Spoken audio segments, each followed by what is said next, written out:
Chapter 391. Wifey, are you hot?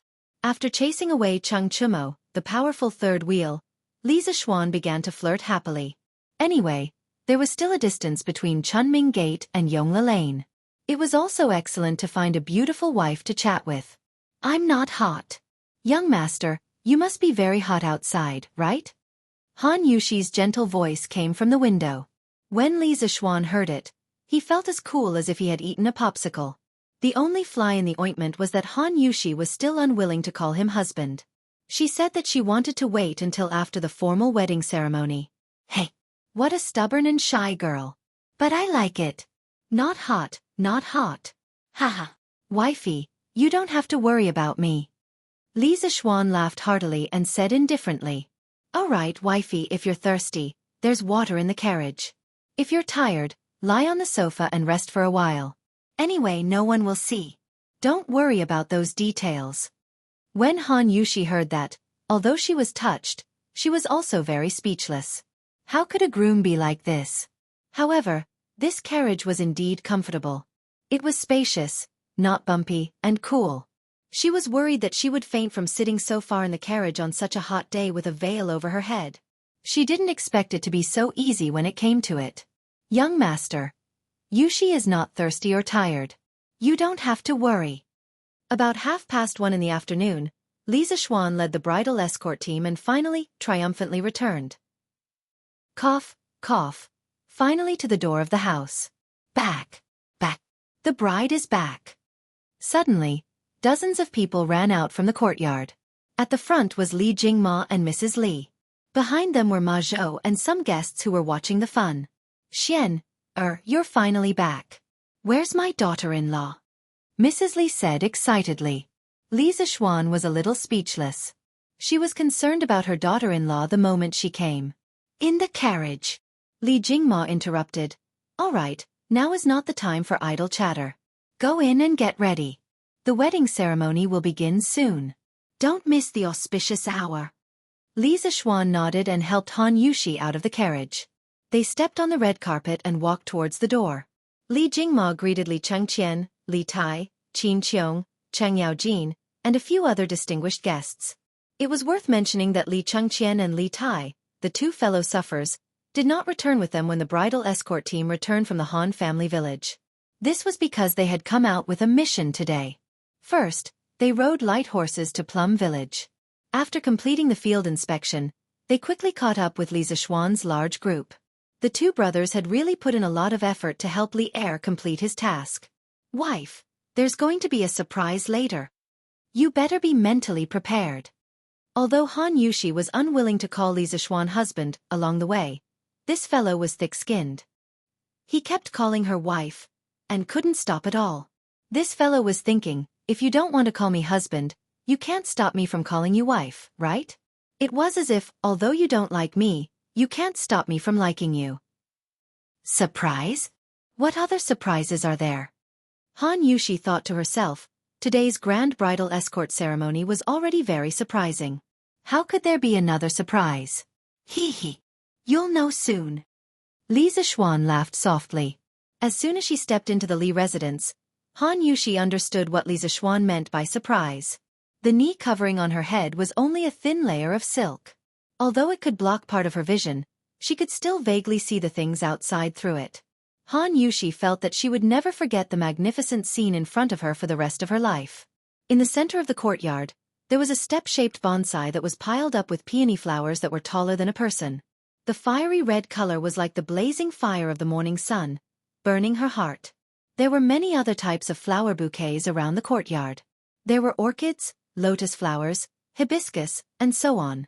However, there were even more unknown wild flowers. The entire courtyard was like a sea of flowers. It was colorful and very beautiful. Wow! Why are there so many flowers in this front courtyard? Cheng Chumo, who was behind him, said in shock after entering the door.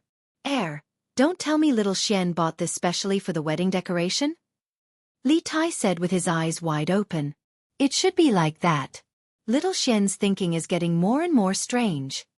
Li Chengqian glanced at the flowers in the courtyard and nodded in admiration. The most excited and shocked was Han Yushi. Her shoulders were trembling, and her eyes were a little red. She whispered in disbelief, "Young master, these flowers. They're all prepared for you." These flowers in the courtyard were just picked by the people of Chang'an City today. Every bouquet of flowers has a blessing left by them. Our marriage today is blessed by the people of Chang'an City. The gods and Buddhas in the heavens are worshipped by the people and enjoy the incense of thousands of families. I, Li Zixuan, will also be blessed by thousands of people and enjoy endless flowers when I marry my wife today. Li Zixuan smiled. He didn't wait for Han Yushi to ask and said loudly. In fact, when he saw the peonies in the center of the courtyard, he was also shocked because he had not asked anyone to buy peonies before. However, now was not the time to be puzzled. He could only bury his doubts in the bottom of his heart. Ah? After understanding the origin of these flowers, Han Yushi opened her mouth in shock. No one in the Great Tang knew such a romantic way of expressing love, right? At this moment, Han Yushi's heart melted. She no longer had any resistance to Li Zixuan. Husband, for Yushi to be able to marry you, she must have done a lifetime of good deeds in her previous life to cultivate her good fortune. Yushi is so lucky, so happy. Thank you for giving me such an unforgettable wedding. It was the first time he heard Han Yushi say such touching words of love. Li Zixuan could not help but stop and look at her deeply. Then he said softly, "You and I are husband and wife. From today onwards, we are one. There's no need to say thank you. Being able to give you happiness is my greatest happiness." Husband. Han Yushi was touched. She had thousands of words in her heart, but when they reached her mouth, they only turned into this affectionate call. If it were not for the wrong occasion, she would have already thrown herself into Li Zixuan's arms. No woman could resist such a romantic scene and such touching words of love. Cough, cough. I say, Xiaoxian, if the two of you want to say such loving words, you have plenty of time to do so in the future. Why don't you prepare for the wedding now? Cheng Chumo's words came from behind. Han Yushi quickly turned to look elsewhere to hide her shyness. Li Zixuan glared fiercely and said softly, "Cho Nyo, I will ask you for advice on martial arts every day in the future." Ah, don't. I didn't say anything just now. Cheng Chumo's legs went soft, and he almost knelt down. At the same time, he secretly hated his cheap mouth. Haha. Seeing this, Han Yushi could not help but purse her lips and chuckle. Li Zixuan ignored this clown. He held Han Yushi's hand and walked toward the main hall. Chapter 392. Before the formal ceremony, there was a ceremony to show the man's family's connections. As the Li family and the Han family were far apart, it was already afternoon by the time Li Zixuan returned from the wedding.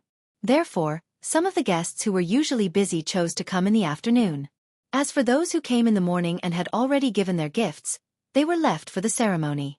The Du family of Chang'an's Chonghua Square is here to congratulate. Gift of 80,000 coins, a jade Buddha, and a pair of golden cups. Minister Yen of Chang'an's Eternal Peace Square is here to congratulate.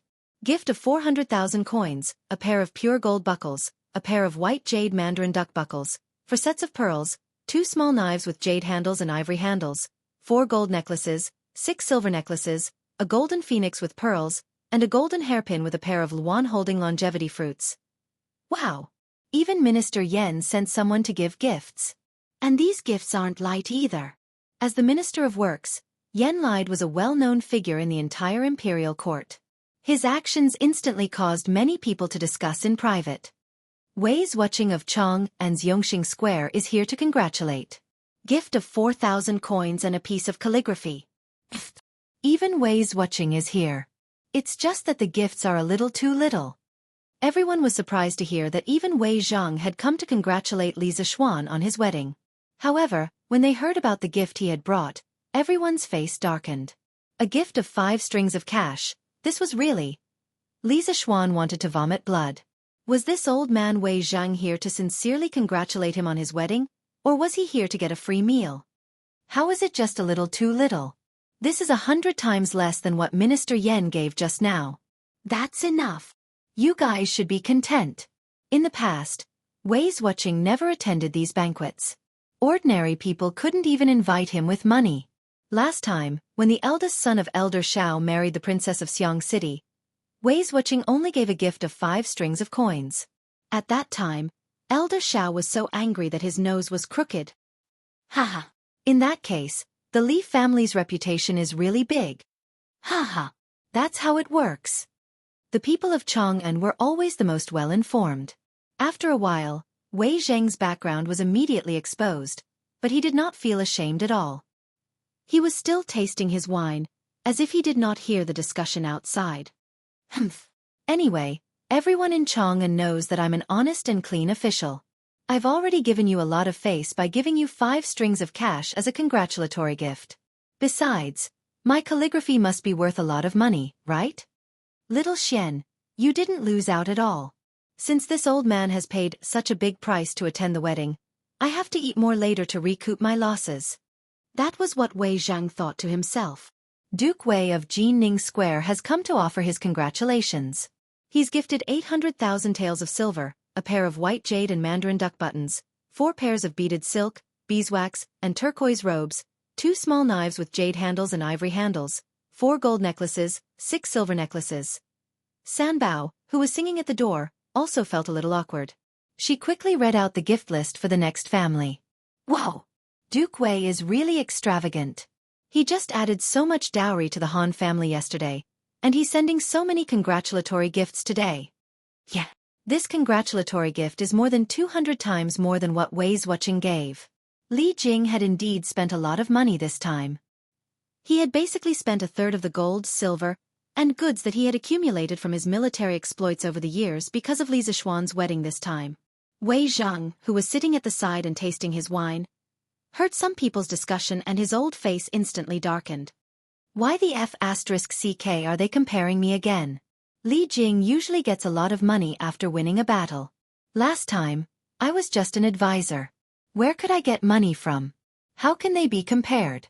Thinking of this, Wei Zhang could not help but look at Li Jing and San Bao with hidden bitterness. San Bao, who was singing at the door, had no idea that Wei Zhang had been whipped again. He continued to read, Bu Zhengfang's house of the Duke of Yi has come to congratulate him. They have sent 1 million gold coins, a pair of pure gold buttons, a pair of white jade mandarin duck buttons, 4 pairs of beaded silk, beeswax, and turquoise robes, 2 small knives with jade handles and ivory handles, 4 gold necklaces, 6 silver necklaces.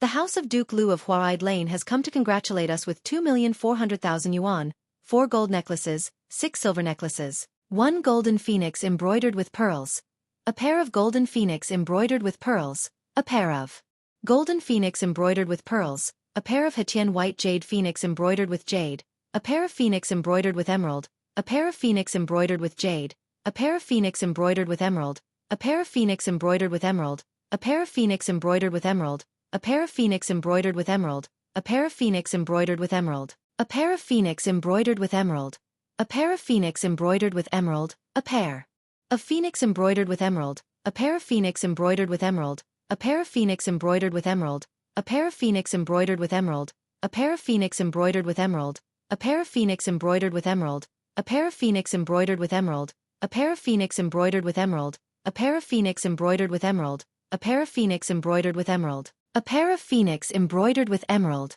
a pair of phoenix embroidered with emerald. The congratulatory gifts sent by Cheng Yaojin were even more explosive. It was not an exaggeration to say that they stunned everyone. The reason why there were so many gifts was firstly because when the Han family sent off the bride yesterday, Qin Qiong could go and add to the dowry because of his foster father's identity, but the Cheng family could not. Old Cheng felt that he was one step behind second brother Qin, so he had to make up for it today. Secondly, because of Li Zishuan's immortal drunkenness and gentle village, the Cheng family had also earned a lot of money behind him. As the saying goes, return the favor. When it was time to support Li Zishuan, he had to not be stingy. His Duke Lu is really generous. 4,003,000 strings of cash. Ha! Ordinary people like us will probably never see so much money in our entire lives. For the banquet held by the Li residence today, the main guests were sitting in the front courtyard. However, outside the courtyard, there were also 50 tables set up in the open space in front of the Li residence. Ordinary people could come and eat as long as they gave some gifts. Hearing that the gifts were getting more and more generous, the people outside were really shocked and dumbfounded. When they thought of the eggs, fish, and other things that they had given, some people who were thin-skinned flashed a trace of embarrassment on their faces. However, these people were thinking too much. Li Zishuan had never expected to make a fortune through the congratulatory gifts. His wedding was mainly for fun. Otherwise, he would not have spent so much money to let thousands of people celebrate. Also, the show had just begun. As the three treasures gradually read out, the congratulatory gifts were more and more explosive. Not only the gifts were explosive, but the identity of the gift giver was even more explosive. 44 supervisors of the Imperial College of Mathematics came together to congratulate us. They gave us 2 million yuan and a book of Teacher Xie's sayings. This special congratulatory gift made everyone look at him in a different light. A teacher was greater than the sky. A successful teacher was very respected in ancient times. The Prince of Hejian's residence came to congratulate us. They gave us 3 million yuan, 4 pairs of top-grade luminous pearls, a golden phoenix with pearls in it, a pair of golden phoenix hairpins with longevity fruits in it, a pair of golden phoenix hairpins with pearls in it, a pair of Hejian's white jade hairpins inlaid with jade, a pair of phoenix hairpins with jade in it, and a pair of phoenix hairpins with jade in it. Before Li Shaogong went out to sea, he had promised that when Li Zishuan got married, the prince's residence would give him a big gift. Now it had come as promised. The Prince of Xianxia, Li Daozong, came to congratulate us. He gave us 2 million yuan, 2 pieces of elephant tusks, 2 pieces of eye deer bone, 2 pieces of ox horn. The Crown Prince came to congratulate us. He gave us 4 million yuan, 2 pieces of jade, 2 pieces of elephant tusks, 2 pieces of eye deer bone, 2 pieces of ox horn. The Changsun estate of Chongren Market came to congratulate us. He gave us 1 million yuan, 2 pieces of eye deer bone, 2 pieces of ox horn, 1 piece of golden phoenix with pearls in it, and a pair of phoenix hairpins with longevity fruits in it. The Prince of Wei came to congratulate us. He gave us 4 million yuan, a pair of golden phoenix hairpins with pearls in it, a pair of phoenix hairpins inlaid with jade in it, a pair of phoenix hairpins with jade in it, and a pair of phoenix hairpins with jade in it. Princess Changle has come to offer her congratulations. She has gifted 3 million taels of silver, a pair of phoenix hairpins decorated with jade, a pair of crimson gold hairpins, a pair of crimson gold hairpins, a pair of jade hairpins, and a pair of white jade hairpins. His Imperial Majesty sent an envoy to congratulate us. He gave us 10 taels of gold, 10 pieces of brocade silk, 10 pieces of silk, and a pair of jade rui. The Crown Prince, the princes, and the princesses all came to congratulate us. One after another, these gifts caused the commoners who were watching the commotion and freeloading outside to feel their scalps go numb. Normally, they would not be able to see such important figures. Today, they had only come to eat a banquet, yet they had seen all of them. The most shocking thing was that Li Er had also sent someone to deliver gifts. Everyone present, regardless of whether they were commoners or nobles, were all stupefied. Chapter 393. The auspicious hour has arrived. Smoke is drifting in the air, the lights are shining brightly, and the bride and groom are ascending to the flower hall. After the ceremony, Wang Zhong, the butler in the main hall, sang loudly. The most important part of the wedding ceremony, had finally arrived. All the guests turned their attention to the 2 newlyweds in red. Mr. and Mrs. Li sat on the main seat and looked at the newlyweds with joy in their hearts. Mr. Li's right hand that was stroking his beard couldn't help but tremble slightly. It could be seen that his heart wasn't calm at the moment. In the main hall, of course, there were many people of noble status who were closely related to the Li family. They sat on the side and watched the ceremony, such as Li Chengqian, Li Tai, Li Daozong, Princess Hejian, Qin Qiong, Chang Yaojin, and so on. Let's welcome the newlyweds, the first bow to heaven and earth. After getting a nod from Mr. and Mrs. Li, Wang Zhong sang at the top of his voice solemnly.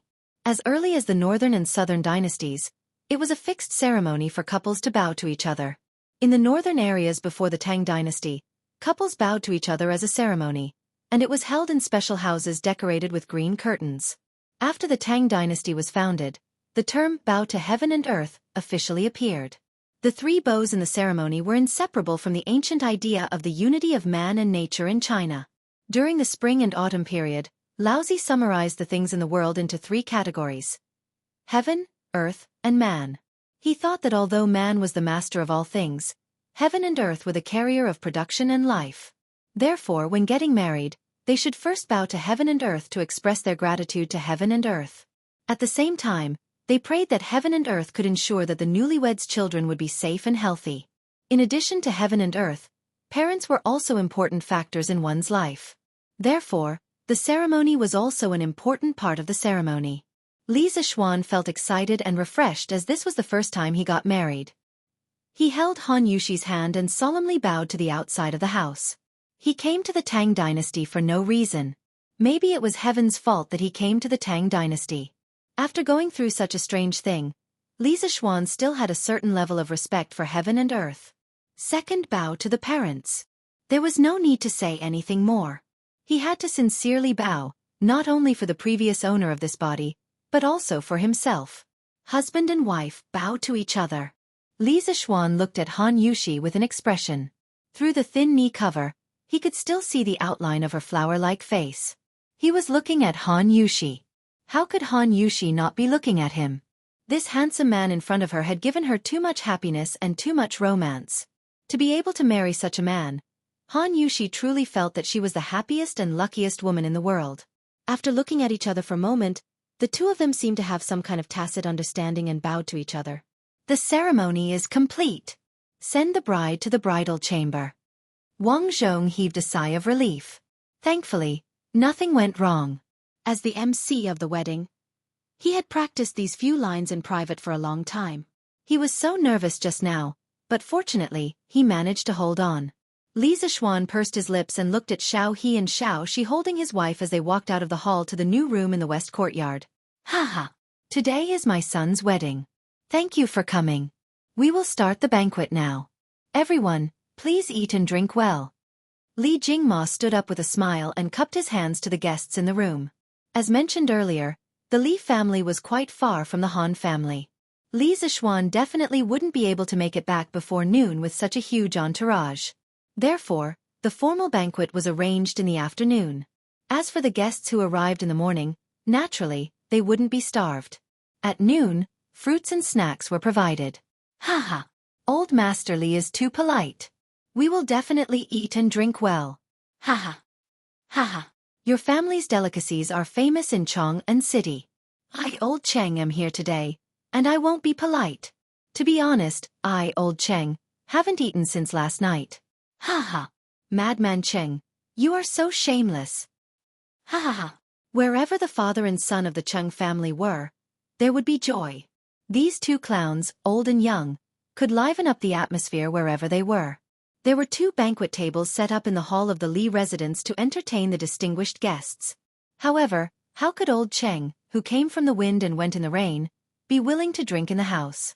Under his organization, a group of generals found a table in the courtyard and sat down, starting a drinking contest. The sound of finger-guessing, laughter, and scolding resounded throughout the venue. Old Cheng pushed the atmosphere of the wedding banquet to its climax. When the others saw that the dukes and princes didn't care about their image and ate and drank to their heart's content, they had nothing to worry about. Therefore, the wedding banquet became more and more lively. The entire Li residence became lively. Laughter and finger-guessing could even be vaguely heard outside Yongla Lane. As the groom, of course, he had to be dragged around to toast. However, Li Zixuan had cushions. They were Cheng Chimo, Qin Huayu, Yuqi Baolin, and Li Huairen. The 4 of them were Li Zixuan's groomsmen today, also known as groomsmen in modern times. They needed to accompany Li Zixuan to toast with him. Choox, you're the one with the highest alcohol tolerance among us. Remember to stand in front later. If you do well today, we'll call it even. Otherwise, hee, you know what I'm going to say. Li Zixuan put his arm around Cheng Chimo's shoulder and chuckled.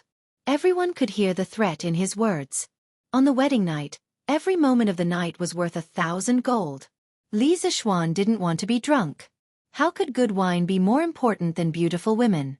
Cheng Chimo looked at Li Zixuan's fists and thought about how Li Zixuan was able to tie with his father in a martial arts competition. Cheng Chimo instantly made a decision.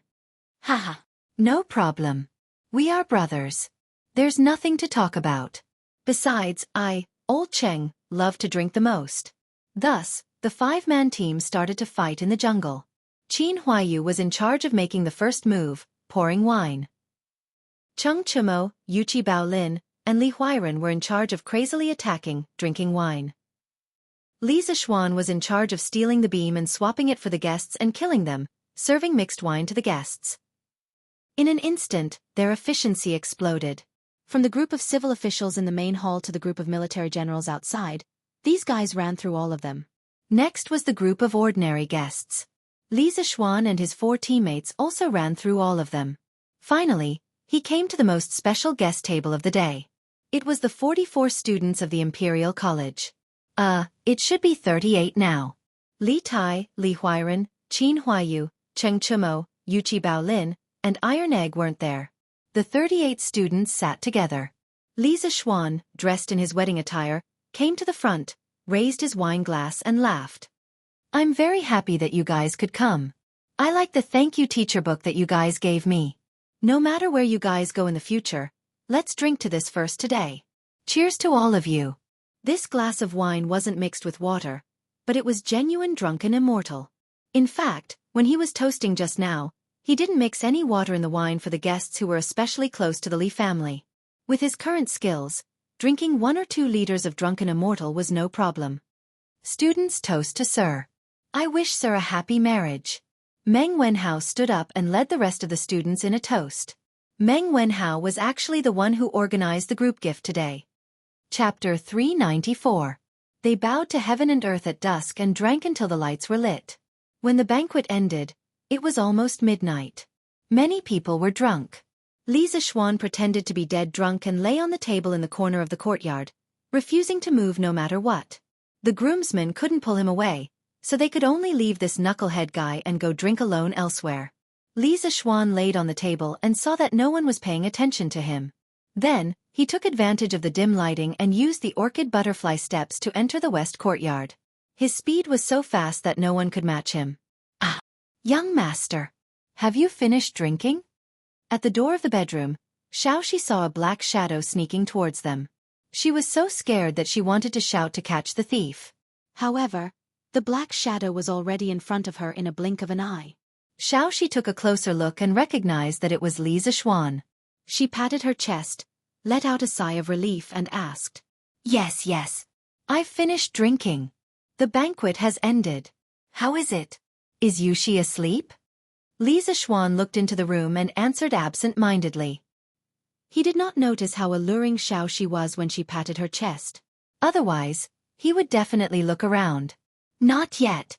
Young mistress has been waiting for you. Young master, I'll make you a bowl of hangover soup. Xianxia said considerately. No need. I'm not drunk. Ask the kitchen to bring me some bath water. Li Zixuan sniffed and realized that his body was full of the smell of alcohol and sweat. He could not help but frown. Regardless of whether other grooms would take a bath before the wedding, he had to take a bath. This was because he was slightly obsessed with cleanliness and had a bit of obsessive-compulsive disorder. That's right, he was a virgin in his previous life. Oh, young master, please wait for a moment. Xianxia knew her young master's personality and did not refute. She agreed and went to arrange it. Sigh. Xiaohe, you go with him. Also, get some food from the kitchen. Yuxi has waited for so long, she must be hungry. Got it, young master. Xiaohe stuck out her tongue and also ran away. Hee. Li Zixuan laughed proudly and then opened the door gently and entered the room. Han Yuxi was dressed in red and sitting in front of the bed. When she heard the movement, she quickly looked at the door. Through the knee cover, she could see the outline of a familiar man. Moreover, when Li Zixuan was talking to the 2 maidservants outside the door, Han Yuxi had vaguely heard it. Husband. Hee. Wife, don't move, I'll help you. Li Zixuan chuckled and scurried to the front of the bed. Then, he picked up the jade rui and carefully removed the cloth covering Han Yuxi's head. Even though he had already seen Han Yuxi's peerless appearance in her wedding dress, Li Zixuan was still stunned when he lifted the cloth covering her knees. Her hair was tied up high, revealing her long neck that was as white and delicate as a swan's. A pair of simple teardrop-shaped earrings flashed with a silver light. Her eyelashes opened outwards, like a young girl in Jiangnan's rain town slowly opening up an umbrella, arching in a moving arc. Her face was lightly powdered, maintaining her natural beauty, but adding a touch of charm. The red button-down shirt, coupled with the high-waisted skirt, outlined 2 perfect arcs of Han Yuxi's figure, especially the full, soft, breasts, above. From Li Zixuan's vantage point, he could even clearly see a white ravine. Beautiful, she was simply too beautiful. Li Zixuan was once again mesmerized by Han Yushi. Husband, haven't you seen enough after so long? Han Yushi blushed and pouted coquettishly. Not enough, not even for a lifetime. Ouch! Li Zixuan said infatuatedly. Suddenly, he felt something warm in his nose. Something flowed out. He reached out and wiped it, only to find that he had a nosebleed. He couldn't help but feel embarrassed. In his previous life, he also had a nosebleed when he kissed his girlfriend for the first time. After that, his girlfriend often teased him about it. He didn't expect that he still couldn't change this bad habit after transmigrating to the Tang dynasty. Ouch! Husband, you're bleeding. I'll get someone to call the doctor. When Han Yushi saw that Li Zixuan's face was covered in blood, she thought that Li Zixuan was injured. Her eyes immediately turned red. Cough, cough. I'm fine. I'm just too excited after seeing my wife's beautiful face. Li Zixuan took some tissue paper and comforted her gently while wiping his nosebleed. Oh my, aren't these ancient girls too naive? Are you really okay? Han Yushi blinked her beautiful eyes and asked suspiciously. I'm really fine, just a nosebleed. Cough, cough, the weather is hot recently, and it's easy to get heaty. Li Zixuan said nonsense. Oh! Han Yushi nodded her head, seemingly believing him. Young master, the water is here. Young master, the food is here too. Just as Li Zixuan was brewing his emotions and preparing for the next wave of attacks, the voices of two maidservants came from outside the door. Heh, she's my wife anyway. Why should I be afraid of her running away? Bring it in. Li Zixuan stood up and shouted outside. Then he looked at Han Yushi and said, Wife, you must be hungry after waiting for so long. Eat something first. I'm stinking of sweat and alcohol. I need to take a bath. Han Yushi wanted to say that she didn't mind, but she was afraid that it would be too embarrassing to say it, so she only whispered, Okay.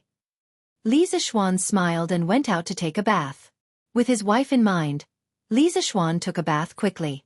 In less than 15 minutes, he had finished scrubbing. He changed into soft pajamas and went to the inner room. He found that Han Yushi had also finished eating and was wiping her mouth with a silk handkerchief. Hey! Wife! Have you finished eating? Yes. Thank you, husband. Han Yushi was indeed very hungry after waiting for so long. Li Zixuan asked someone to prepare food for her as soon as he came in. This meticulous consideration touched Han Yushi from the bottom of her heart. Silly girl, what are you thanking me for? I told you earlier that from now on, we are husband and wife. I won't let you suffer any grievances, and you don't need to thank me. Do you understand? Li Zixuan looked into Han Yushi's eyes and said seriously. The two maidservants serving at the side saw that the couple was about to get into the main act. They looked at each other and went out quietly. They closed the doors and windows for Li Zixuan. Husband! You're so nice. Hee hee. What's this? Wife, you'll know that I can be even better in the future. Haha, it's time for us to drink wine. Here, wife, take it. Li Zixuan poured 2 small cups of wine and handed one to Han Yushi. Okay. Han Yushi smiled sweetly and took it. 2 arms crossed. One was thick and strong, and the other was slender. There didn't seem to be anything wrong with it, as if they were born to be together. Chapter 395. With a wife like this, I will never leave you. I will accompany you in life and death, and we will grow old together. In the bedroom, Li Zixuan looked into Han Yushi's eyes and said solemnly under the candlelight.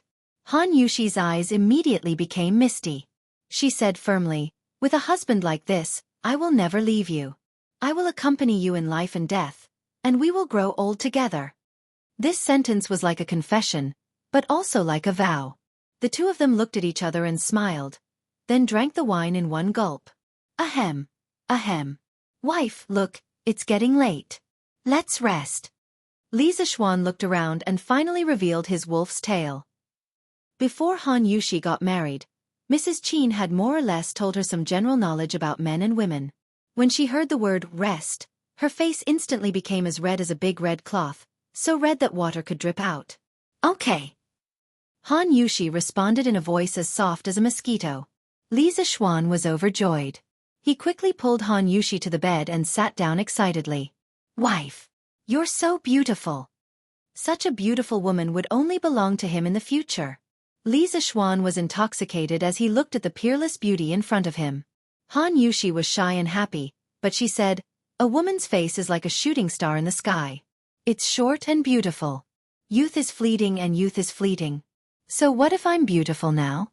One day, I will become an old woman with a face full of wrinkles. When that time comes, will my husband despise me?" Li Zixuan smiled, took Han Yushi's two small hands, pressed them to his heart, and said very seriously, "I'm sorry." He said seriously, "Yushi, ever since I met you, no one else can be like you. You can make me drunk with wine, chase after you with horses, swing my sword for you, and fall for you with my heart.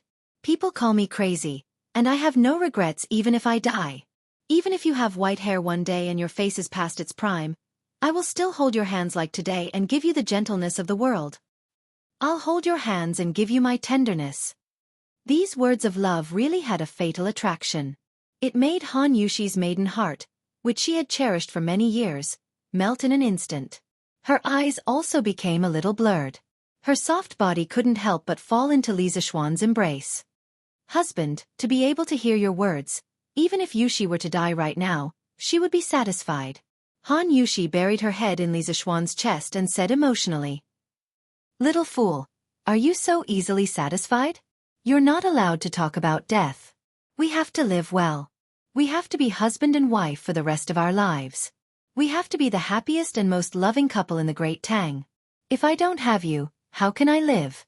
Li Zixuan hugged Han Yushi's fragrant and soft body and continued to say sweetly and affectionately, "NN.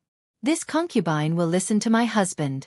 This concubine wants to be husband and wife with my husband forever." Han Yushi's arms exerted more strength as if she wanted to rub herself into Li Zixuan's body. Oh! Summer clothes weren't thick to begin with. Hugging like this was actually no different from kissing skin. Feeling the warmth from the beauty body in his arms and that indescribable wonderful touch feeling, Li Zixuan instantly reacted. "Ah! My husband, you.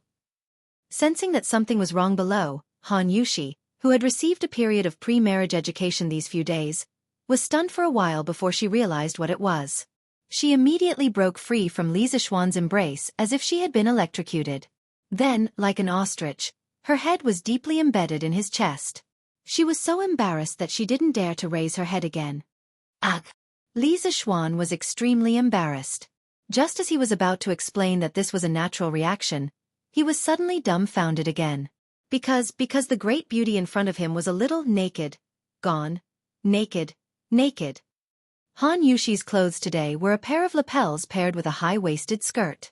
In this era, there were no elastic belts, so the skirt was tied to the top of the chest part. Those who had watched Tang Dynasty TV dramas should know how easy it was to go out clothes like this. Just now, Han Yushi's struggle in Li Zixuan's arms made the laces at her chest, which were not tightly fastened, become messy, and the skirt naturally fell down 2 inches. So, Li Zixuan felt that this was the most beautiful scenery in the world. Nothing, no power, could move his eyes away from it. He even wanted to bury his eyes in it. "Ah! Husband, why are you staring there? Ugh, so embarrassing."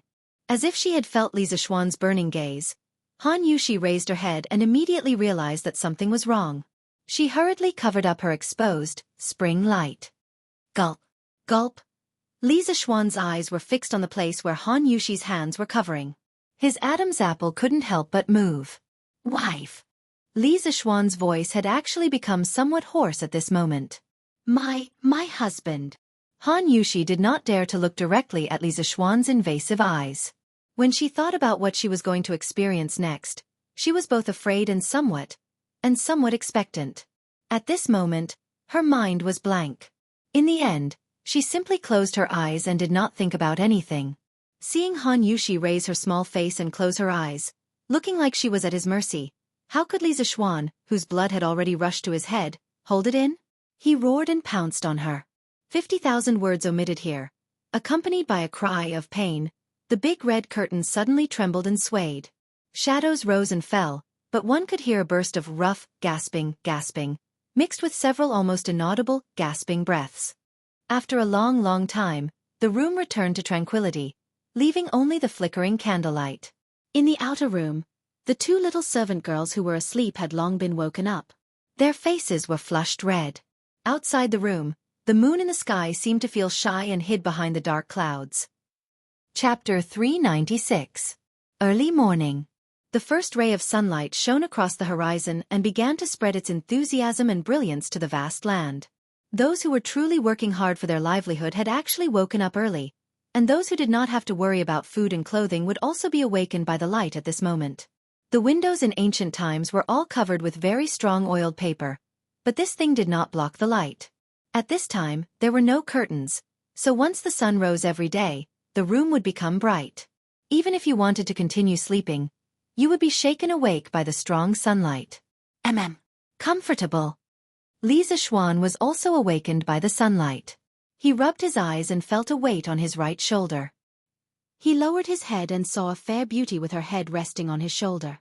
She was still in a deep sleep. Sleeping Beauty. This was the real Sleeping Beauty. Han Yushi's brows were slightly furrowed, probably because she was hurt last night. Her hair was messy, and coupled with her exquisite facial features and peerless appearance, Li Zishuan could not help but have an illusion. This was probably a fairy in the sky who fell asleep beside him after playing in the mortal world, right? Moreover, this fairy was not wearing clothes.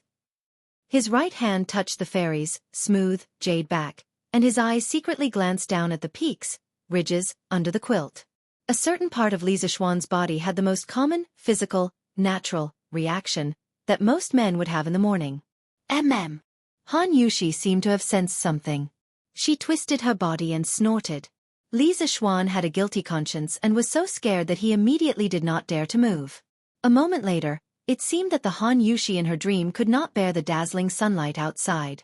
She stretched lazily, then rubbed her eyes with her right hand and opened her beautiful eyes. Suddenly, their eyes met, and there was infinite flirtatiousness. Hubby, why are you looking around again? After a while, Han Yushi realized that Li Zishuan's eyes were always looking under the quilt. She quickly pressed down the brocade quilt with her hand and said coquettishly, cough, you can't blame me for this. It's mainly because my wife is too beautiful. Li Zishuan's body stiffened. He tried his best not to let the crime tool touch Han Yushi because he realized that he wanted it again. This was not good. Han Yushi would not be able to take it. Husband, why are you so good at sweet-talking? Isn't that right? Han Yushi rolled her eyes coquettishly and said playfully, My dear wife, you're wrong to say that. What I'm saying is not words of love, but the truth. Li Zishuan said seriously, I won't listen. Han Yushi saw that Li Zishuan's mushy words of love came out of his mouth, and each one was more powerful than the other. She quickly covered her ears and didn't dare to listen anymore. She was afraid that if she heard too much, her body would go soft and she would throw herself into his arms. After tormenting for so long last night, she couldn't even muster the strength in her body now. Li Zishuan looked at her cute appearance and couldn't help but laugh. Young master. Young madam. Do you want to wash up now? At this moment, Xiaohe's voice came from outside. The little maidservant also went to fetch water after hearing the movements inside. She didn't expect that the two inside had not woken up yet when she came back from fetching water, so she couldn't help but urge. Because the sun was already high up in the sky, she had to urge. It's actually already this time. It's over. Father and mother will definitely think that I'm not a good wife. Only then did Han Yushi notice the sunlight outside. Thinking that the bride had to serve tea to her parents-in-law in the morning, she was so anxious that her tears almost fell. It's fine. My father and mother are very easy to talk to. They definitely won't blame you. Li Zishuan hugged her body and comforted her gently. How can it be fine? It's all your fault. Last night you were so. Han Yushi used her little fists to pound Li Zishuan's chest non-stop. She still didn't give in. It's my fault. Wife, let's get up quickly. It's not too late to mend the pen after the sheep is lost. Han Yushi's little strength was like a massage when she hammered on his body. Li Zishuan laughed comfortably. Humph. Then husband, quickly close your eyes. I'm going to put on my clothes. As Han Yushi spoke, she picked up Li Zishuan's big hand and covered Li Zishuan's eyes. Hey! It's not like I didn't see it last night. Li Zishuan muttered. You're not allowed to look. Han Yushi was about to cry from anxiety. Okay. I won't look. I won't look. Wife, quickly put it on. Li Zishuan begged for mercy. Only then did Han Yushi feel relieved. She swiftly lifted the brocade quilt and began to prepare to put on her clothes. Unexpectedly, just as she sat up, a sharp tearing pain came from her lower body. She couldn't help but cry out in pain. Ah! It hurts. Wife, what's wrong? Where does it hurt? Hearing Han Yushi's cry of pain, Li Zishuan hurriedly opened his eyes and came over to ask with concern. Humph! It's all because of you. Ah! Husband, quickly close your eyes. Okay. Close. Wife, why don't you not get up? I'll talk to father and mother. It'll be fine. Li Zishuan said with heartache. Last night was indeed his fault. In many transmigration novels he had read in his previous life, after the male lead transmigrated to ancient times, he would usually marry a 14 or 15-year-old girl. Then, because the male lead felt sorry for the female lead who was too young, he would usually treat it as Lu Xiaohui and wait a few years before breaking the female lead's virginity. Li Zishuan actually planned to do the same yesterday, but being a lone man, widow, woman in the same room, and Han Yushi was so beautiful, he really couldn't hold back and committed a crime. Now that he thought about it, he was indeed too beastly. How can that do? Husband, you're talking nonsense. If I do that, others will definitely say that I don't know etiquette behind my back. Han Yushi shook her head and objected. After saying that, she gritted her teeth, endured the pain, and began to get up and put on her clothes. Li Zishuan couldn't help but sigh. This ancient girl was not only beautiful, but why was her personality so good? After the two of them put on their clothes, they quickly washed up under the service of two little maidservants. Then, Li Zishuan brought Han Yushi to the front yard. Along the way, all the servants would respectfully greet them when they met. Hello, young master. Hello, young madam. As Li Zishuan listened, he suddenly felt that there was one more person in his life who was bound to him for life. This feeling was really wonderful. When Han Yushi heard these people call her young madam, she couldn't help but feel happy that she had finally entered Li Zishuan's life. All of this was like a dream. It seemed that her life was going to be brand new from now on. Chapter 397. Supporting the limping Han Yushi, they slowly came to the main hall. Li Jingma and Mrs. Li were already waiting there. The two elders were all smiles and did not show any displeasure because the two of them had come late. Lan, who was wearing a new set of clothes, was beside them. Ever since Li Zishuan and Han Yushi came in, the little girl's eyes had been staring at their faces. Housekeeper Wang Zhong had already prepared tea. Li Zishuan and Han Yushi took the teacups, knelt down in front of the two elders, and raised the teacups above their heads. The two of them said in unison, "Father, mother, please have some tea." Okay. The two elders received the teacup with smiles on their faces. They placed it by their mouths and took a sip before putting it aside. Mrs. Li hurriedly glared at him and said, Why aren't you helping Yushi up? The ground is so hard. Cough. He's starting to feel sorry for his daughter-in-law so soon? Li Zishuan couldn't help but think. However, he wouldn't be jealous, because Han Yushi was also his darling. So what if there was one more person feeling sorry for him? He was thinking nonsense in his heart. Li Zishuan's hands did not stop. He reached out and was about to pull Han Yushi up, but Han Yushi waved her hand and refused. Han Yushi knelt on the ground and cupped her hands at the two elders. Father, mother. Yushi woke up too late and made father and mother wait for a long time. Sigh. What a stubborn girl. When Li Zishuan heard the reason, he couldn't help but feel sorry for his good wife who always took the blame for herself. In the end, it was because he was too mischievous yesterday that caused Han Yushi to wake up late. Silly child. What are you talking about? Hurry up and get up. Mother will tell you in detail. Before Li Zishuan could plead, Mrs. Li had already stepped forward and pulled Han Yushi up. She held Han Yushi's hand and said seriously, "Son, in ancient times, son didn't just refer to a son. It could also be used to refer to a daughter. We don't have so many rules in our family. You can get up whenever you want. No one will say anything about you. Before you married into our family, Xianxia would only wake up in the afternoon. In any case, we don't have to worry about food or water, so it's fine even if you guys wake up a little later. Isn't that right, Master?" In fact, Madame Li could not wait for the two of them to wake up later. As an experienced person, Han Yushi had just entered the door when she saw that something was wrong. She knew what had happened to them last night. Madame Li, who wanted to hug her fat grandson, naturally hoped that her son and daughter-in-law would communicate feelings more in the room. Ugh! When Li Jingma saw that his wife had led the fire to him, he was stunned. Then, he felt a dangerous gaze from the side. He quickly said, "Ahem, Yushi. Your mother is right. You can wake up as late as you want in our house. Actually, the people in our family don't like to wake up early. It's not good for you to wake up early." In fact, Li Jingma's thoughts were the same as Mrs. Li's. He also wanted to have a grandson as soon as possible. However, in order to please his wife, he let his imagination run wild and said a little more. Ah! Hearing Li Jingma's words, Han Yushi was dumbfounded. How did things turn out like this? It wasn't written like this in the storybooks.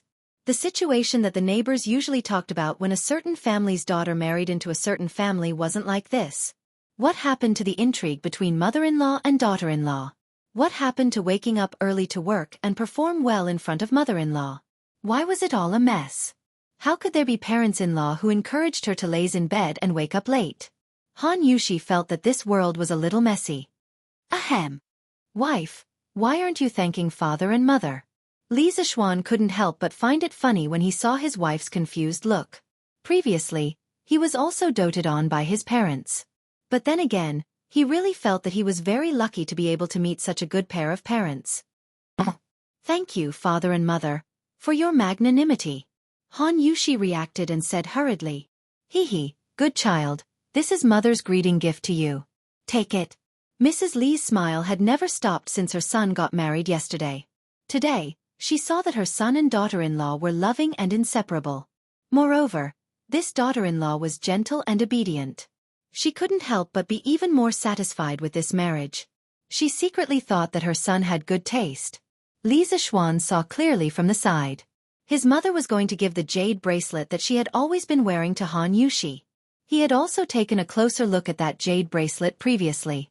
It wasn't an ordinary item. It should be a family heirloom. Now that his mother could take this out, it meant that she approved of this daughter-in-law. Thinking of this, Li Zishuan smiled and glanced at Han Yushi. He was happy for his wife from the bottom of his heart. Han Yushi still understood that she didn't dare to reject an elder's gift. She was overwhelmed by the unexpected favor and took the jade bracelet. She bowed and said, "Thank you, mother. Yushi will definitely take good care of this jade bracelet." Hee. It's fine as long as my son likes it. Mrs. Li waved her hand and smiled. Then, she looked at her husband. Her meaning was self-evident. Father Li trembled and quickly took out a key from his sleeve. He went forward and handed it to Han Yushi. Yushi, this is the key to the first floor of our family's warehouse. It's all your dowry. Take good care of it in the future. Li Jingma's move was very generous. Although the bride's dowry in this era was all the bride's private property, under normal circumstances, when a woman just married the man, a portion of the dowry brought by the woman would first be put under the man's name for business purposes, who would hand over all the dowry brought by the woman to his daughter-in-law the next day. This. Han Yushi was shocked. One had to know that the dowry she brought was a total of 50,000 to 60,000 strings of cash. Faced with such a large sum of money, she couldn't help but be at a loss. Li Zishuan touched her arm and gestured for her to quickly take it. Han Yushi quickly took it and said solemnly, "Thank you, father." Hee. You're welcome. You're welcome. After the tea ceremony, Li Zishuan gathered all the servants in the residence and planned to introduce them to Han Yushi. After all, she would be the mistress of the house in the future. How could she not recognize all the servants? Come, my wife. Let your husband introduce you to his family. Thank you, husband. Li Zixuan pulled his wife to the front yard and looked at the more than 100 servants in front of him. He said loudly, "I don't need to introduce this person next to me, right? In the future, my wife will be the mistress of the house. Her words represent my words. You must all carry them out seriously. Our Li family treats people generously, but we will never allow people to offend our superiors. Otherwise, there will be no place for you in this huge Li residence. Do you all hear me?" "Yes, we hear you." The servants and maidservants all answered in unison. In fact, there was no need for Li Zixuan to personally instruct them. They were so comfortable in the Li family that they were not willing to leave. They would not offend their superiors. Come, Yushi, let me introduce you one by one. You already know this person. He is our butler, Uncle Wang. This is Uncle Wang's wife. Chapter 398. Li Zixuan introduced Han Yushi to all the servants in the house. Han Yushi was very generous. Every time Li Zixuan introduced someone to her, she would say a few words cordially. After that, she would reward them with some money, embroidered cloth, and other small gifts. Almost everyone had one.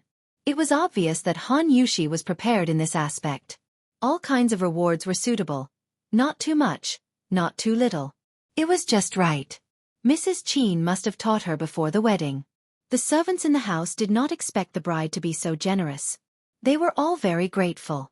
Of course, Han Yushi also prepared a gift for Lan. It was a set of exquisite head ornaments, probably worth tens of thousands of dollars. The little girl received such a beautiful gift and was overjoyed. She kept calling out, "Sister-in-law, sister-in-law." After these things were done, it was almost noon. The young couple simply ate breakfast and lunch together. Li Zixuan could not help but sigh in his heart. He was an otaku who liked to sleep in. This was the rhythm of assimilating with his wife. Li Zixuan's side was peaceful, but his legend was still circulating in the Jianghu. Cough cough. It should be the grand wedding yesterday that was still remembered by the people of Chang'an. It was passed down by word of mouth. From the betrothal gifts to the bride's makeup, followed by the luxurious wedding procession and the luxurious wedding lineup, and finally the national carnival that Li Zixuan single-handedly planned. Wave after wave, it affected everyone's hearts. Li Zixuan took this opportunity to show the people of Tang Dynasty a textbook grand wedding. The genius planning creativity and the national carnival made countless onlookers who witnessed it at the scene gasp in admiration from the bottom of their hearts. TSK. You didn't see it yesterday. The Li family's wedding was so King grand. I, Old Yang, only now understand that the wedding banquets I attended in the past were all *T. In a restaurant, a middle-aged man in red was reminiscing to his three companions at the table. "Oh, Old Yang, you went to the wedding banquet of Li County's men yesterday? Old Yang, how did you squeeze in?" "I wanted to give gifts yesterday and get a free meal, but I didn't get it." "I didn't get it either. There were too many people. But fortunately, I used a bouquet of flowers to exchange for a portion of chicken. It was worth a lot of money." Hee. Yesterday, I, Old Yang, used 3 strings of money to buy a seat for the banquet. That's why I'm lucky enough to witness this unprecedented wedding with my own eyes. Old Yang smirked. 3 strings of money. Old Yang, you're really generous. Hey, Old Huang, you're really short-sighted. No wonder you can't make much money all year round. Old Yang took a sip of wine and proudly said, "You guys don't know, but the value of the food and wine in the banquet yesterday was definitely more than 15 strings of coins. The wine was the best wine and the dishes were all the signature dishes of the Drunken Immortal restaurant. Don't you think it's worth it to spend 3 strings of coins to enjoy such a big meal? You can also see the wedding ceremony inside from the flowing banquet. You didn't see how grand the Li residence's wedding was yesterday." "No way? The Li family's banquet is so sumptuous?" "Yeah." "How much money did the Li family have to fork out for so many tables?" The other 3 were obviously boorish people who didn't understand romance. They weren't interested in the grand wedding ceremony that Old Yang mentioned at all. They only cared about the food. Therefore, Old Yang's blabbering was destined to be like playing the lute to a cow. Seeing this, Old Yang said resentfully, "What can I say about you guys? The Li family doesn't care about money at all when they hold such a grand wedding. Do you know that? They're just looking for fun. Do you know what fun is?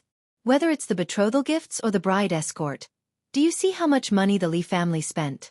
Why would they care about this little bit of money? If they really cared, they wouldn't have given out newspapers and chickens for free. Hey, you guys don't believe me when I say you're stupid.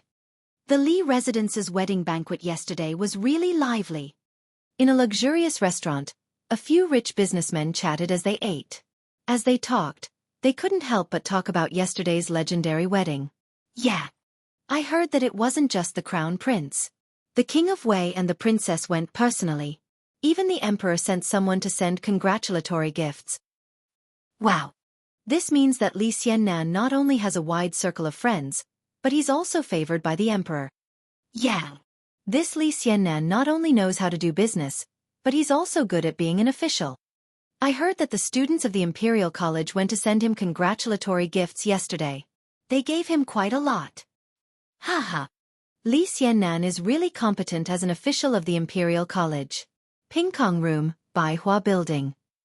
Although we don't have the wings of a colorful phoenix, our hearts are as one. Dote on her, love her, protect her, love her. We're willing to be two birds in the sky and two branches on earth. The gods and Buddhas in the heavens are worshipped by the people and enjoy the incense of thousands of families. I, Li Zishuan, will also receive the blessings of thousands of people and enjoy endless flowers on my wedding day. In an embroidery pavilion, a beautiful young woman in light pink looked at the lines of small words on a piece of paper in front of her and couldn't help but murmur. These were the poems that Li Zishuan recited at the Han family manor, and the words he said at the wedding. Now, these few lines had already spread in certain circles in the capital. Why can't I, Gu Fian, meet such a good husband?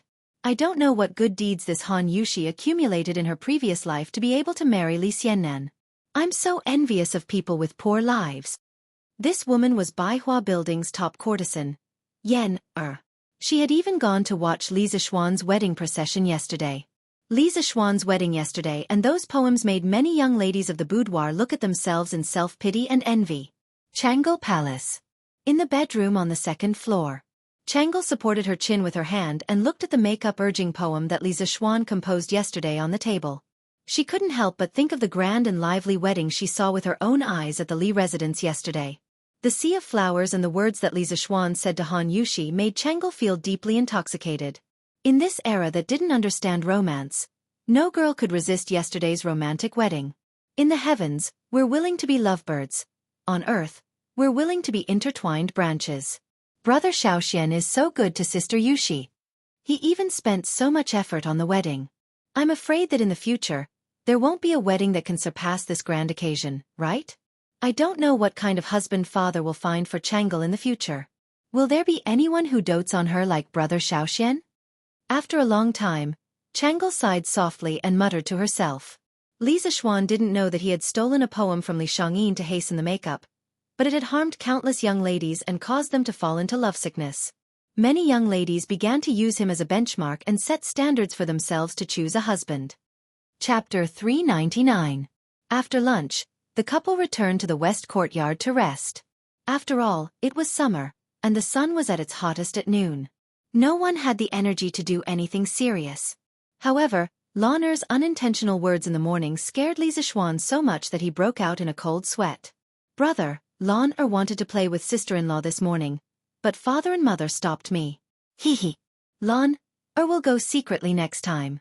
This way, father and mother won't know. Brother, what do you think? Li Zishuan wiped the cold sweat on his forehead and thought to himself, in the future, every time I enter the house, the first thing I have to do is lock the door from the inside. Otherwise, if my little sister suddenly barges in and sees something she shouldn't see, where will I put my old face? Maybe my wife will be traumatized because of this. I have to take this seriously in the future. Although he used to make up a story about a door demon to trick Lan'er into knocking on the door before entering, who knew if Lan'er would forget about this and barge in one day? On the way back to the house, Li Zishuan kept reminding himself that for his future sexual happiness, he must remember to lock the door at all times. Husband, father and mother have such good temperaments. This concubine was worried that father and mother would be unhappy. When they returned to the house, Han Yushi took the initiative to pull Li Zishuan's arm and said excitedly. Although she had been to the Li residence before and had a few pleasant interactions with father and mother Li, She had interacted with them as an outsider after all. Today was the first time she met her parents-in-law as a daughter-in-law, and the process was unexpectedly smooth. This made Han Yushi heave a sigh of relief. At the same time, she also sighed at how kind and benevolent father and mother Li were. As Li Zixuan went to lock the door sneakily, he smiled at his wife and said, "Of course, my father and mother are gentle by nature. They are the kind of good people who have never been jealous of others. Wife, you are so gentle and lovely. Of course, my father and mother like you and are willing to treat you well." Hearing Li Zixuan's sweet words, Han Yushi was slightly shy and said, "Husband, you're making me happy again. I think father and mother are only treating me like this because I'm your wife. But even so, I am still very happy. From now on, not only will my husband dote on me, but there will also be 2 more people who will care about me. Ever since I married my husband yesterday, I feel that even the scorching sun has become lovely and amiable." Simple words of love were the most moving. When Li Zixuan saw Han Yushi's cute appearance, he couldn't help but step forward and pull her into his arms. He intimately placed his chin on her forehead and said gently, "Our days have only just begun. Wife, you're already so excited. What will happen in the future? Do you remember what I told you earlier? We will be the most loving and blissful couple in the Great Tang, and everyone in the world will envy us." Han Yushi meekly pressed her cheek against Li Zixuan's chest and said softly, "But I already feel that I'm the happiest woman in the world now. My husband's talent and the grand wedding that you prepared for me yesterday, countless women are envious. Yushi is neither talented nor virtuous, and I'm not from a prestigious family. I'm so worried that I'm not worthy of my husband's deep affection. In the past, I didn't care about the pain of losing because I didn't get it. Now that I have such a good husband and such good parents, I'm really worried that my husband will despise me." Sigh. This wife of his was really gentler than water. Little fool. What did my husband say last night? With a wife like this, I will never leave or abandon you. I will accompany you in life and death and grow old together. Wife, you're already very good. I like you very much. You mustn't belittle yourself in the future. If you're really the daughter of one of those wealthy families, I won't take a fancy to you." Han Yushi giggled and looked up to ask, "Why do you say that, my husband?" Yushi heard that all men in the world regard marrying a woman with 5 surnames as a supreme honor. "Why don't you take a fancy to me?" "Haha, that's because they're stupid. Rich young ladies with 5 surnames are used to being arrogant and domineering. Although they're indeed gentle and pleasant on the surface, they still can't change their unruly and willful nature. They're not as gentle and virtuous as my wife, nor are their thoughts as pure as yours." As Li Zixuan spoke, his claws secretly reached for the protruding part under the S-line. Han Yushi was listening attentively to her lover's analysis. However, she was completely unaware of the wolf's claws invading her body. When she heard what he said, she said shyly, "I'm not as good as you say. Hee hee. We already met openly last night. Whether my wife is good or not, my husband knows best in your heart." Li Zixuan chuckled sinisterly. His hands naturally didn't stop. That wonderful touch really made him unable to let go. "Ah, my husband, how can you say such embarrassing things in broad daylight? How embarrassing. Ah, my husband, why are your hands there?" Han Yushi said coquettishly. Suddenly, she felt something strange behind her and hurriedly tried to break free from Li Zixuan's wolf's claws. Li Zixuan's eyes were sharp and his hands were quick. He increased the strength of his arms and didn't let his wife break free from his embrace. He smiled sinisterly and said, "My wife didn't rest well in the morning. Why don't you continue to rest now?" Hearing Li Zixuan's tone, how could Han Yushi not know what Li Zixuan meant by rest? She hurriedly tried to push Li Zixuan away with her hands and said, my husband is in the middle of the night." "Husband, that won't do. It's still daytime, and that place is still hurting." "Ugh." Li Zixuan, who originally only wanted to tease her, didn't expect his wife to take it seriously. When he heard Han Yushi's slightly sobbing pleading voice, Li Zixuan blamed himself slightly and hurriedly said, "Haha. My wife, what are you thinking about? This rest is not that kind of rest. I'm afraid that you're tired. I really want you to rest for a while." "Really?" "Of course, it's more real than real gold. My husband is so good. Ha ha. My wife, go and take a nap." The couple came to the bed and prepared to take a pure afternoon nap. Suddenly, how could I forget about this? It's so embarrassing. My husband, quickly turn around. Don't look. It was Han Yushi who had lifted the brocade quilt. A cold plum blossom stood proudly and entered her sight. She was immediately embarrassed and hurriedly pulled Li Zixuan's body, wanting her lover to quickly turn around. Han Yushi woke up in a hurry this morning and forgot to cut this thing down and put it away. Who drew the plum blossom on this bedsheet? Look at the dots of plum blossoms, the color is bright, and the layers are distinct. The snow-white silk next to it is like white snow, setting off the proud plum blossom that bloomed alone to the extreme. It has a profound meaning and is extremely interesting. It's as if the proud plum blossom is right in front of your eyes. It's really a rare painting scroll. Sigh. My wife, don't stop me. Let me collect it properly and pass it down to my descendants. Li Zixuan was very proud in his heart. It couldn't be helped. Any man would be proud in this situation, but his face was serious, as if he was really appreciating the painting. My husband, you're too bad. I beg you, don't look. It's so embarrassing. This bad guy with a wicked smile in front of her looked at the white silk that was stained with her precious first night's red blood, and looked like he was investigating. He kept praising Ling Han for blooming alone. It was simply asking for Han Yushi's life. Han Yushi felt that her soul had left her. She was really ashamed and angry to death. She pulled Li Zixuan with all her strength and said, Chapter 400. After teasing the shy little lady for a while, Li Zixuan stopped while he was ahead. He walked to the side and turned his back, letting Han Yushi clean up the proud and aloof plum blossom alone. Otherwise, wouldn't this girl die of embarrassment? After nearly half an hour, Han Yushi cut the plum blossom, put it away, and changed the new bedsheets. Li Zixuan saw that her face was so red that it was about to drip water, so he didn't say those strange words to tease her. He just held her slender arm and said, Okay, wife, take a nap. This nap can not only relieve fatigue, but also slow down the aging of the skin. Han Yushi's eyes lit up, and she said excitedly, Really? Hey, of course it's true. Go to sleep.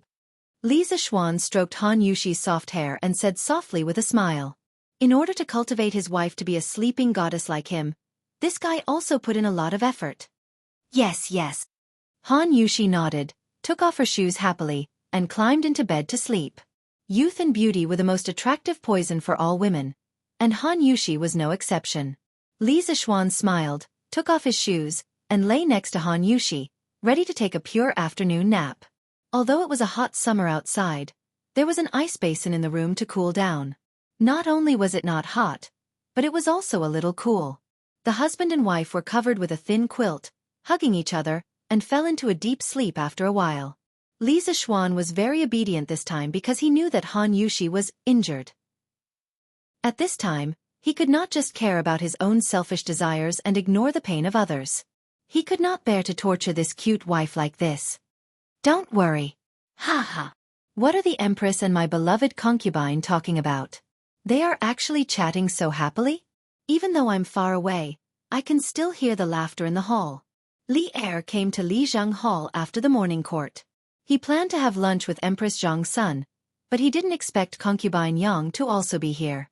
She was even talking and laughing with Zhang's son. Your concubine greets your majesty. When the two beauties saw Li Er coming, they hurriedly got up and bowed. Li Er waved his hand and said, No need to be so courteous, haha. Zhan is just walking around. You can continue chatting. It just so happens that I can listen from the side. Perhaps Emperor Li Er, who worked day and night on state affairs, could only find some fun and relax in the harem. Knowing that Li Er came here to freeload and listen to gossip to relieve his boredom, Zhang's son considerately called a palace maid and ordered her to go to the imperial kitchen to have lunch sent over. Then she sat beside Li Er and said with a smile, Your Majesty, I was just talking to my sister about yesterday's wedding. Oh? It's that brat again. I've also heard about yesterday's wedding. That stinking brat actually used Datong Daily to advertise his wedding. Yu Shernan even came to me yesterday to complain. When Li Er heard this, he immediately ridiculed in annoyance. Zhang's son covered her mouth and laughed, saying, It was because of Li Er's advertisement on Datong Daily that yesterday's wedding was so lively. Your Majesty, you don't know, but until now, the people of Chang'an City are still talking about yesterday's wedding. That's right. I heard that the Li family received tens of thousands of bouquets of flowers yesterday. Just the chickens alone were given out more than 10,000 sets. If we calculate according to the usual price per set, the Li family lost more than 10,000 strings of cash. It's no wonder that yesterday's wedding was so lively. Concubine Yang heard this and interjected with a smile. Ha. That's not how the accounts are calculated. That brat is ruthless. The cost of the chickens from Drunken Immortal Restaurant is only about 200 copper coins. Giving out more than 10,000 sets, that brat only lost 2 to 3,000 strings of cash. Li Er had more information than Concubine Yang, who had lived in the palace for a long time. He shook his head and analyzed. Concubine Yang covered her mouth and laughed. After hearing what your majesty said, it's true. That Li Er is really cunning. He only used 2 to 3,000 strings of cash to make tens of thousands of people in Chang'an City celebrate his wedding. This business is really worth it. Ha. I've said it before, that brat is most suitable to be a profiteer. At this time, the palace maids had already served the dishes. Li Er, Zhang Sun, and Concubine Yang sat down and started eating. Zhang Sun suddenly thought of something and smiled, saying, Your Majesty, the most popular thing in Chang'an City now besides Li Er's wedding yesterday is the wedding poem that Li Er composed. Li Er asked curiously, Oh? Doesn't that brat hate making a fuss? He can even compose poems? Let Maid Guanyin read it for me. Your Majesty, please wait a moment. Empress Zhang Sun got up and went to the small table next to her, taking a piece of rice paper with tiny words written on it. Although the poem was good, as the Empress of a country, of course, she wouldn't be so bored as to memorize a love poem. Then she softly read, Last night's stars and last night's wind, on the west side of the painting building, on the east side of the Kasha Hall. I don't have the wings of the colorful phoenix, but our hearts are as one. Next seat, send the hook of spring wine to warm up, separate chow shoot to cover the red candles. I'll listen to the drum to answer the official, walk the horse and the orchid to turn the pang. I don't have the wings of the colorful phoenix, but our hearts are as one. Good poem. Although Li Er didn't compose poems, it didn't mean that he didn't understand poems. He seriously tasted it for a while, and his eyes became brighter and brighter. Finally, he clapped his hands and praised. This poem reminds me of the scene when I first met the Empress and my beloved concubine. At that time, I was often fighting on the front line, but I always had you in my heart. Perhaps this is what it means to be as one. Tiske, Li Zishuan's poem is good. It can be considered to have written out my thoughts.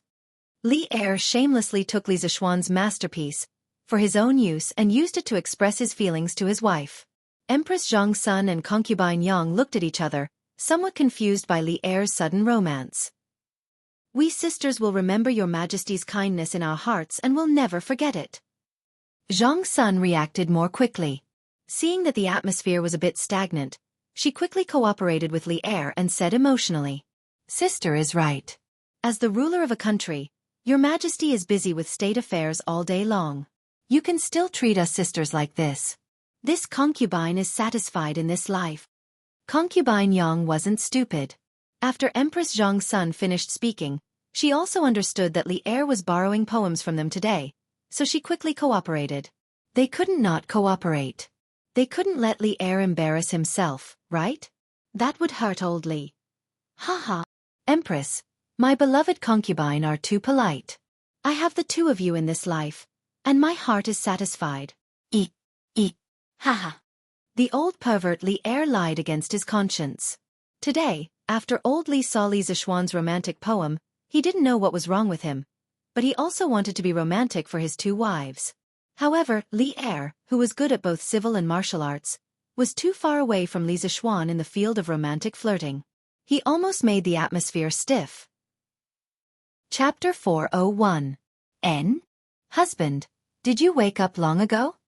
Last night, after being tormented by Li Zishuan for most of the night, Han Yuxi's whole body was about to fall apart. In the morning, if she didn't think that she had to get up to serve tea to her parents-in-law, she wouldn't get up even if the sky fell down. She was really sleepy. She fell asleep not long after lying in bed at noon. Li Zishuan was afraid that the sunlight outside would affect his wife's sleep, so he specially put on the divine weapon that he used to sleep in, the eye mask, for Han Yushi. Therefore, Han Yushi slept until 3 o'clock in the afternoon. As for Li Zixuan himself, of course, he didn't wear the eye mask. This was the only one in the family. In other words, he was the only one in the family who liked to sleep in, so there was no need to get so many. In fact, Li Zixuan wasn't very sleepy. Although he was tormented until the second half of the night last night, this guy was the type who became more and more energetic. If it wasn't for his wife's first time, this beast, might have tormented until even later.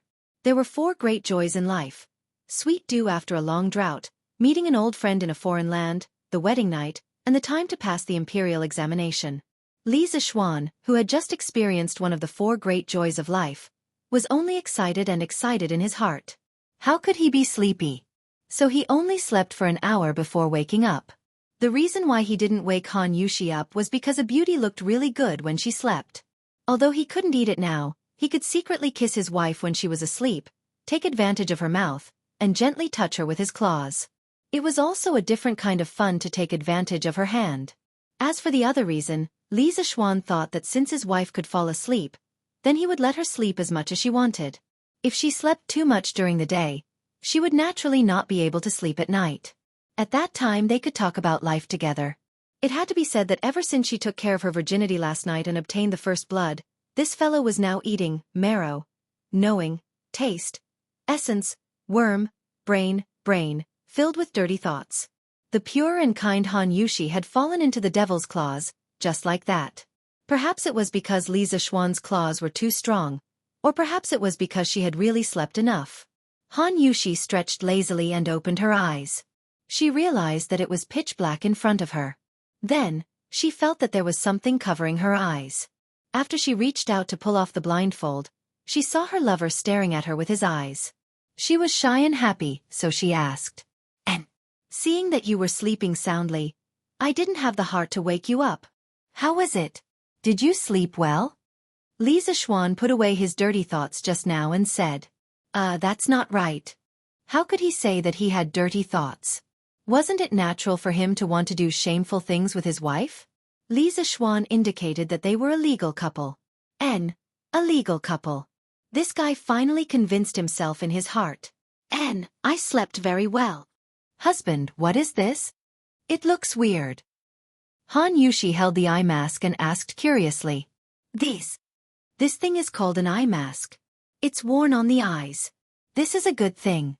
If I hadn't helped you put this on just now, you might have been woken up by the sunlight outside. Li Zixuan said proudly. Han Yushi heard this and widened her eyes.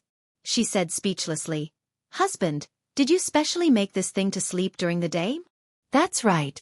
"Wife, what's with your expression?" Han Yushi looked at the eye mask, then looked at her lover and said hesitantly, "Husband, I know that you have great wisdom. The curved plow, the scooter, the paper machine, Hanyu Pinyin, and so on. These things that benefit the people were all invented by you. I am proud to be able to marry such a husband. But, husband, can you use your great wisdom on the right path?" This girl knows how to speak with restraint first and then praise later. Han Yushi praised Li Zixuan in the first half of the sentence, and then began to persuade Li Zixuan to turn over a new leaf. This was a typical case of restraining first and then praising later. Li Zixuan snappily pinched the little beauty's nose and said, "That's right. Who said that this eye mask is not the right path? Only when a person has a good rest can he work well. Only when he works well can he earn more money. With more money, he can live a good life. And this eye mask of mine can let people rest well. Do you think this thing is important? Is it the right path?" Ouch! It hurts. Husband, let go of me first. Han Yushi removed Li Zixuan's hand from her nose, then smiled mischievously and said, "Hee hee. Husband, you're twisting words and forcing logic. Actually, you just want to use this to sleep in." Li Zixuan was furious. He hugged Han Yushi and was about to punish her. Twisting words and forcing logic? Who's twisting words and forcing logic? Say it again? Hee hee hee. Husband, stop scratching. It's itchy, haha. It's so itchy. Stop scratching. Stop scratching. Do you know your mistake? I know my mistake. I know my mistake. Haha. Husband, let go of me. Han Yushi was scratched all over. Her long hair was scattered everywhere, and the front of her chest was also open. What a picture of a lazy beauty. Gulp. You can't let go even if you know your mistake. Li Zishuan glared and shouted. Before Han Yushi could react, his mouth had already moved closer. 50,000 words omitted here. Ugh. Husband, why are you doing this in broad daylight? After a round of hugging, kissing, cough, cough, of course, it was just a kiss. Li Zishuan couldn't bear to let his wife get hurt even more. Han Yushi's hair was messy, and her cheeks were red. She rolled her eyes at her lover and said coquettishly. In just 2 days of intimate interaction, she understood that Li Zishuan, who had always been sunny and upright, was actually so lecherous. It was just that she liked this kind of lecherousness very much. Ha ha. Wife, you mean that your husband can play tricks at night? Li Zishuan teased. No. Husband, you're bullying me on purpose. Han Yushi pouted and said aggrievedly. Ha ha. Wife, don't cry, kiss. No kiss. After Li Zishuan instilled a whole night of messy knowledge, how could Han Yushi not know what kiss meant? She hurriedly turned her face to the side, not daring to look at Li Zishuan again. In fact, she really didn't dare to kiss again. She was afraid that she would be unable to control herself and let Li Zishuan have his way again. Cough, cough. Since you don't want to kiss, then we'll kiss in the future. It was getting harder and harder to coax his wife. Li Zishuan could only say gloomily. By the way, wife, turn around. I have something very important to ask you. Chapter 402. I won't listen, I won't listen, I won't listen. My husband must be lying to me again. Han Yushi covered her ears and shook her head with her back facing Li Zishuan. She had learned to be smart now and was always on guard against Li Zishuan setting a trap for her. Stop fooling around, I'm really not lying to you. Wife, quickly turn around. I really have something serious to tell you. Li Zishuan was speechless. Why didn't anyone believe him when he told the truth? He turned sideways and forced Han Yushi to turn around. Han Yushi said in disbelief, Husband, you really didn't lie to me? Mua. I didn't lie to you at first. I really wanted to tell you something serious, but since you don't believe your husband so much, then how can I disappoint you? Hee hee. Li Zishuan kissed Han Yushi's rosy little lips angrily and then smiled proudly. Bad husband. I knew you were lying. Han Yushi slapped Li Zishuan's chest in embarrassment and anger, trying to push him away. Hee hee. Wife, you still don't believe me? Li Zishuan pressed against Han Yushi's forehead and said with a smile. I believe. I believe. Husband, quickly say it. Looking at Li Zishuan's posture, how could Han Yushi not know what would happen if she said that she didn't believe him, so she quickly nodded. Hee hee. That's more like it. Li Zishuan chuckled and took the opportunity to touch Han Yushi's perky butt. Naturally, it caused the beauty to be coquettish, angry, again. Hee hee, okay, I won't tease you anymore. Let's talk about serious matters. Li Zishuan sat up and leaned on the bed. Han Yushi saw that her lover really had something to say to her, so she quickly tidied her hair and leaned on Li Zishuan's shoulder and said, Husband, say it. Li Zishuan said seriously, Yushi, when did your last period come? Your menstruation? Han Yushi, who was waiting for Li Zishuan to get down to business, almost broke down when she heard this. Her first reaction was that Li Zishuan was deliberately teasing her again. Moreover, he was teasing her with such an embarrassing matter. This was too much. Husband. You lied to me again. How can this kind of shameful thing be considered proper business? Han Yushi was so angry that her eyes were a little red, and there was a trace of anger in her voice. Cough, cough.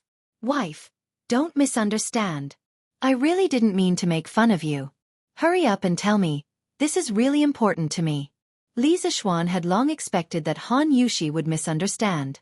After all, ancient girls were not as open as modern girls. This kind of thing was very embarrassing for them. In order to make Han Yushi believe it as soon as possible, he could only put on a solemn expression and explain it seriously. But husband, why are you asking such an embarrassing question? Han Yushi saw that Li Zishuan didn't seem to be joking. She was a little convinced, but she still asked hesitantly. Wife, don't ask about this first. Tell me first, and I'll tell you later. Li Zishuan waved his hand. Han Yushi stammered for a while and said embarrassedly, I should have my period on the 6th day. Phew. That's good, that's good. It should be fine. Li Zishuan heard and heaved a sigh of relief. That's right. Li Zishuan was calculating his wife's safe period. As the saying goes, 7 days before and 8 days after. Last night happened to be in the safe period. Although there was a probability of pregnancy during the safe period, the probability was much lower, wasn't it? Li Zishuan didn't intend to let Han Yushi, who was not even 15 years old, have a child so soon. This wasn't good for her body and the child's health. How did Li Zishuan know all this contraceptive knowledge? Although he was an engineering otaku in his previous life, he also had a girlfriend, okay? He had checked the basic knowledge that should be checked, although he was still a virgin in the end. Because his girlfriend was afraid of pain, he also felt sorry for his girlfriend. In the end, the two of them didn't take that last step. Husband? What do you mean by fine? What were you mumbling about just now? Han Yushi saw that Li Zishuan kept saying things that others couldn't understand like a lunatic, so she asked hurriedly. Husband, I was just calculating whether my wife would get pregnant after we did that kind of thing last night based on my wife's period time. Knowing that he couldn't hide it, Li Zishuan also didn't want to hide it. He also wanted to take the opportunity to popularize Han Yushi's knowledge. Hearing Li Zishuan mention last night's consummation in the bridal chamber, Han Yushi was embarrassed. However, hearing that Li Zishuan could calculate whether she could get pregnant based on the time of her period made Han Yushi a little incredulous. Husband, you're talking nonsense. When that comes, what does it have to do with being pregnant? Hey! Of course it has a lot to do with it. Generally, it's not easy for a woman to get pregnant in the 7 days before and 8 days after the arrival of her period. Do you understand? Li Zishuan began to give his wife a biology lesson. Oh. Han Yushi nodded as if she understood. Then, she saw her counting her fingers. A moment later she exclaimed, if it's like this, then after we did that last night, wouldn't I not get pregnant? Hey. Wife, what do you mean by that expression? Don't tell me you want to be a mother so soon? Li Zishuan poked her forehead and said in annoyance. Of course. Husband, you caused me so much pain last night. In the end, I couldn't get pregnant. What a loss. Han Yushi rubbed her forehead and said with an aggrieved expression. Li Zishuan almost vomited blood. How could things like giving birth to a child be calculated like this? Wife, you're still young. It's not suitable for you to have a child. If you give birth now, it's not good for you and the child. Husband, you're bluffing again. How am I young?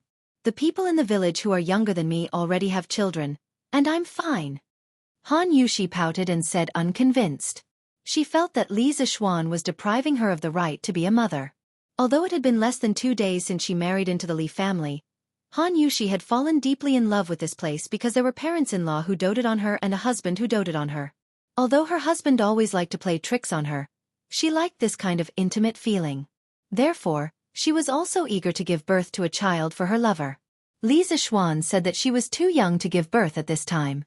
Of course she was anxious. Wife, have you heard of how many pregnant women die of dystocia every year in Chang'an City?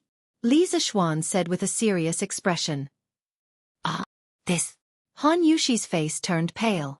Wife, even if you don't know the specific number, you should have heard of many similar cases, right? Han Yushi hesitated for a moment and finally nodded. Li Zishuan continued. When a woman is 13 or 14 years old, her body is not mature yet. How can she give birth to the next generation? At this time, the risk of giving birth is doubled. This is why more than 30% of pregnant women in Chang'an City die of dystocia every year. Wife, you love me and want to give birth to a child for me earlier. I understand and am very grateful. But I, Li Zishuan, married Han Yushi because I like this person, not to marry a birth tool. No matter what, your safety is the most important. We can give birth to a child later. You and I still have a long way to go. Have you forgotten? We still have to be the happiest couple in the Tang dynasty. In ancient times, the death rate of pregnant women in dystocia had always been high. In addition to poor medical conditions, Another important reason was that women's childbearing age was too young. Li Zixuan could accept early marriage, but his wife had to give birth later. Chapter 403. After seriously teaching Han Yushi about physiology for nearly an hour, he finally made this girl understand the huge disadvantages of giving birth too early. Li Zixuan was about to let out a sigh of relief when Han Yushi's next sentence almost choked him half to death. "Husband, how do you know so much about us women's affairs? Have you been studying this for many years?" Li Zixuan was speechless. How could a man like him study women giving birth to babies every day? These were all things he saw on the internet or in novels in his previous life. Cough cough.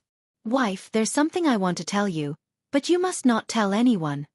Li Zixuan was silent for a long time before he suddenly said with a struggling expression, "Husband, please tell me.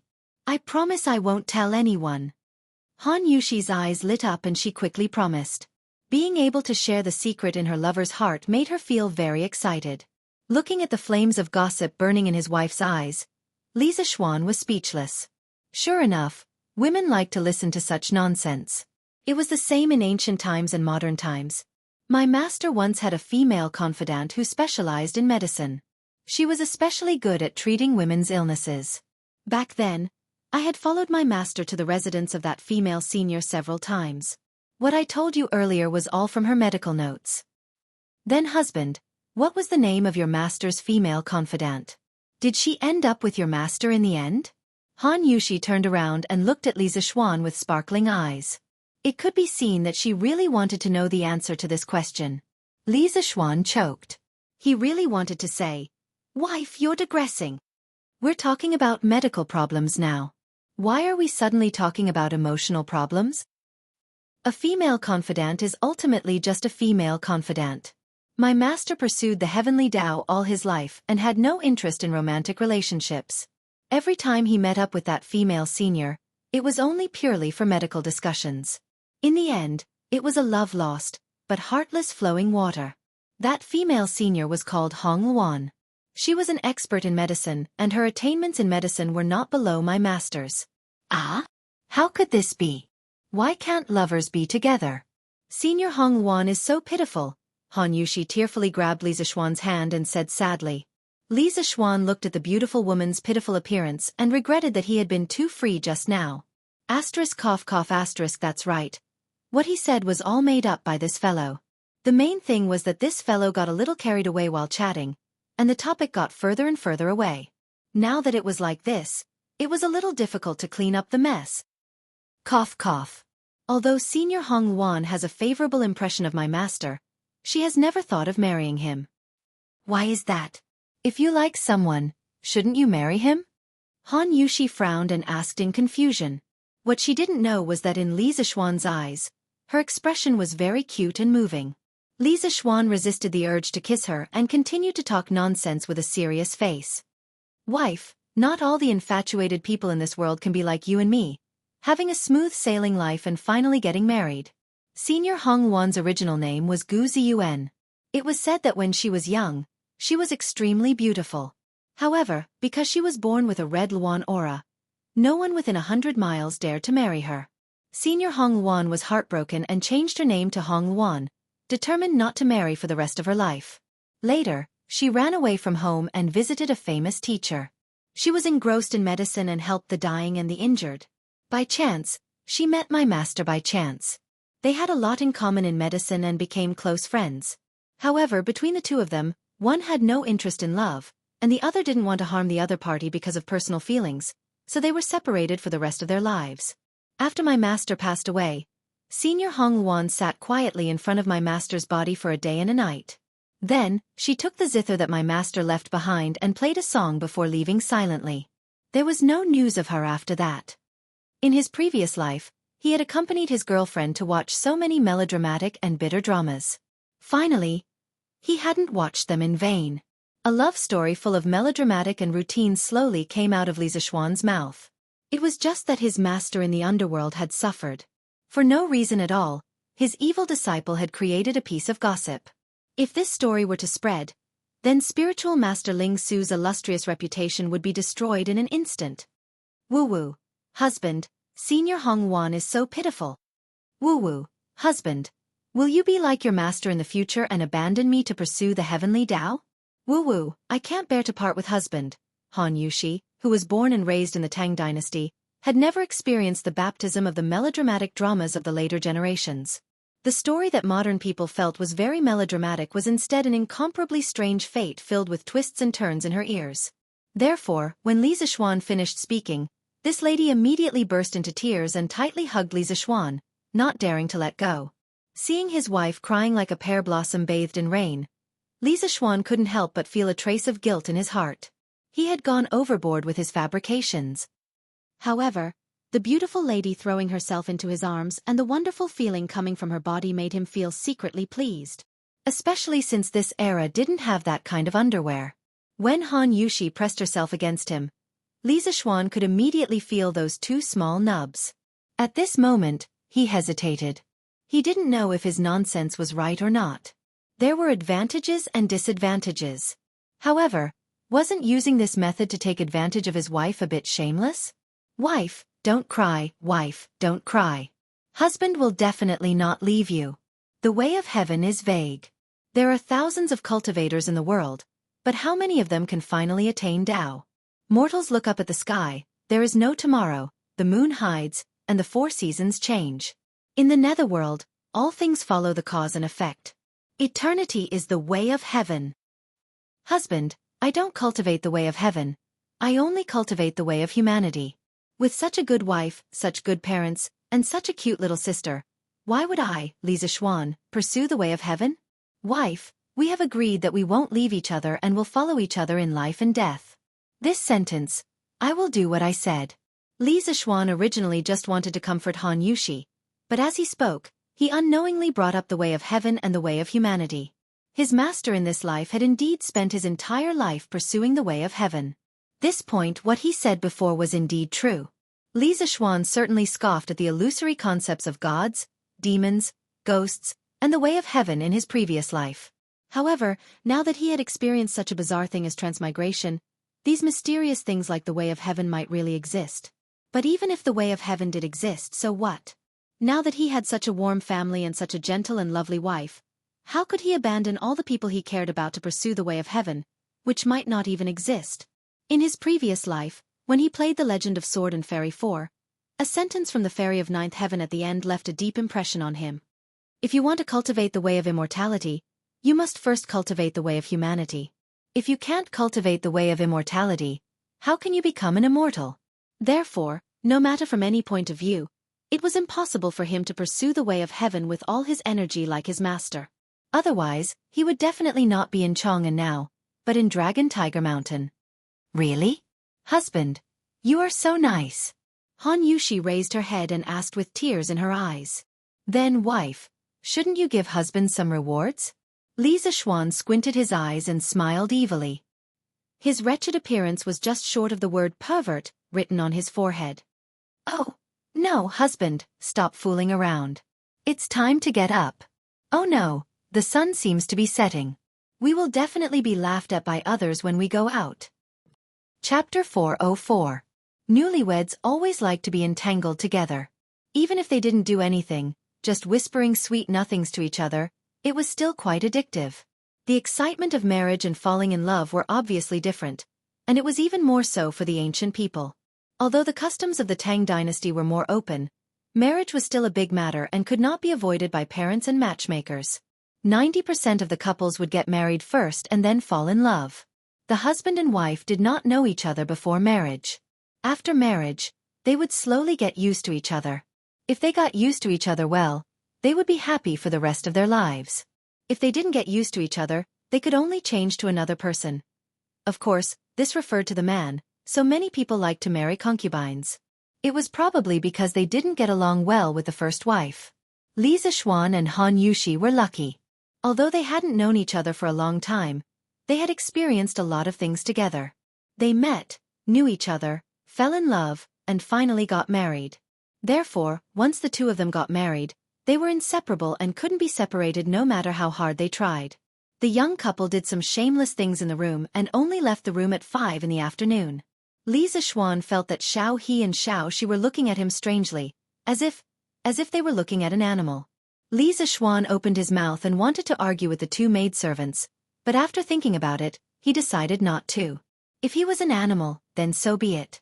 At least it was better than being single. During dinner, Li Zixuan found that there was an extra dish on the table. It was a dish that he had never seen before. It was a dish that had never appeared in the Li family before. Come, Xianxia, try this soup. It's very good for your health. Madame Li was full of smiles. She stood up and picked up the small bowl in front of Li Zixuan and filled it to the brim. Li Zixuan was speechless. He was just about to ask what kind of soup it was when his mother gave him a bowl. He felt that there was something wrong with it. The soup in front of him looked black. There were a few pieces of spring onion floating on the surface of the soup, and there seemed to be a few pieces of meat and bones at the bottom. Although the appearance was a little bad, it smelled quite good. Mother, what soup is this? How come I've never seen it in our house? Although his mother would not harm him, Li Zixuan still wanted to ask. After all, everyone was curious. Hee, this is a soup made from a few different types of meat and a few herbs that can clear away heat. This is my first time making this soup, so it might not look good, but it's especially good for the body. Xianxia, drink some. Mrs. Li blushed and said embarrassedly. Mother, this soup smells so good. Let me try it too. Seeing that Mrs. Li's expression was a little unnatural, she thought that she was embarrassed because it was her first time making such a soup. As a daughter-in-law, Han Yushi naturally had to stand up and support her mother-in-law at this time. In her opinion, even if the soup her mother-in-law made for her for the first time tasted terrible, she would just have to endure it. It would be fine as long as her mother-in-law was happy. Mrs. Li's expression froze. Mr. Li, who was next to her, moved his lips as if he wanted to say something. The atmosphere suddenly became a little awkward. Han Yushi blinked in confusion, not knowing what went wrong. Ahem, Yushi. It's my first time making this kind of soup, so I might not have a good grasp of the heat. Let Xianxia drink it. In the future, when I'm familiar with it, I'll make it for you. Mrs. Li saw that her son and daughter-in-law were looking at her hesitantly, and hurriedly explained. After that, she glared at her son and said sternly, Xianxia, why aren't you drinking it? Do you want your wife to taste the soup for me personally? Hee, brother, drink it quickly. If it tastes good, Lan wants to drink it too. Lan smelled the fragrance of the soup and wanted to get a bowl, but after hearing what her mother said to her sister-in-law, she immediately sat down and urged her brother to taste it for her. It turned out that his mother was using him as a guinea pig to test the new soup. But why did she have to make it so strange? Li Zixuan was a little confused, but since his mother had already said so, and there was a mischievous girl beside her urging him, it would be unmanly of him to refuse. Thus, Li Zixuan tragically became a guinea pig. He picked up the small bowl in front of him and drank the soup clean in a few mouthfuls. He also picked up a few pieces of meat and ate them. In the end, this guy even smacked his lips as if he was savoring the aftertaste. Delicious. Li Zixuan gave a thumbs up under the expectant gazes of the crowd and praised. Mother, although this soup doesn't look very good, the taste is very good. Mother, you are really too talented. Even though it's your first time making it, you made it so well. This was definitely not Li Zixuan deliberately flattering his mother. He was speaking from the bottom of his heart. It was just that in this soup, other than chicken, duck and goose, he felt that there was another type of meat, but he couldn't taste it. Wow! Is it really that good? Then Lan wants to drink it too. As soon as Li Zixuan finished speaking, the snack vendor Lan was the first to stand up impatiently to scoop the soup. Li Jingma's hand that was holding the chopsticks trembled violently. Then he quickly snatched the spoon from Lan's hand and said, Lan, you can't drink this soup. Why? Lan looked at her father in confusion. In her impression, her father wasn't so stingy with her. This soup is specially made by your mother to nourish your brother's body. Your brother has been running around for the past few days to get married and is exhausted. Lan, don't fight with your brother for it. Perhaps realizing that his tone was a little inappropriate, Li Jingma put on a smiling face and patiently explained to his daughter. Father, there's still so much soup. I can't finish it alone. Let's all have a bowl each. Li Zixuan looked at the nameless soup that was more than a caddy in front of him and was speechless. No, Xianxia, this is the soup that your mother boiled for the entire afternoon. Hurry up and finish it. Don't let down your mother's painstaking efforts. If Lan and Yushi want to drink it, your mother can make it tomorrow. Moreover, tomorrow's soup will definitely be better than this. Li Jingma quickly retorted. Yes. Xian, hurry up and drink it. Today's soup is just for me to try my hand. I'll make more tomorrow. Everyone will have a share. You can drink today's soup first. Madam Li also hurriedly said. Mother is right. Husband, you've worked hard these past few days. Hurry up and drink this soup. I can drink it tomorrow. Han Yushi also turned around and advised after hearing her parents-in-law's words. Oh. Then hurry up and drink it, brother. Lana won't fight with you. Lana glanced at him and generously waved her small hand and said, All right. Thank you, mother. Li Zishuan's face was full of black lines. If he finished such a big bowl of soup, then what was he going to eat later? However, with 4 pairs of eyes staring at him, he had to drink it even if he didn't want to. Thus, Li Zishuan didn't eat anything for dinner because he was full. Madam Li nodded her head in relief when she saw this. Most of the soup's recipe that she just mentioned was true. It was just that she added a few pieces of sheep's penis to the meat and a few more aphrodisiacs to the medicine. She couldn't be blamed for this. In the afternoon, she heard from the servants that her son and daughter-in-law only left the room at 5 in the afternoon. She was worried that her son would overindulge and his body wouldn't be able to take it. Therefore, the Li family had such a new dish for tonight's banquet. It had to be said that Madam Li was worried sick for her son. However, Li Zishuan was wrongly accused. In the afternoon, other than hugging and kissing in the room, he and Han Yushi didn't run amok like his mother thought. In this way, the innocent Han Yushi would have to suffer again tonight. Chapter 405. It's really blue. When he woke up, the person beside him had already disappeared. After asking Xiao Shi, he found out that his wife had already woken up and was now learning how to do accounts from his mother in the east courtyard. Although Li Zishuan was in charge of the Li family now, his mother would still calculate the accounts of some of the shops every once in a while. She was worried that her son would be fooled by the shopkeeper. After all, it wasn't as if the evil servant had never bullied the master before. Li Zishuan persuaded his mother a few times that she didn't have to work so hard. Now that he had a noble title, which evil servant would dare to bully him? However, his mother didn't listen to him and insisted on her own views. Li Zishuan could only give up trying to persuade her. Now, the Li family welcomed a new mistress. Mrs. Li wanted to hand over the accounts of the shops in her hands, and even the management of the Li family's internal affairs to Han Yushi. As for herself, she would live a leisurely life and quietly wait to hold her grandson. However, Han Yushi had just married into the family. It was obviously unrealistic for her to take over so many things at once. Therefore, Madam Li started a training class for her daughter-in-law from today onwards. Han Yushi was also very willing to learn. On one hand, she could use this opportunity to integrate into the Li family and become the mistress of the family as soon as possible.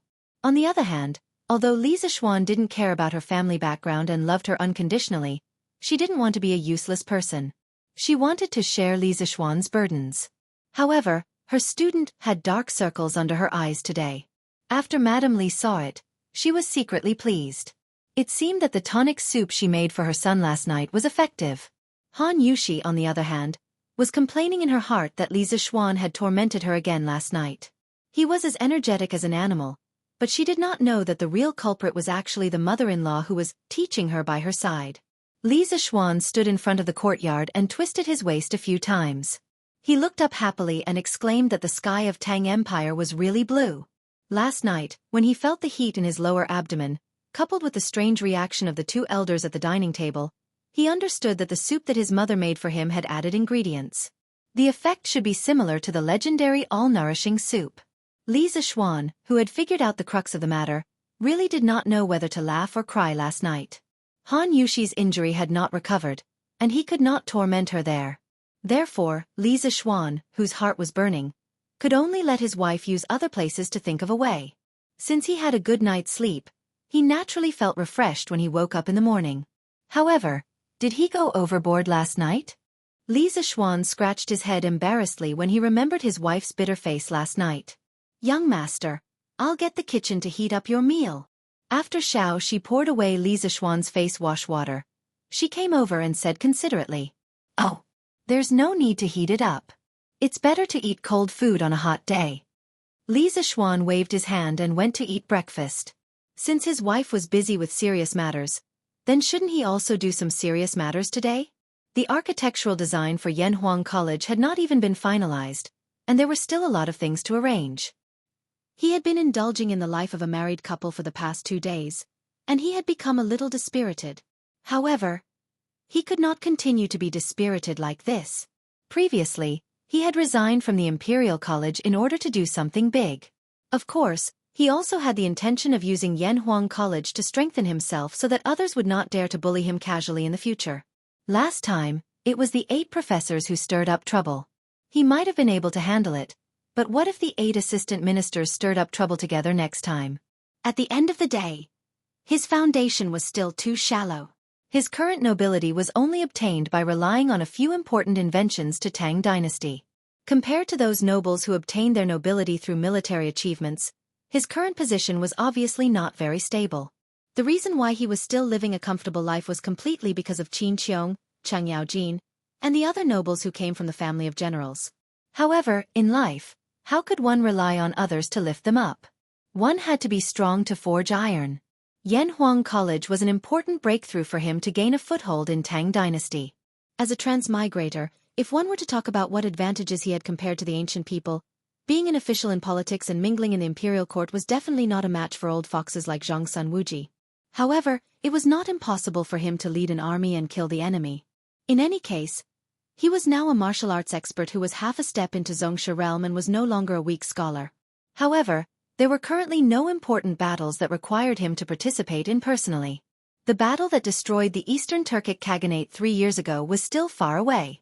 Thus, his most outstanding advantage should be his knowledge that was ahead of the times. In his previous life, even though he did not dare to say that he was a top student, he still had a solid grasp of engineering knowledge. In his profession, he had dabbled in optics, mechanics, electricity, and mathematics. Even if he had forgotten some of it, he could use his perverse mental strength to recall it. With such a good prerequisite, of course, he would not waste it. Thus, he wanted to establish Yanhuang College. He wanted to establish his own sect and become the founder of engineering in Tang dynasty, a grandmaster of his generation. He wanted to nurture a large batch of outstanding engineering students and turn them into his comrades. Together, they would use engineering to change the entire Tang dynasty. At that time, with Yanhuang College as his foundation and a large batch of engineering students as his backing, who would be so blind as to find trouble with him?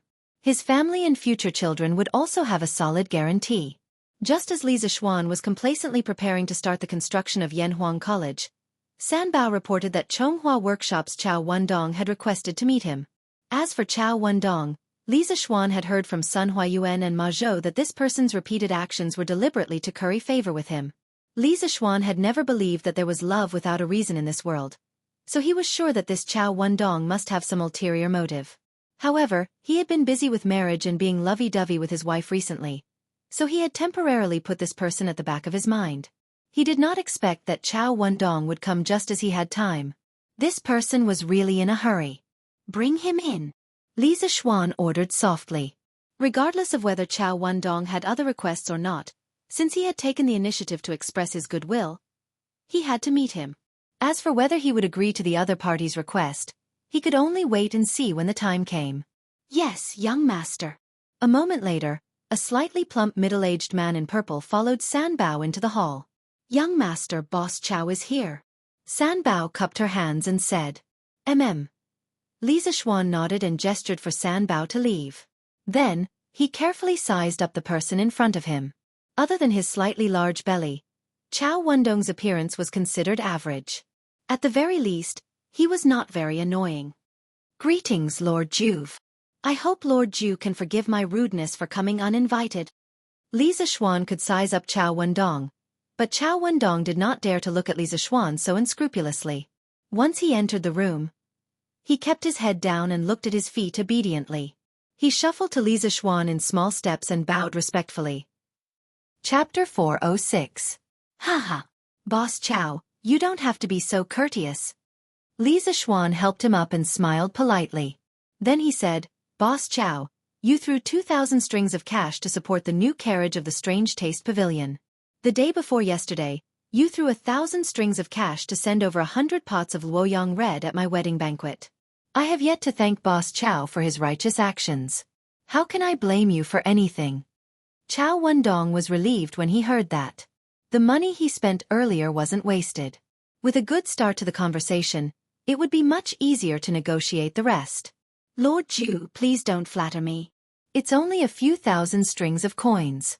To Lord Ju, it's probably just a drop in the ocean. Moreover, I really like the new carriage from Strange Interest Pavilion. That's why I didn't hesitate to raise the price to buy it. Thus, I really don't deserve Lord Ju's thanks. Chow Wendong cupped his hands and spoke politely to Li Zixuan. Scholars, farmers, businessmen all had a strict hierarchy. He had no choice but to be polite. Earlier at Strange Taste Pavilion, he did intend to help Li Zixuan with his new carriage. However, this kind of thing could be done but could not be said. Otherwise, the effect of the gift would be greatly reduced. It might even have the opposite effect. Chow Wendong, who had been at the bottom of society for so many years, was very familiar with the ways of officialdom. As expected, a faint smile appeared on Li Zixuan's face. Previously, he had retreated in order to advance. He had indeed intended to test Chow Wendong. Whether it was the Strange Taste Pavilion raising the price of the new carriage or the extravagant gift of 1,000 strings of peonies at the wedding, it was all voluntary by Chow Wendong. It wasn't Li Zixuan who forced it. If Chow Wendong wanted to repay the kindness, because of this, Li Zixuan could only flick his sleeves and send him off.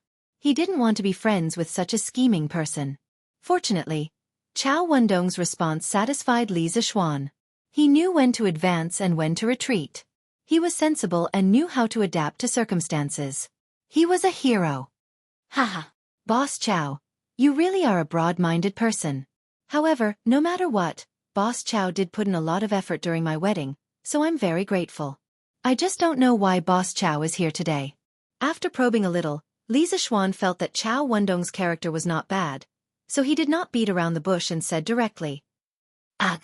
Chow Wendong was stunned for a moment. The speed at which Li Zixuan cut to the chase was much faster than the officials he had interacted with in the past. This was somewhat different from the general reserved and tactful style of conversation in the current officialdom. Lord Ju, to tell you the truth, I'm only here for one thing. I'm hoping that Lord Ju can come forward and form a Chamber of Commerce.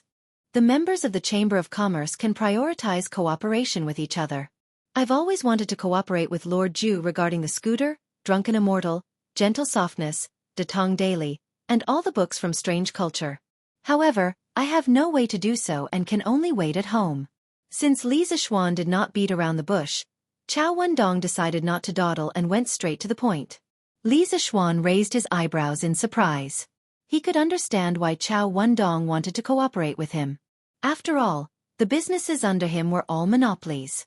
Many people wanted to come in and take a share of the profits, but not everyone was qualified to enter. What surprised him was that Chow Wendong actually wanted him to form a Chamber of Commerce. Was this guy trying to cause trouble? Boss Chow, why do you want to form a Chamber of Commerce? Chow Wendong struggled for a moment, then cupped his hands and said, I've had several business dealings with your father, Master Li, but I didn't expect that the Li family would have such a young hero like Lord Ju. In just a few months, he became the founding father of the Tang dynasty and took up an important position in the Imperial College. He broke the iron law that has always been in our dynasty that merchants and their children can't enter the imperial court as officials. I and the other merchants all admire you and think that Lord Ju is the hope of us merchants. Therefore, I'd like to be bold and ask Lord Ju to lead us merchants to do something big to eliminate the prejudice of the imperial court and the people of the world against merchants. After Chow Wendong finished speaking, he cupped his hands and bowed deeply to Li Zixuan. He kept his upper body bent at a 90-degree angle and didn't get up. Li Zixuan was speechless. Logically speaking, this was the first time he heard that merchants in the Tang dynasty couldn't be officials. He had heard that the status of merchants in ancient times was low, but he didn't expect it to be low to this extent. They were being ostracized by all the classes in the world. According to historical records, the 4 classes of scholars, farmers, workers, and merchants were divided according to the spring and autumn period by the Prime Minister of the state of Qi, Guanzhong. He advocated that the people be divided into 4 classes: scholars, farmers, workers, and merchants. They would live in fixed areas according to their respective professions. This was called the 4 classes of occupations.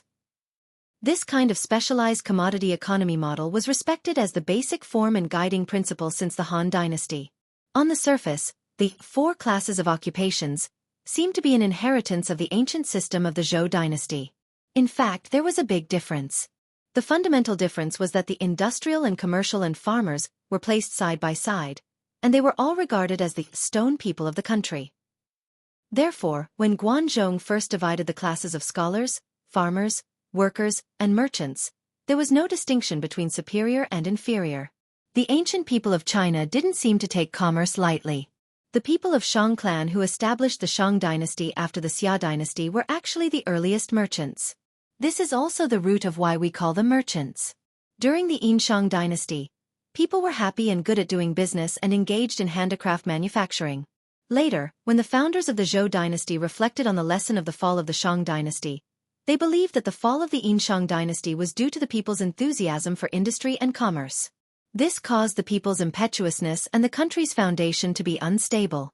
Therefore, they turned to the agricultural policy of despising industry and commerce. In the Zhou dynasty, the status of industry and commerce became very low. Workers were often placed side by side with the status of slaves, male and female slaves. In the later dynasties, as the rulers continued to suppress merchants, the status of merchants became lower and lower. During the Qin dynasty, even if merchants were rich, they couldn't wear silk clothes. During the Han dynasty, merchants couldn't be officials, and handicraftsmen were untouchables. Their property had to be declared to the imperial court. If the declaration wasn't true, their property would be confiscated. During the Tang dynasty, merchants couldn't enter the imperial court as officials. It wasn't until the Ming and Qing dynasties that the status of merchants changed. From rich merchants without an official career path to rich merchants with an official career path. China's merchants had successfully turned the tables. Therefore, for Li Zixuan to be able to obtain an official position as the son of a merchant, it could be considered an unprecedented stroke of luck. The main reason was that he had made enough contributions. Moreover, Qin Qiong and Chang Yaojin had always treated him as a junior and had constantly promoted that reward. In addition, he was the last disciple of the present-age expert, spiritual master. This identity had almost completely washed away his identity as a merchant and added a lot of points to Li Er's impression. Therefore, he was able to obtain his current status as a baron. It could be said that his success couldn't be replicated by the thousands of merchants in the Tang dynasty. Even if Chao Wendong was envious, he couldn't do anything. Chapter 407. Boss Chao, I'm afraid you've misunderstood.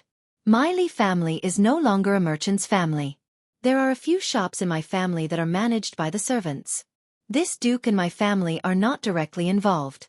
As for what Boss Chao said about improving the status of merchants and changing the impression of merchants in everyone's eyes, this duke can't take on such an important and sacred task. Boss Chao, you'd better find someone else. In the Li residence's hall, Li Zixuan lowered his head and pondered for a long time before shaking his head and refusing. This Chao Wendong only paid a few thousand strings of coins and wanted him, Li Zixuan, to lead this group of merchants in a revolution. It was really a bit whimsical.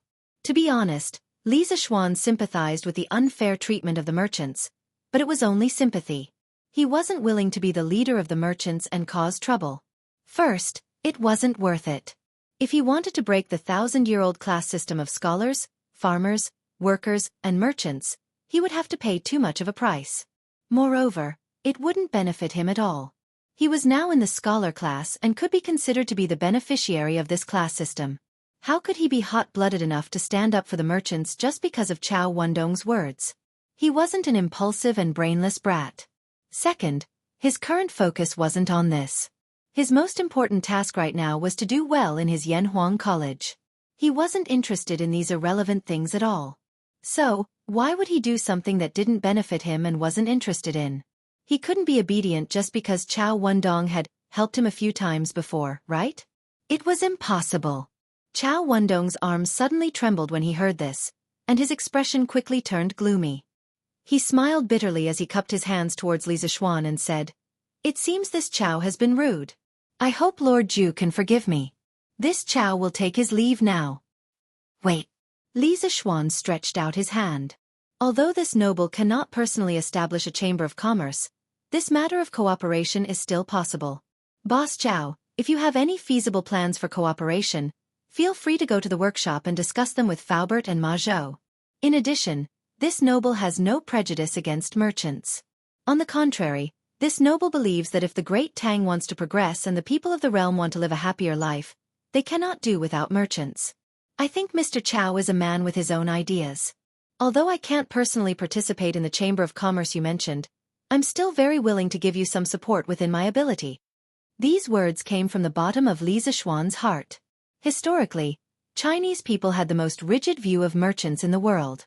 The low status of merchants was the result of thousands of years of stigmatization. Why did they stigmatize businessmen? Perhaps many people would think of the emphasizing agriculture and suppressing commerce policy of the past dynasties. But first of all, they had to understand that suppressing commerce referred to the merchants of the people, not the official merchants. Under the high-sounding excuses, they actually had the heart to monopolize the market. Therefore, emphasizing agriculture and suppressing commerce was an extremely hypocritical proposition. Just like the modern purifying the internet environment and establishing a new style of civilization, it was a propaganda slogan of the people in power who were awe-inspiring righteousness while the people involved were cursing. If, 1,000 years later, there was a joker who interpreted it literally and believed that the net cleansing campaign protected the physical and mental health of the people, one would probably laugh their heads off. Unfortunately, history was not written by merchants. In order to maintain their market advantage and prevent the disclosure of trade secrets, merchants were unwilling to write books and spread their ideas and experiences. This gave the people in power a propaganda advantage. They could stand on the moral high ground and wantonly distort the role of merchants to gain an advantage in public opinion by tarnishing the reputation of the other party. As a result, for many years, most people actually believed it to be true. But in fact, the role of merchants in promoting social progress was unquestionable. The greatness of merchants could not be overemphasized. The so-called merchants do not create value was the biggest prejudice. Merchants created value, but labor did not. Merchants were the first driving force of social progress. Merchants brought vitality to society and promoted freedom, fairness, and democracy. Merchants invented and maintained the business system and logistics network, promoting the exchange and spread of ideas, people, and culture.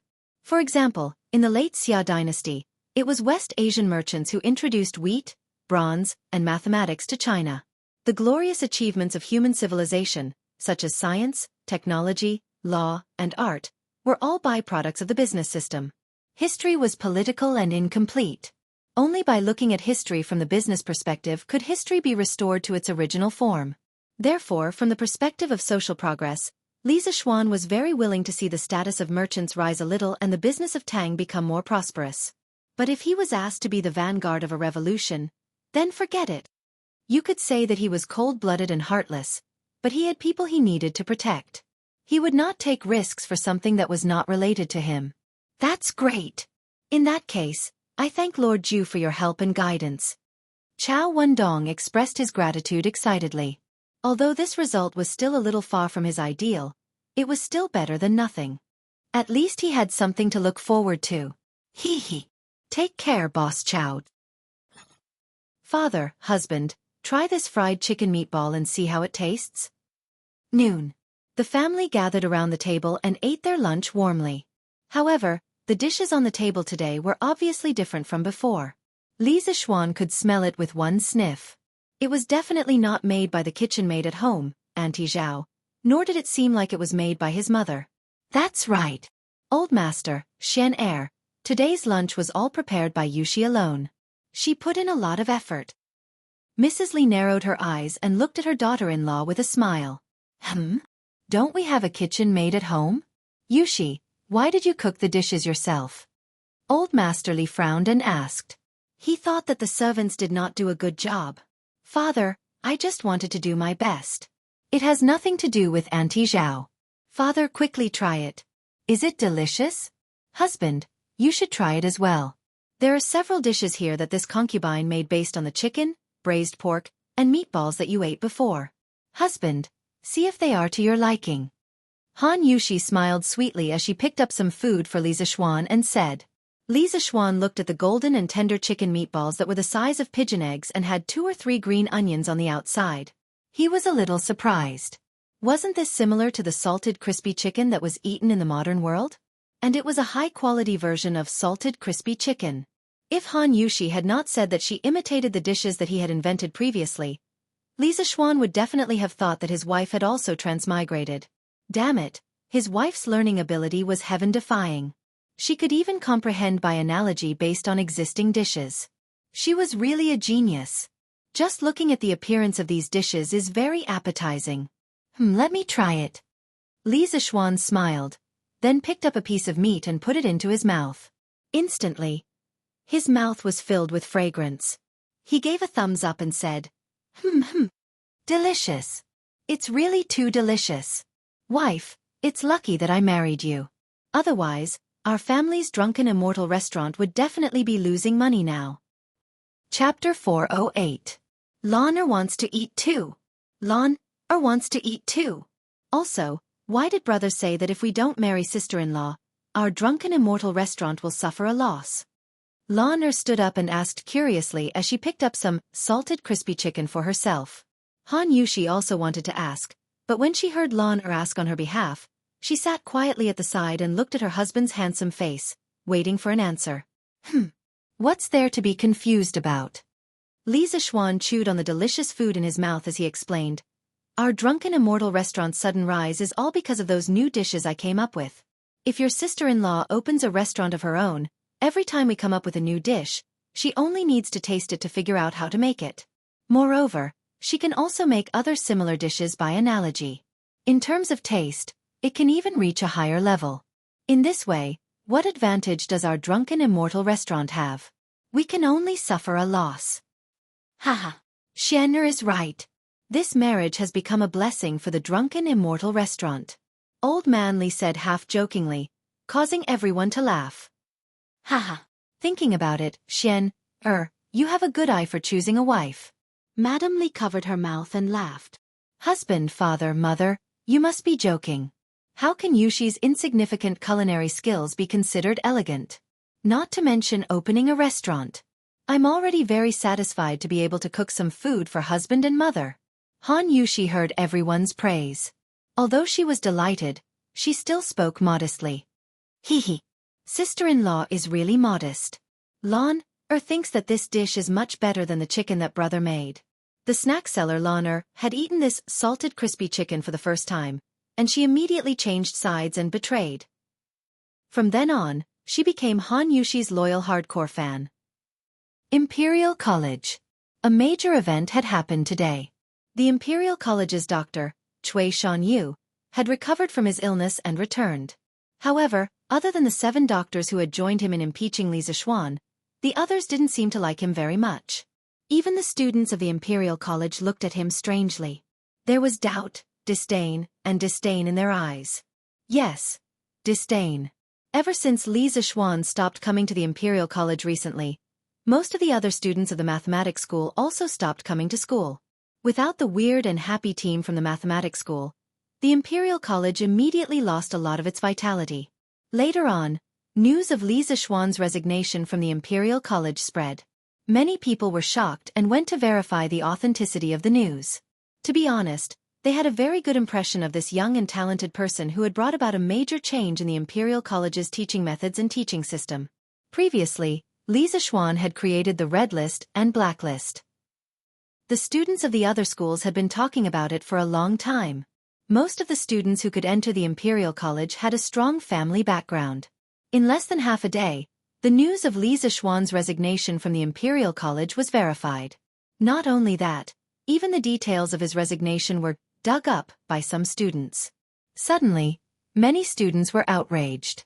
The 7 professors, Zhu Qinglu, Sima Minglang, Gu Fengyan, Shangguan Yufeng, Lu Yanyu, Zhang Zhanli, and Xikong Linghao, had been attacked by many unknown pebbles in the Imperial College over the past few days. Now the culprit, Xianxia, had returned. As students of the Imperial College, they naturally felt very ashamed. Some of the more daring second generations even looked at Xianxia with a hint of eagerness.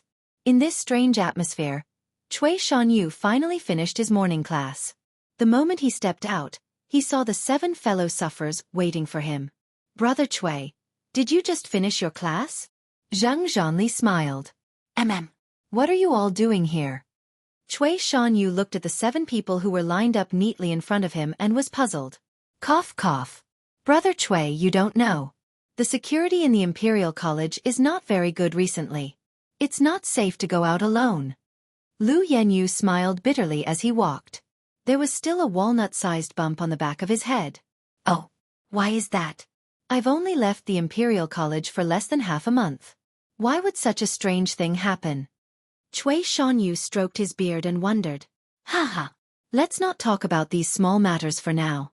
Now that Brother Cui has returned, the position of Secretary of the Imperial College should be in the bag, right? Zhang Zhanli chuckled.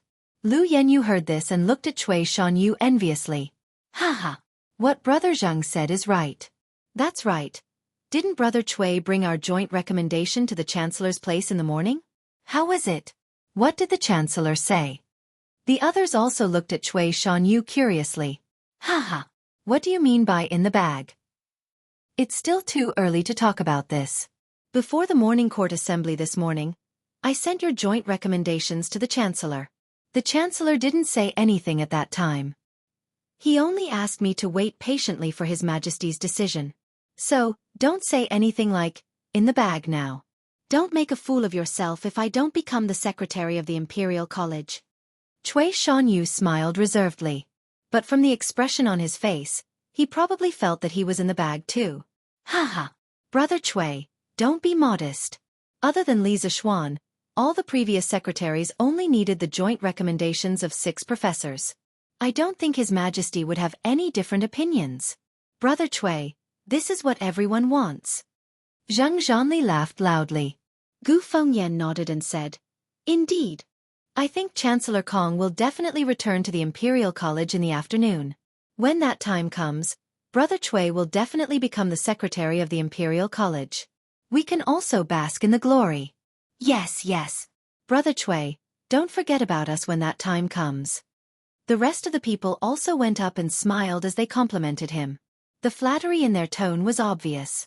Cui Shanyu pretended to be heroic as he waved his hand and smiled. What are you all saying? Even if I, Cui Shanyu, forget someone, I won't forget you all. This sentence finally exposed the true thoughts in Cui Shanyu's heart. From what he said, he was already certain that he would be able to gain Li Er's favor and become the Secretary of the Imperial College. The few of them chatted and laughed as they walked towards the Imperial College's canteen. In the afternoon, after lunch, Cui Shanyu came to Kong Ingda's office. He had forgotten that Kong Ingda had the habit of taking afternoon naps. However, Kong Ingda didn't take an afternoon nap today. This could be considered as Cui Shanyu's good luck. Otherwise, if he interrupted Kong Ingda's rest, he would definitely be in trouble in the future. Professor Cui, I think you're here to ask about the results of the appointment? After opening the door and letting Cui Shanyu in, Kong Ingda asked straightforwardly. Cough cough. That is indeed the case. I've made a fool of myself in front of Chancellor. Cui Shanyu felt a trace of awkwardness as he said awkwardly. Here, this is the result of His Majesty's Imperial decree this morning. Professor Cui, you can take it out and take a look yourself. This old man needs to rest. Kong Ingda directly took out a piece of bright yellow square silk cloth and handed it over as he said. Oh. Then Chancellor, please rest. This Cui will take his leave. Cui Shanyu received the silk cloth with unusual agitation and cupped his hands to bid farewell. When he reached the door, he impatiently opened the silk cloth and saw the words written on it. Not allowed. How can a person who only knows how to fight for power and profit and scheme against others take up this heavy responsibility? The position of Secretary of the Imperial College will continue to be vacant and await a worthy talent. Chapter 409. There was no such thing as an impenetrable wall in the world. The news that the 7 academicians had recommended Cui Shanyu for the position of Minister of the Imperial College, but had been mercilessly rejected by Li Er had spread like wildfire in less than an afternoon. There were those who were shocked, those who were lamenting, and even more who were clapping and cheering. Haha. That old bastard Cui Shanyu is really shameless. He wants to be the secretary of the Imperial College as soon as he comes back. He really overestimates himself. In the Imperial College, a flat-faced boy squinted his eyes and laughed loudly. It was the end of class, and the previous class wasn't Cui Shanyo's class, so this guy had no scruples and started to act recklessly. He even called Cui Shanyu by his name and called him an old bastard. Haha. Su Yuanjin, you're so bold now? If Professor Cui was here, would you still dare to say that? Bah! What's there to be afraid of? Even if that old bastard Cui Shanyu heard it, what can he do to me? He can complain about Li Sai behind his back, but I can't scold him behind his back? I heard that a lot of children pooped in front of Cui Shanyo's house a while ago. Heh! They pooped really well. Sigh, if I had known, I would have pooped too. What a pity. Su Yuanjin shook his head and said with a regretful expression. Kai Yuenging, who had just finished his class, couldn't help but wipe the cold sweat off his forehead when he heard Su Yuanjin's words. He secretly rejoiced in his heart. Fortunately, he didn't agree to Cui Shanyo's suggestion to impeach Li Zixuan. Otherwise, wouldn't he have become a street rat that everyone wanted to beat up? That's right. Kai Yuenging was also one of the 5 professors of the Imperial College. He was older than Cui Shanyu, but he kept a low profile and didn't show off like Cui Shanyu. He didn't think that Li Zixuan's actions in the Imperial College was a big deal, and it even improved the learning atmosphere and learning efficiency of the Imperial College. So when Cui Shanyu came to him, he rejected him. He wasn't afraid of a crooked shadow anyway, and Cui Shanyu couldn't take revenge on him. Haha. Su Yuanjin, do you really want to poop in front of Professor Cui's house? Of course. It's not like you don't know how interesting Li Sai's lectures are and how many novel ideas he has. He's such a good teacher, but he was forced to leave by that old bastard Cui Shanyu. Fortunately, His Majesty's divine eyes are like torches and saw through this fellow's true colors. Otherwise, if this old thing really became the Minister of War, then wouldn't our days in the future become as boring as before? That's right, if Professor Cui becomes Li Sai, he might really wipe out the new system that Li Sai brought. Hey, what do you mean maybe? That would definitely be the case. Actually, I've long wanted to transfer to the School of Mathematics, but my stubborn old man didn't agree. Fine, even if he agrees now, I won't go to the School of Mathematics. Without Li Sai, what's the point of going to the School of Mathematics? Su Yuanxiao shook his head and curled his lips in regret. This fellow was also a weirdo. He actually dared to talk about his own father in public. There was no one else like him. Haha. Actually, Yuan Xiao, it's not like you don't have a chance. I heard that Li Sai is going to build his own college called Yanhuang College. His Majesty even wants to personally carry a plaque for it. Build his own college? No, what future does the college have? My old man definitely won't let me go. He won't even let me go to the School of Mathematics. If I tell him that I want to go to a private college, my old man will beat me to death. Hee. You can't say that. I heard that more than half of the 44 students in the School of Mathematics are going to follow Li Sai to Yanhuang College. His Royal Highness Prince Wei is also among them. Yuan Xiao, do you dare to say that the college has no future? Now that you mention it, I really want to go. But my old man doesn't buy it. I already told him that even Prince Wei is going to the School of Mathematics, but he just didn't agree. Don't you think that he's a stubborn old man? Pfft. Haha. If Uncle Su hears you talk about him like that, he will beat you to death. Yanfu, what do you say? Didn't you say that you want to transfer to the School of Mathematics? Are you still going to transfer? In the classroom of the Imperial Academy, Yuan Shua, who was sitting in the middle row on the right, turned his head and asked Chu Yanfu after hearing the students in front of him talking loudly. Sigh. My father agreed 2 days ago, but who would have thought that something like this would happen? Now that Li Sai is gone, the School of Mathematics will definitely not be the lively School of Mathematics that it used to be. Why should I go there? Chu Yanfu shook his head and smiled bitterly. Of course, Chu Suiliang was not a pedantic person. Previously, when Chu Yanfu had brought up the idea of transferring schools, he had seriously considered it for 2 days and felt that going to the School of Mathematics was not a bad idea. He himself had some understanding of Li Zixuan's character. Most importantly, Li Chengqian held Li Zixuan in high esteem. As a member of the Crown Prince faction, what was there to hesitate about? It was just that. He was really unlucky. He had just agreed, and Li Zixuan had already jumped ship to build his own school. The tragic Chu Yanfu would probably have to go home and apply for another transfer to his father, and Chu Suiliang would probably have to face another choice. Then, Yanfu, are you interested in the Yanhuang College that Li Sai wants to build? Do you want to go? Yuan Shua looked at the regretful expression on his good friend's face and suddenly thought of a crooked idea, so he suggested. Go. I missed the opportunity once, and I can't miss it again.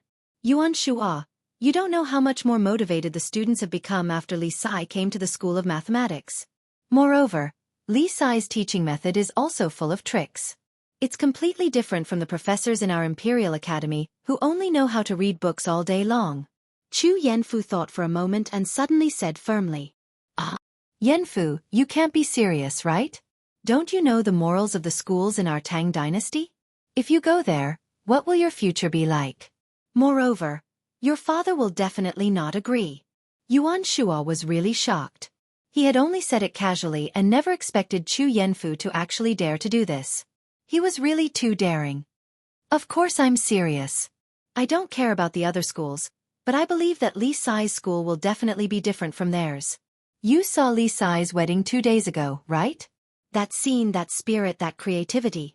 I don't believe that someone who can arrange such a grand wedding will build a small school. Perhaps when Li Sai's school is completed, it will be even bigger than the Imperial Academy. As for my father, I will definitely convince him.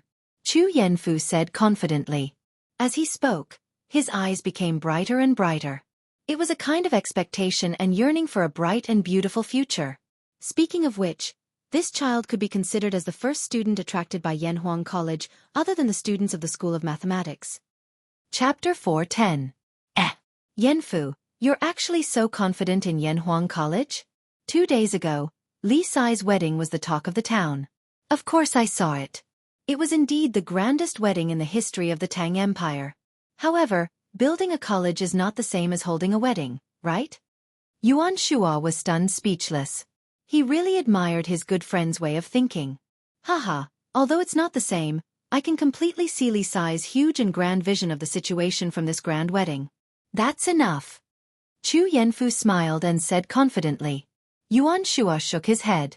He saw that Chu Yanfu had already made up his mind that he couldn't persuade him, so he simply stopped trying. In fact, he also had a glimmer of hope for Yanhuang College. Perhaps in a few years, Yanhuang College could also soar into the sky and become an existence that could stand shoulder to shoulder with the Imperial College. Perhaps this could also be considered Li Zixuan's personal charm? There were always some people who had an inexplicable trust in him. Your Majesty, today's morning court, why did you? Empress Jiangsun was in Li Er's arms and suddenly asked in the Empress's bedroom in Li Zhang Palace. That's right. The couple had taken an afternoon nap together after lunch. Of course, only God knew if anything embarrassing had happened in between. Guanyin maid wants to ask why I didn't agree with those people recommending Cui Shanyu as the new minister of the Imperial College, right? Li Er said with a smile as he held Empress Jiangxuan's back that was as smooth as jade and silk. Yes, but I'm just asking casually. After all, according to the previous practice, Cui Shanyu should be able to win the joint recommendation of so many doctors. Empress Jiangsun explained without leaving a trace. She had always strictly adhered to the bottom line of the harem not being allowed to interfere in politics. Perhaps this was one of the reasons why Li Er's love for her never waned. She was sensible, knew when to advance and retreat, and was virtuous and virtuous. No man would dislike such a woman. Haha. Guanyin maid doesn't need to explain. You and I have been husband and wife for so many years. How can I not understand you? Li Er was so astute. How could he not understand the meaning behind those words? He patted Empress Jiangxuan's back, and then said with a cold chuckle, Cui Shanyu himself can't compete with Li Zixuan in terms of ability, so he wants to use a joint impeachment to drag down Li Zixuan through my blade. Then, he himself can become a minister of the Imperial College, ha. Dream on. What he doesn't know is that this emperor's saber is double-edged. If he injures others, he won't have an easy time either. The director of the Imperial College? He's not qualified. Zhang Sun patted Li Er's strong chest, wanting to soothe her husband's anger. She smiled and said, Cui Shanyu can be considered unlucky. If the news gets out, I'm afraid he won't have an easy time in the future. But Your Majesty, by doing this, aren't you telling everyone that you're on Li Zishuan's side? Heh. That's right. I want to tell them that I only choose people based on their abilities. I don't need those imperial court parasites who only know how to play tricks and scheme all day long. Li Zishuan, that brat, has been wrong this time. I can't let him be bitterly disappointed, can I? Yes. If that child knows that Your Majesty has put in so much effort, he might be overjoyed. Empress Xianxia covered her mouth and laughed. Hearing this, Li Er snorted and said, "Huh. That brat won't be so conscientious." After a moment he thought and continued, "But I'm really looking forward to what that brat's Yanhuang College will be like. If the wedding can be so grand, the college can't be bad. Maybe he really will give us all a big surprise." Empress Xianxia was right.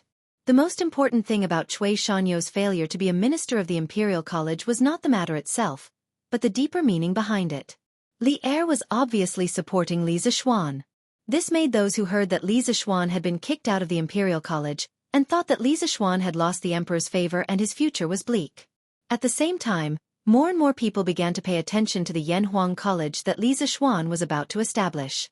The radicals had already begun to think of ways to send their children to Yanhuang College. After all, if one wanted to establish a college, one must have knowledge and a view of the big picture. Li Zishuan had both, and he had the support of Li Er. Such a potential stock was worth investing in. The conservatives were still waiting for Li Zishuan to establish the college before making a decision. Being in the whirlpool of the storm, Li Zishuan heard that Zhang Zhanli, Lu Yenyu, and the others had jointly recommended Cui Shanyu to be a minister of the Imperial College but had been rejected. He just smiled and thought that Zhang Zhanli was not muddle-headed and knew who to use and who not to use. Even if Cui Shanyu was his subordinate, he would not put him in an important position. What he lacked the most, and what he liked the most, was people like Ma Zhou who were both talented and hardworking. Only such people could bring economic benefits. If it had been in the past, Li Zishuan might have written an article in the newspaper to ridicule Cui Shanyu. But now he would not do that. First, he was now married and could be considered an adult, so he had become more mature. Second, there was an internal investigation department in Datong Daily. If he really did that, Yu Shernan and the others would definitely not agree, and he could not reason with Li Er because he did not have the right to. Third, he did not have time now. He was busy designing his future foundation, Yanhuang College. As a young engineering student in the 21st century, Li Zishuan certainly had a plan. There were so many institutions of higher learning in the country, and there were all kinds of famous buildings and famous scenic spots. If he just copied a few, it would be enough to shock everyone. The scenic spots were not so bad, but the buildings were generally very large in size. If he only relied on his spiritual power to construct a three-dimensional model in his mind, it would be too torturous. Li Zishuan expressed that he was under a lot of pressure. He now deeply felt the inconvenience caused by his low level of martial arts. This was because he only dared to meditate for 2 hours in the afternoon, and he had to rest more than 10 times in the middle. As a result, the efficiency was greatly reduced. Fortunately, although the building was large in size, the structure of the general building was relatively simple. There were many repeated units. In terms of complexity, the internal structure of a building was not as complicated as the internal structure of a car. This was also the reason why Li Zishuan could barely recall the three-dimensional model of a high-rise building with only the spiritual power of the 5th level of the Taishan Sutra. Sigh. I can't meditate anymore, or I'll faint again. Let's go see what my wife is cooking for dinner. Li Zishuan rubbed his swollen head, put away the half-finished blueprint, and walked out of the door to the kitchen. Chapter 4:11. Husband, it's time to get up. The next morning, the sky was just beginning to brighten. Han Yushi opened her eyes and felt the weight on her naked body. She knew that it was her lover's arms and legs. She had recovered from her injuries last night. As newlyweds, the two of them couldn't help but be passionate. When she thought of the complete nonsense last night and the passionate entanglement, Han Yushi couldn't help but blush. Her body went soft, and she didn't even want to move a finger. But when she thought that she had to go back with her husband today, she couldn't help but prop herself up and wake Li Zishuan up. Otherwise, it would be too embarrassing if Xiao He and Xiao Shi came over to wake him up. She didn't know that the two little maidservants sleeping in the outer room were still sleeping soundly. Last night, The two of them were tormented by the sounds inside and didn't fall asleep until the latter half of the night. Oh, it's still early. Sleep a little more. Even the emperor hasn't woken up yet. Li Zishuan narrowed his eyes and looked out of the window. When he realized that the sun hadn't come out yet, he couldn't help but grumble. He hugged his wife's hand tighter and closed his eyes to sleep again. Husband. Seeing Li Zishuan's lazy look, Han Yushi was embarrassed and couldn't help but push his arm. She said anxiously, Husband, we have to go back today. If we don't wake up early, we won't be able to make it. Didn't we agree on it last night? Go back.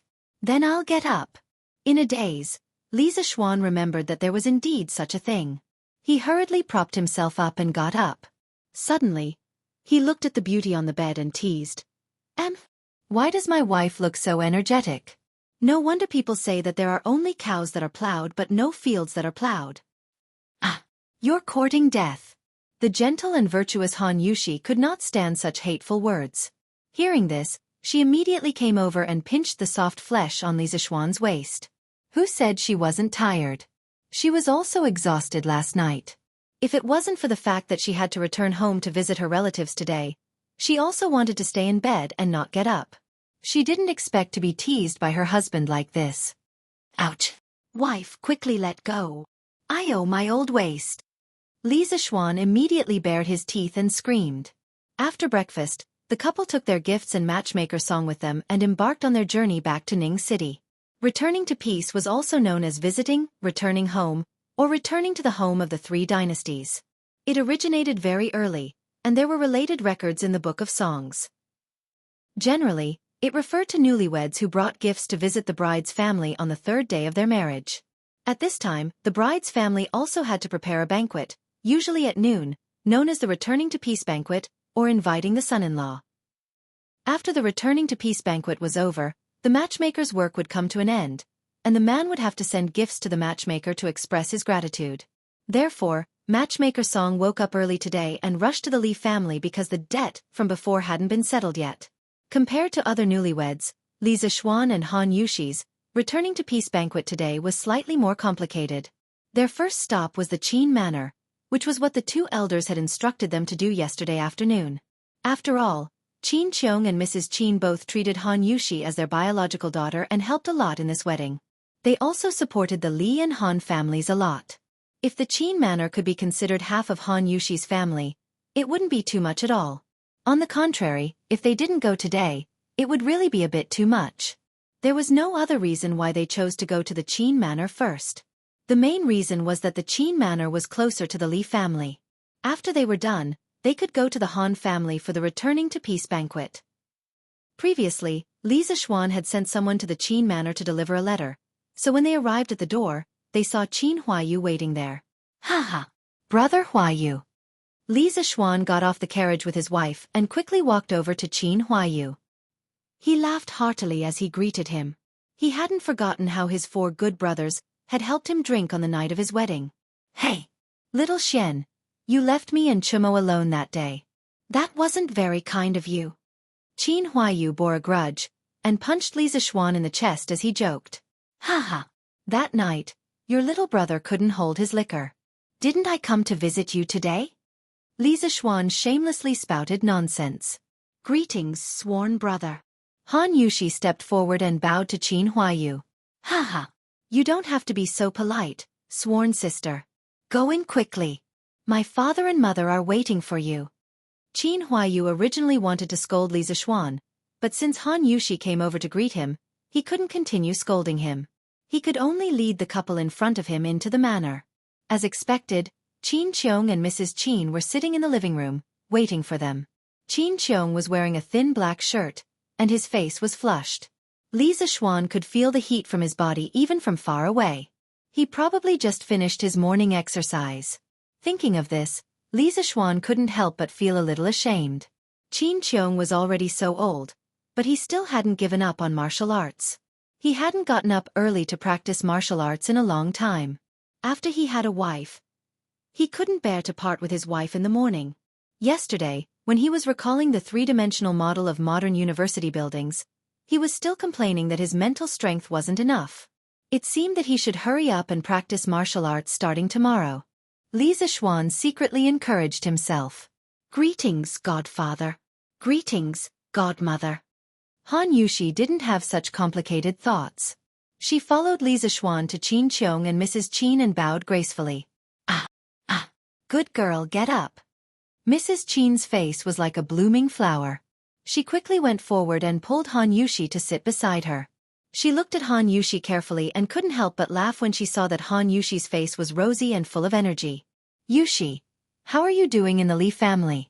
Xiao Xian didn't bully you, right? If he really did, tell me.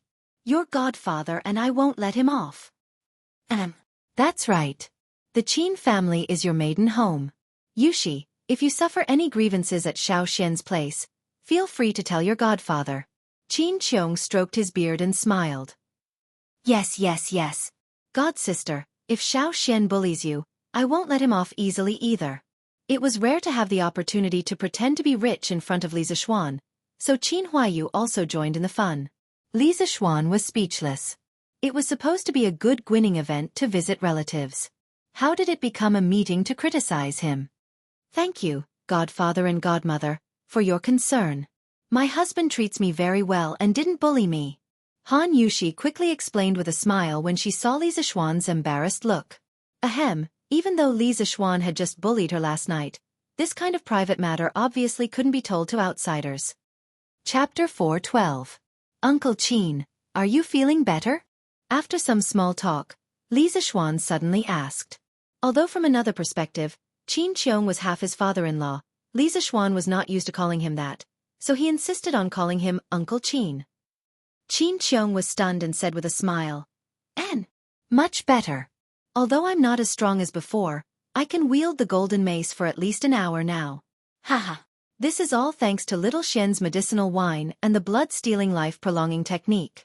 Otherwise, with this old man's body, I can only struggle at death's door for 2 to 3 years. The children are all here, and you're still spouting nonsense. Mrs. Qin gave Qin Qiong a reproachful look before complaining to Li Zishuan. Your Uncle Qin just got a little better, and he couldn't stand it anymore. A while ago, he felt that he could wield the golden mace, so he tried it. Once he tried, he didn't know how to wield it. In the end, he couldn't catch his breath and fainted. Luckily, the golden mace didn't fall and hit him. Otherwise, he would be a laughing stock. Ha! There's such a thing? Li Zishuan's eyes widened in shock. Qin Qiong's face turned red in embarrassment. He coughed dryly. Ahem. Don't listen to your aunt's nonsense. That day, I just haven't used the golden mace for a long time, and I wasn't used to it yet. Now that I've adapted to it, I'm fine, right? I can wield it for an hour now. Humph. How old are you? Don't you know how heavy it is? Don't you know how heavy your golden mace is? Mrs. Qin did not give her husband any face and mocked him. Ahem. Uncle Qin, can you let your nephew see your golden mace? Li Zishuan suddenly asked curiously. In his previous life, he had often seen Qin Qiong, the door god, holding a pair of golden maces in his hands. He looked majestic and arrogant. Now that he had the chance to get close to this legendary figure, of course he wanted to see for himself what the golden maces looked like. Haha. What's wrong with that? Huayu, take out your father's golden mace. Oh. Wait, you don't seem to be able to carry it. Let's carry it for father. Xiao Xian, wait. Seeing that Li Zishuan was interested in his weapon, Qin Qiong was overjoyed. He laughed and went to another room to get the golden mace. Not long after, Qin Qiong came to Li Zishuan with a pair of golden truncheons in his hands.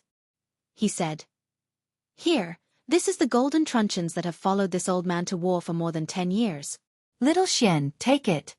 With that, he handed the golden mace to Li Zishuan. Li Zishuan suddenly felt his hands sink. He could not help but raise his eyebrows in surprise. The golden truncheons were only about 2 feet and 2 inches, about 70 to 80 centimeters, long.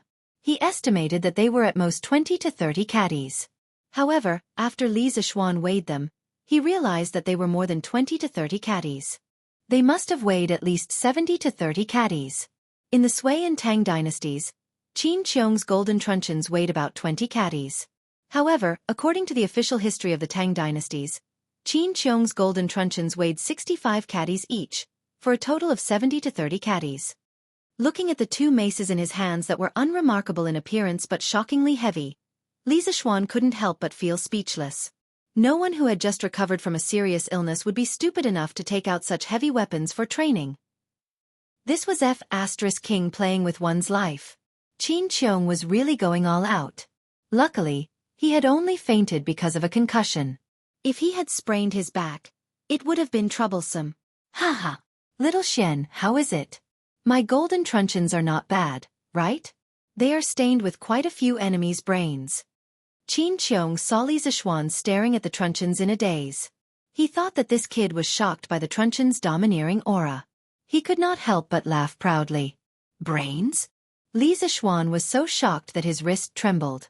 He almost threw the truncheons to the ground.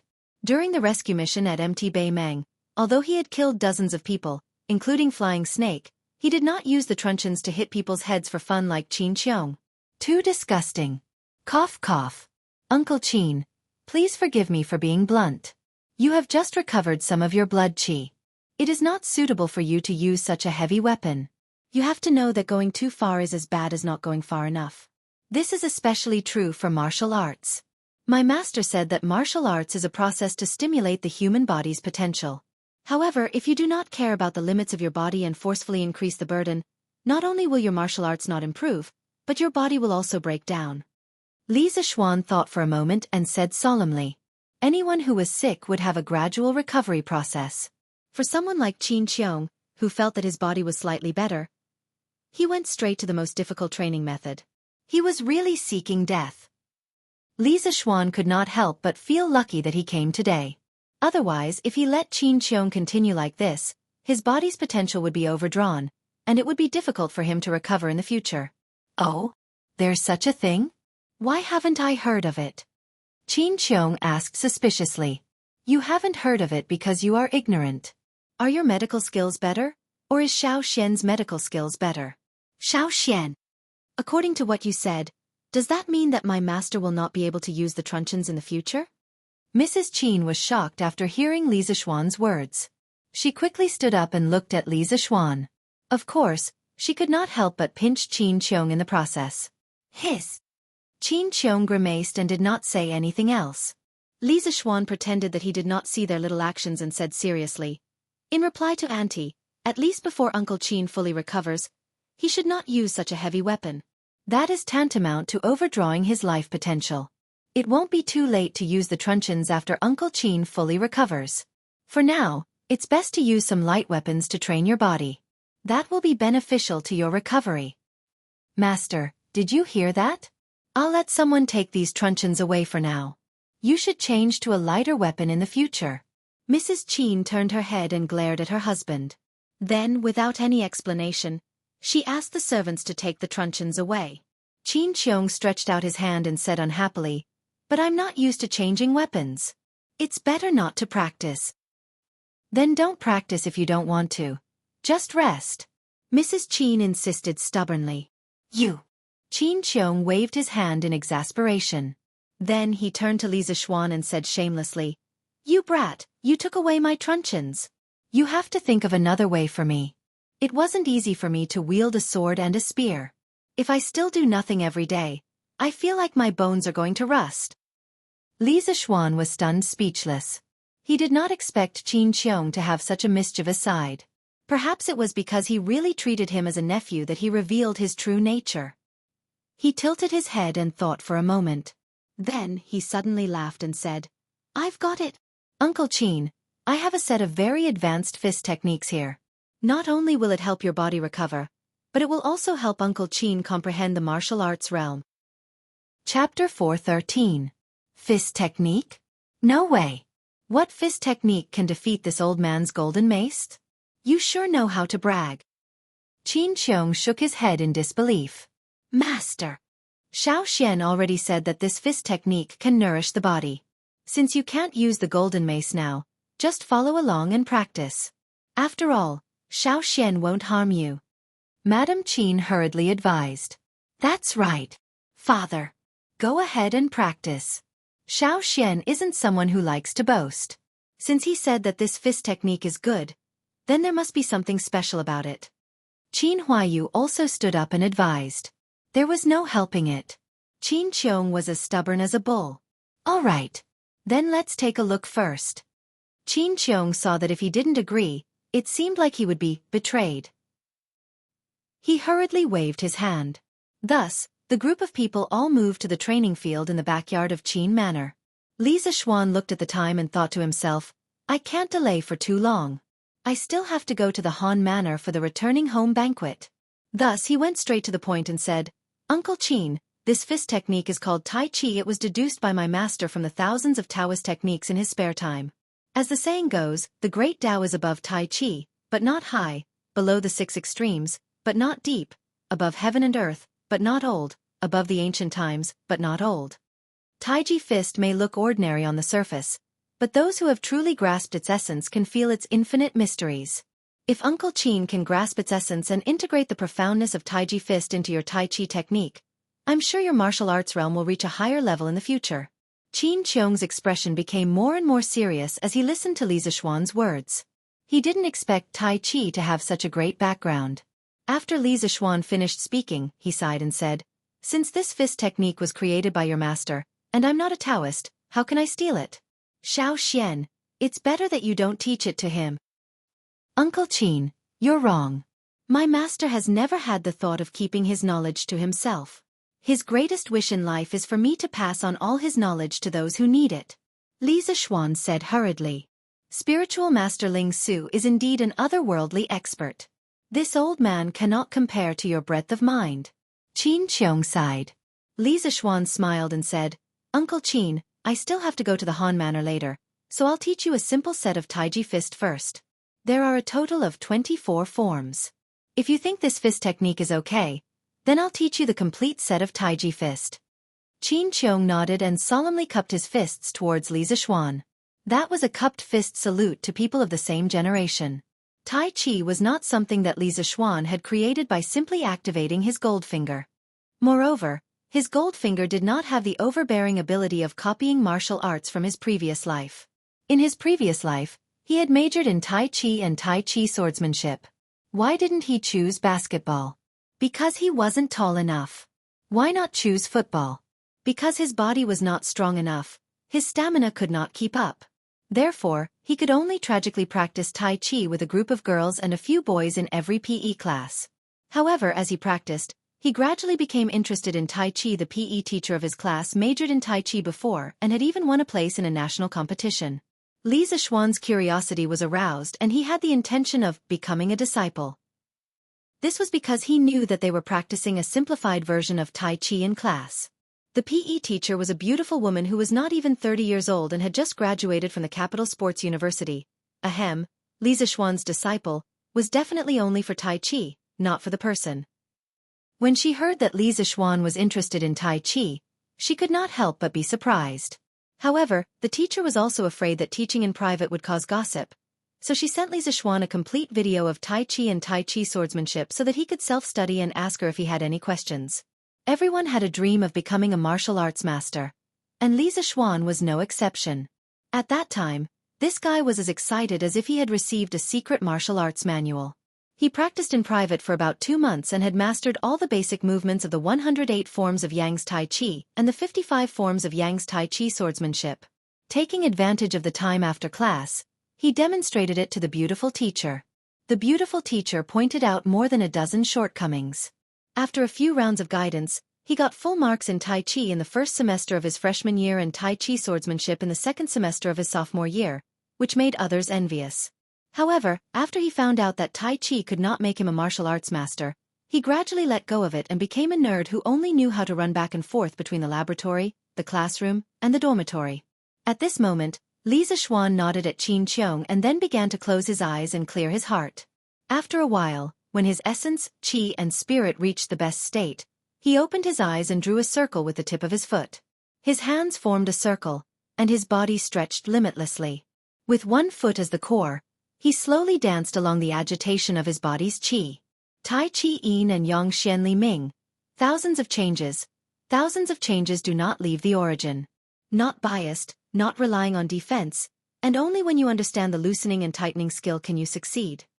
Li Zishuan recited the formula, and his hands formed a circle and pushed it horizontally. In this life, he already had a very deep foundation in martial arts, and in his meridians, there was the purest Taoist true qi. As soon as he started the Tai Chi movement, he immediately felt a sense of intimacy, as if his blood was thicker than water, and his whole person seemed to have entered a very strange state. If he had to use a word to describe it, it would be that he completely forgot himself and became one with the world.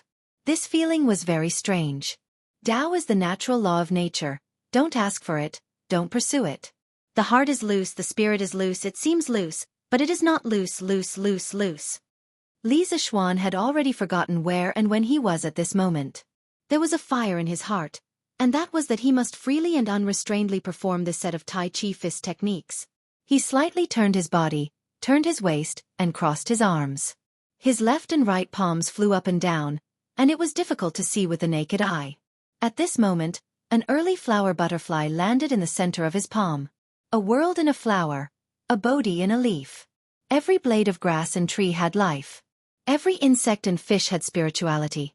Li Zishuan smiled at the flower butterfly, and then let the flower butterfly move up and down in his palm.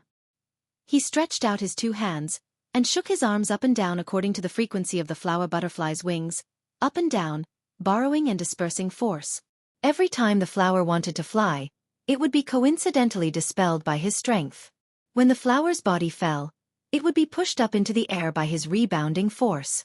His strength was light, and his posture was casual. He merged with nature, like a beautiful painting of mountains and rivers. At this moment, the morning sun had just passed the pavilions on the east side of the martial arts practice field, and a thin mist surrounded it. The new sun had just risen, and the rays of light shone on Li Zishuan's tall and handsome body. From afar, he seemed to be bathed in divine light. Dressed in white, he was handsome and elegant, like a golden immortal who had been banished to the world. Below the stage, Han Yushi, Qin Qiong, Madame Qin, and Qin Huayu were stunned. How was this a fist technique? This was an immortal's technique, right? The great Tao has no boundaries, and the world and man become one. Little Xian has comprehended the Tao. I'm afraid that breaking through to the master stage is just around the corner. The younger generation will surpass us in time, truly surpassing us in time. Qin Qiong's martial arts realm was not below Li Zishuan's. He quickly saw the wonderful state Li Zishuan was in and couldn't help but sigh. The others were confused, not knowing what Qin Qiong was talking about. Han Yushi only felt that her husband looked really good when he performed the fist technique. She looked and couldn't help but be mesmerized. A faint blush appeared on her cheeks, and she was especially cute, just like some little infatuated girls in modern times. Chapter 4:14. Some people said that Tai Chi originated from the Tang dynasty during the reign of Emperor Ruizong, Su Xianping. Others said that Tai Chi originated from the Ming dynasty's Wudong sect leader, Zhang Sanfeng. Others said that Tai Chi was first created by Chen Wangting and Wang Zongyue in the Qing dynasty. It was called Long Fist, Cotton Circle, 13 Forces, and Soft Hand. During the reign of Qianlong, Wang Zongyue from Xianxia wrote Tai Chi Theory, which gave it its name. Li Zishuan didn't know if that was true. After all, he didn't major in history in university. He didn't need to know because from this moment on, there was only one creator of Tai Chi, and that was his godlike master, spiritual master Lingxiu. Tai Chi didn't exist in this era. It would be a waste not to take advantage of this opportunity. He would take it as promoting the essence of the nation. This was the first time Li Zishuan showed Tai Chi to someone in this world. It was also the best Tai Chi he had ever shown in his previous life. Today, he realized that the real Tai Chi was like this. It was powerful. Yes, it was powerful. In his previous life, the 108 forms of Yang-style Tai Chi he learned from videos were just for show. He only learned the movements and didn't understand the essence of Tai Chi therefore. His Tai Chi was weak and powerless. It wasn't much better than the Tai Chi grandpas and grandmas in the park. In this life, combined with this body's deep understanding of Taoism, Li Zishuan's Taiji fist was already at the beginning of the path. He could even feel a hint of Taoism from it. Perhaps in the eyes of ordinary people like Mrs. Qin, Li Zishuan's Tai Chi was still slow and soft. It wasn't suitable for fighting with others. However, in the eyes of a true martial arts expert like Qin Qiong, Li Zixuan's every punch and movement was full of power and beauty. Li Zixuan penetrated his mind into every movement. It was light but not floating, soft but not soft. It was as if he was floating in the water, floating in the Yangtze River. His waist was like a wheel, and his spirit surged as he continuously swam through the water. Every time Li Zixuan threw a punch or an elbow strike, Xianxia could feel the intense true qi vibrations around his fist and elbow joints from afar. The most surprising thing was that the frequency of the true qi vibrations was not random, but changed according to Li Zixuan's movements. Everything looked so coordinated and natural, like a fish in water. In fact, this was one of the essence of Tai Chi fist. The Tao of nature, 4 tails against 1,000 caddies. Arm support, knee support, mind support. If you don't support yourself, support yourself, support yourself. Huff. Li Zixuan's body was already emitting a wave of heat as he unleashed the last move of the fist technique. A few drops of sweat also appeared on his forehead. Standing on the martial arts stage, Li Zixuan closed his eyes and remained silent for a long time. He was comprehending the faintly discernible Tao. Han Yushi was just about to go up and wipe her husband's sweat, but Xianxia reached out and stopped her. Yushi, don't go first. Xiao Xian should have comprehended the Tao just now. Let him calm down. The benefits are immeasurable. Xianxia said solemnly. Ah? Comprehended the Tao? Han Yushi covered her mouth in shock. Seeing Xianxia use his hand to signal her to be quiet, she quickly nodded and said, Yes, Godfather. Xianxia put his hands behind his back, took a few steps forward, and stood on the edge of the stage. Then, he straightened his back and did not move. He was protecting Li Zixuan and not letting anyone disturb Li Zixuan's comprehension of martial arts. After a full half an hour, Li Zixuan opened his eyes. He looked slightly excited because just now, he felt that his stagnant realm had loosened a little. For the first time, he had close contact with the so-called Master Realm. It seemed that he was not far away from the Master Realm. This was like having a girlfriend. If the girl's hand was held by you, would she still be far away from becoming your real girlfriend? I'm sorry. I wanted to teach Uncle Qin the body-strengthening technique, but I didn't expect to be addicted for a while. Li Zixuan saw Xianxia looking at him with a smile not far away. Only then did he remember where he was and what he was here for. He quickly went up and cupped his hands in embarrassment. Ha. It's fine. Xiao Xian, you're probably going to break through to the Master Realm soon, right? This kind of martial arts talent is really shocking. I've lived all my life, but I've never heard of such a young Master Realm master in the pugilistic world. The younger generation will surpass us in time. My Tang dynasty is blessed. Xianxia patted Li Zixuan's shoulder and laughed with emotion. Ha. Uncle Qin, you flatter me. I was just lucky. If I didn't suddenly think of teaching you Taiji fist today, I'm afraid I wouldn't be able to enter that state for a long time. Ha. You're just lazy. I've never heard of you waking up early to practice martial arts, but I didn't expect your martial arts to improve instead of regressing. Looks like there really are geniuses in this world. You must have suffered too much when you were young, and the heavens gave you a good bone structure as compensation. Xianxia could not understand Li Zixuan's natural laziness, but his progress in martial arts far exceeded that of his peers. After thinking about it, he could only explain it to himself. Li Zixuan tilted his head and thought about it. He felt that Xianxia's words made a lot of sense. There was a kind of creature in this world that could not be judged by common sense, and that was a genius. Looks like I'm a genius too. Li Zixuan thought smugly in his heart. Uncle Qin, how much of the set of martial arts that I showed you just now, did you remember? After joking for a while, Li Zixuan returned to the topic at hand. He had wasted too much time just now, and now he was a little anxious. Oh. I remember the movements but the concept of the fist. Xianxia stroked his beard and said seriously, Little Xian, you probably haven't practiced Taiji fist in a long time, right?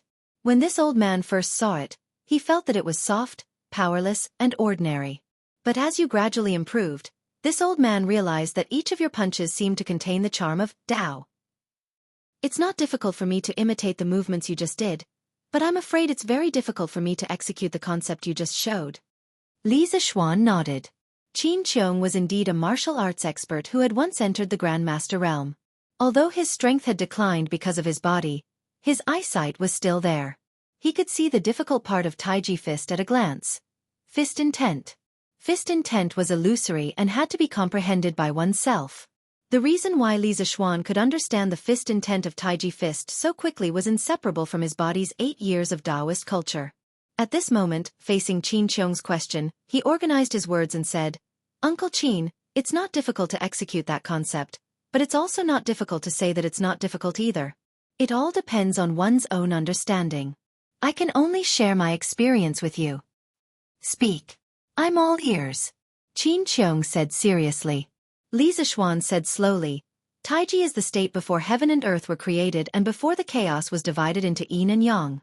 When practicing Taiji fist, although the body is moving, the heart must be calm, the qi must be restrained, the spirit must be relaxed, the heart must be the command, the qi must be the flag, the spirit must be the commander, and the body must be the driver. Pay attention to it all the time, and you will gain something. First in the heart, then in the body. Then in the body, you will know how to dance with the hands and step with the feet. As the saying goes, one must give up oneself and follow others. If one fails, one can pull 1,000 pounds with 4 tails. You must know that when one moves, there is nothing that is not moving. When one is still, there is nothing that is not still. When the other party does not move, you will not move. When the other party moves, you will move first. When the other party moves, you will move first. When the other party moves, you will move first. When you rely on others, you must know yourself well. When you turn around, you will be able to follow others. When you stick to others, you will not be behind or in front." Chapter 4:15.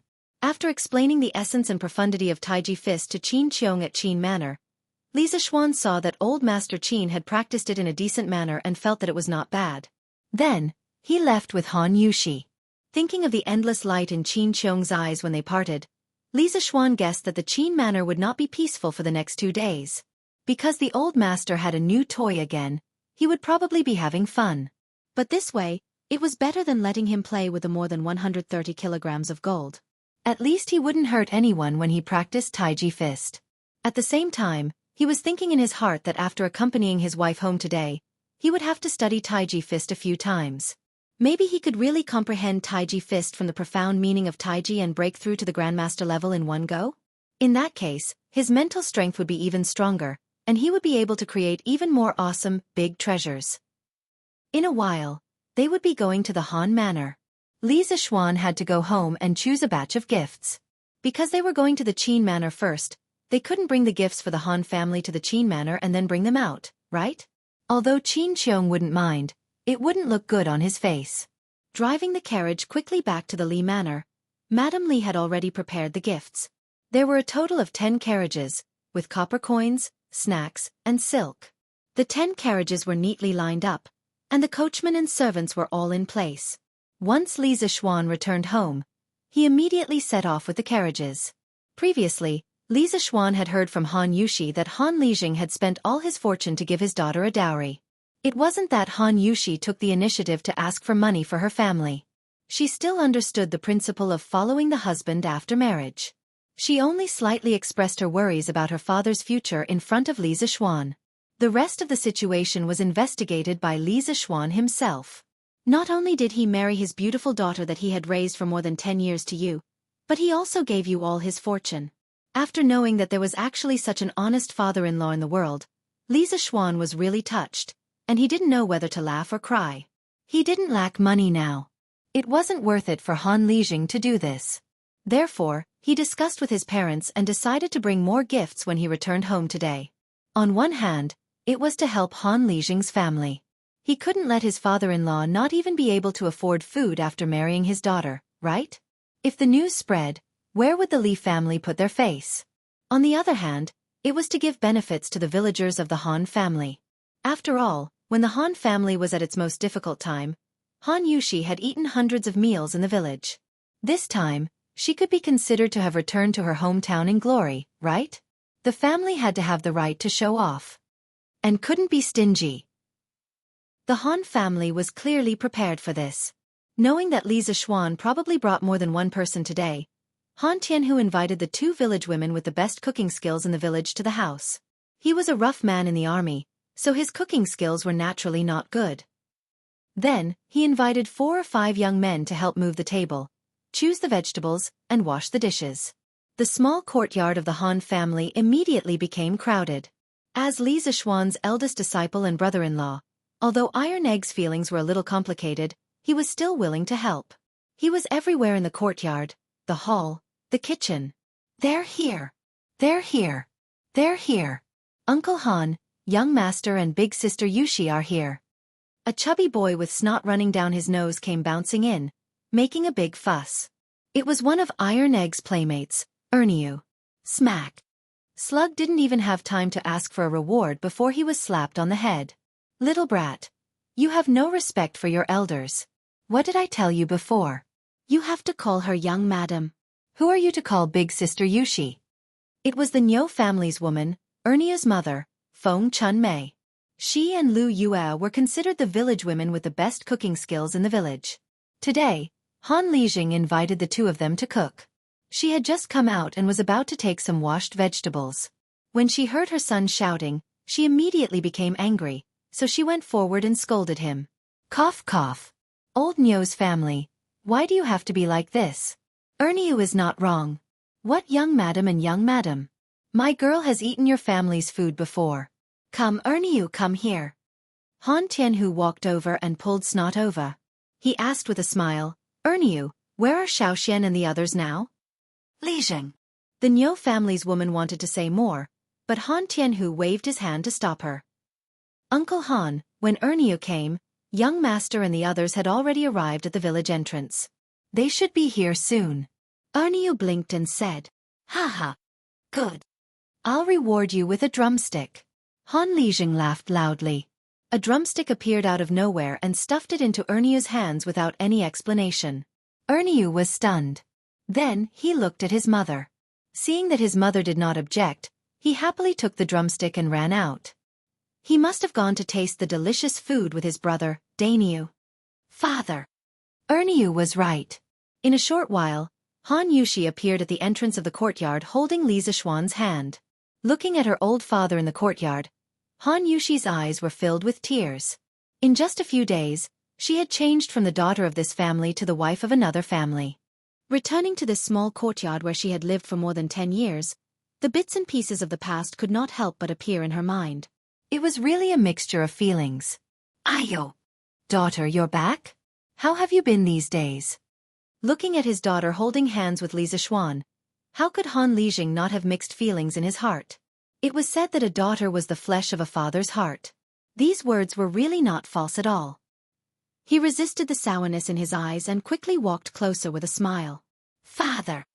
Daughter is very good. Husband and parents-in-law also treat daughter very well. You don't have to worry." Han Yushi said softly. "Good, good, good. That's good."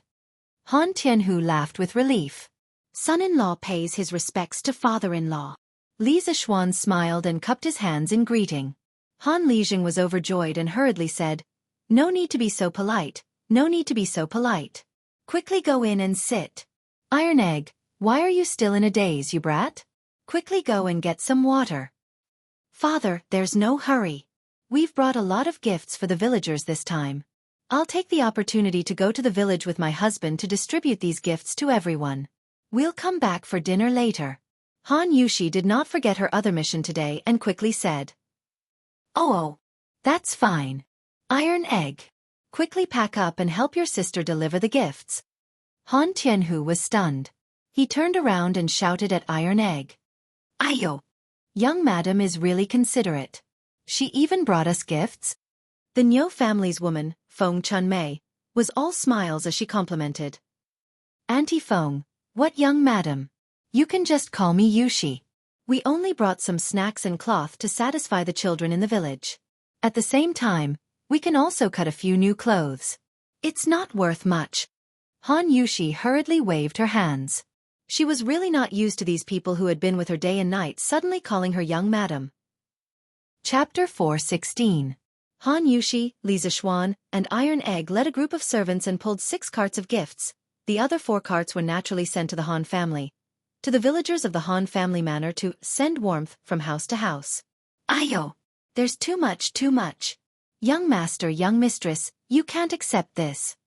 A woman in her 30s in green looked at the heavy package of gifts in her hands and quickly rejected it. Haha. Aunt Shoha, just take it. Every household has so much, and you're not the only one who's special. Take it quickly.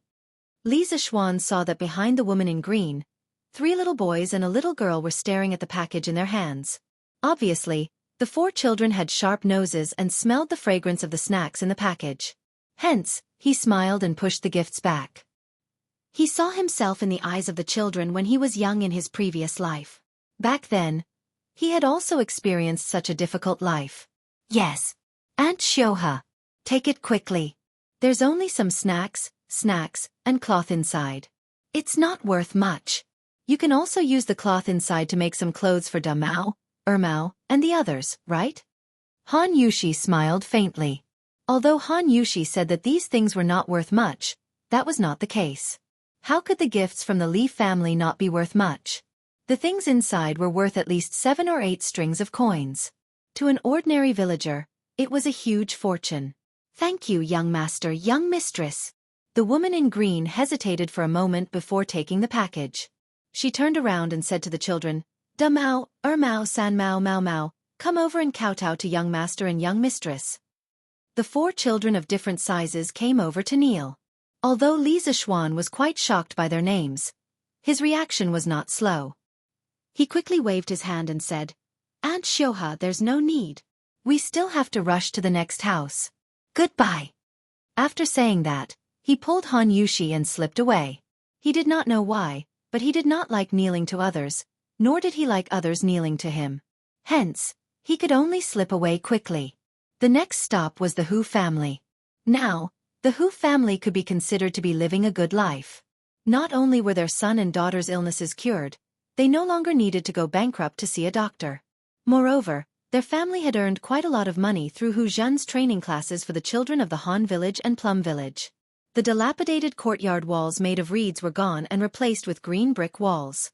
The crumbling courtyard door was also replaced with a brand new vermilion wooden door. From afar, although it was far from the grandeur of a rich family's courtyard, at least in this countryside, it could be called a well-off family. A few days ago, when Li Zixuan came to the Han village to fetch the bride, he was on a mission, so he didn't have time to visit Old Hu's house. Today, when he came to take a look, he was immediately shocked. Yo! Uncle Hu is going to be rich. The place we live in is different from before. When Li Zixuan arrived at the entrance of the Hu clan's residence, he was immediately delighted to see the grand gate and courtyard in the countryside. Husband, what are you talking about? Uncle Hu and Aunt Lu have suffered for so many years, and it wasn't easy for them to enjoy the fruits of their labor. What's wrong with renovating the house? Han Yushi pinched Li Zixuan's big hand and pouted coquettishly. Haha. I didn't say anything. I can't be happier that my family's villagers can live a good life. Wife, don't think of me as such a petty person. Actually, your husband doesn't have great ambitions, but I do have a small dream. That is, as long as I can lead the villagers of the Han village and Plum village to live a life with clothes to wear, food to eat, and a house to live in, I will be satisfied. Li Zixuan ignored his wife's resistance and put his arm around her shoulders with a smile. When he was delivering gifts along the way, he realized that the villagers of the Han village were living a much better life compared to the first time he came here a few months ago. Not every family could be like the Hu clan, but basically every family could afford to eat meat on a daily basis. Although the children's clothes were patched up, it was still much better than before when they didn't have any clothes to wear at all. Moreover, after visiting so many families, he didn't see any malnourished children anymore. In the past, at least 9 out of 10 children were malnourished and emaciated. No matter how others looked at him, he had finally done something that he could for this group of simple and kind villagers. Now, he was one step closer to his small dream. Although I am very touched that my husband thinks this way, I still feel that my husband should put his energy into bigger things. The more capable my husband is, the greater his responsibility will be. There will be more people that my husband needs to protect. Han Yushi pondered for a moment before looking up and speaking. Haha. My husband, I will have a good talk with you when we get back. Let's go in first. Li Zixuan pulled Han Yushi and went forward to push open the courtyard door. He saw that the courtyard had also changed. The dilapidated house from before had basically been renovated. Hu Qian was sitting on the stone table in the courtyard, hugging a book and muttering something in a low voice. Li Zixuan listened carefully for a moment and immediately understood that this child was recognizing Chinese characters. Haha. As expected. Are you learning pinyin? Li Zixuan walked closer and said with a smile. This child was really engrossed in his studies. He didn't even notice that someone had walked up to him, so Li Zixuan could only interrupt him. Ah? Young master. Hu Qian looked up and was shocked when he saw who it was. He quickly stood up and shouted. What's wrong? Priest's son didn't cure your illness last time? Li Zixuan frowned and asked. He remembered that Sun Simiao had directly cured Hu Qian's stuttering previously. Why was this child still stuttering now? I'm cured, young master. Hu Qian was so anxious that his face turned red as he explained. Li Zixuan was full of question marks. He was cured just like that? Who was he kidding? Han Yushi couldn't help but cover her mouth and laugh.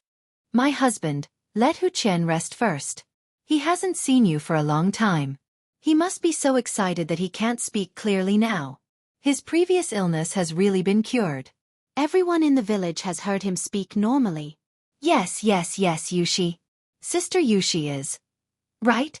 Indeed. I was a little nervous just now. Hu Qian nodded in agreement. Li Zixuan was speechless. He had become the culprit? The commotion outside eventually alarmed Hu Hanyun, who was making lunch for his son in the kitchen. He had been a soldier when he was young, so he still had this level of vigilance. Hey! Young master you! Young madam, why are you here? Quick, sit inside. You really are too much. Why didn't you come in and let me know when young master came? Han Lijing was pleasantly surprised when he saw Li Zixuan and Han Yushi. Haha. Uncle Hu, why are you still being so polite with me? We won't sit. Yushi and I are here to give you something to thank you and Aunt Lu for working so hard for our wedding these few days. This little gift is also a token of our appreciation. Please accept it quickly. We still have to go for the homecoming banquet. Li Zixuan called for the servant behind him to carry a box of gifts in. Old Hu's family had been busy preparing the house and sending the bride off personally. Of course, the gifts they gave were more expensive. No one said anything when Li Zixuan did something to them. Hey! How can I accept this? Young master, Old Hu, can't accept these. Hey! Young master, don't go. Ha! Uncle Hu, let him learn to read properly. I'll send him to school in the future. This child will definitely be successful in the future. Li Zixuan's laughter came from outside the door. This fellow couldn't be bothered to decline. He hugged Han Yushi's waist and slipped away with the orchid butterfly steps. Chapter 417. Husband, it's time for us to go back. The homecoming banquet lasted until sunset. During the banquet, Li Zixuan drank a few cups with his father-in-law. During the banquet, they inevitably talked about the romantic affair between Han Tianhu and Du Shenyang. Han Lijing's face turned red, and he couldn't say anything. He could only drink as much as he could to muddle through. Li Zixuan was speechless. He couldn't understand how Han Lijing managed to seduce the daughter of the Du family back then with his shy appearance. Could it be that his father-in-law was too handsome back then and everyone loved him? Until the banquet ended, Li Zixuan couldn't help but let his imagination run wild. Han Yushi looked at the time and pulled his arm to urge him. It's still early, right? Yushi, don't you want to spend more time with your father-in-law? Li Zixuan asked curiously. His wife hadn't come back for so long. Logically speaking, she should miss her family very much and be reluctant to leave. But why did Han Yushi have a hurried expression on her face? Before we left, Mother told us that we must rush back before sunset. Han Yushi pinched Li Zixuan's arm and whispered. Why? Li Zixuan was puzzled. It was summer now, and the sky turned dark later. The gates of Chang'an City also closed slightly later. Besides, didn't the brides in his previous life usually stay at their parents' house for a night when they returned home? Li Zixuan couldn't understand why his wife was in such a hurry to go back. Why do you have so many whys? Let's just listen to Mother.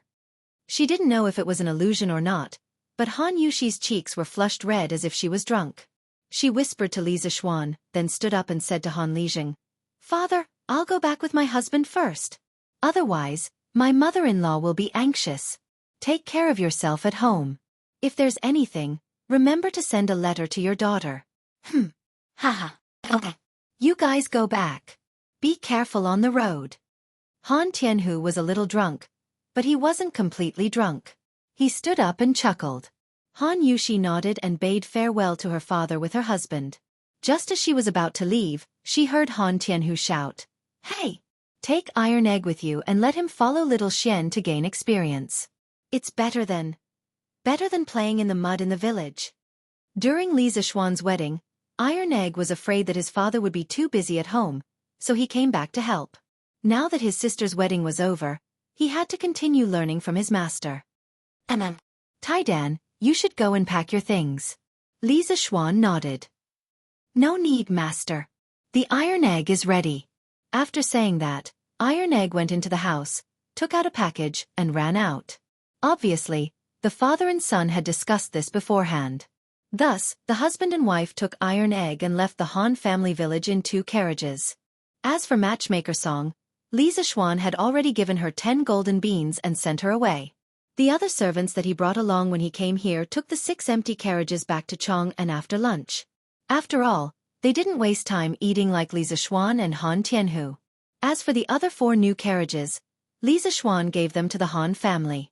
After all, his father-in-law also needed to take a carriage when he went out.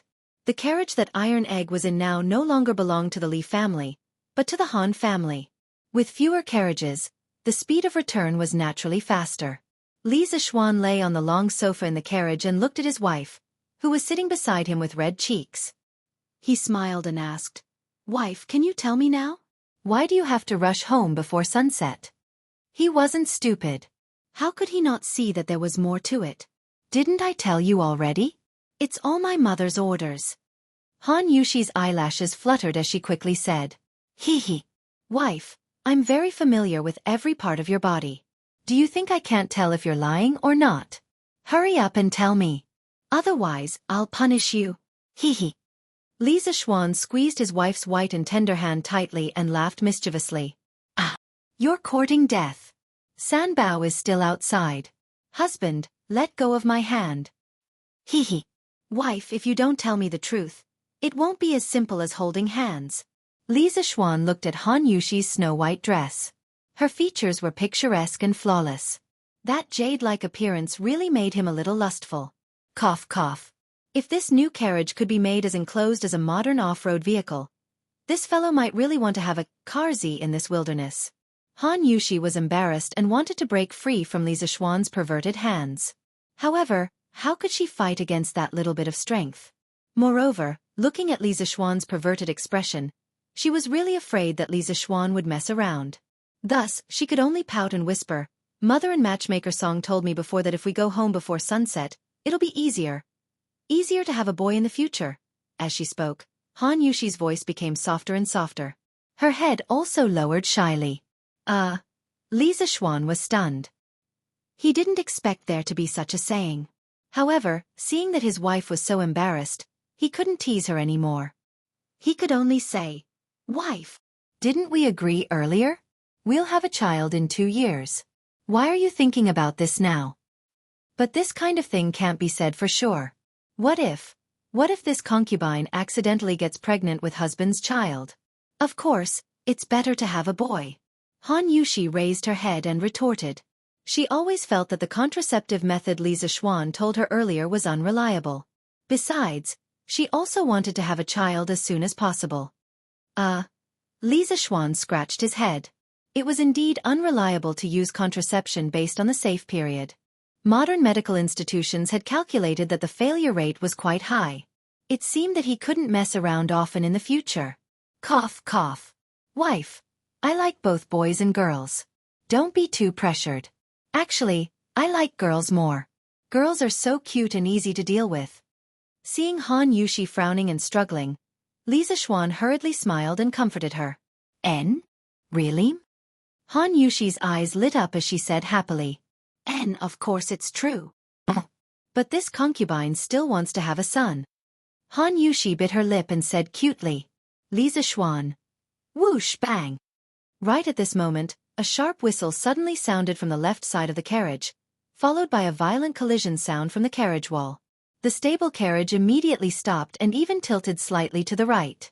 In the end, the huge weight of Don't Touch Me Number 1 stabilized the carriage and prevented it from flipping over. Nay, nay.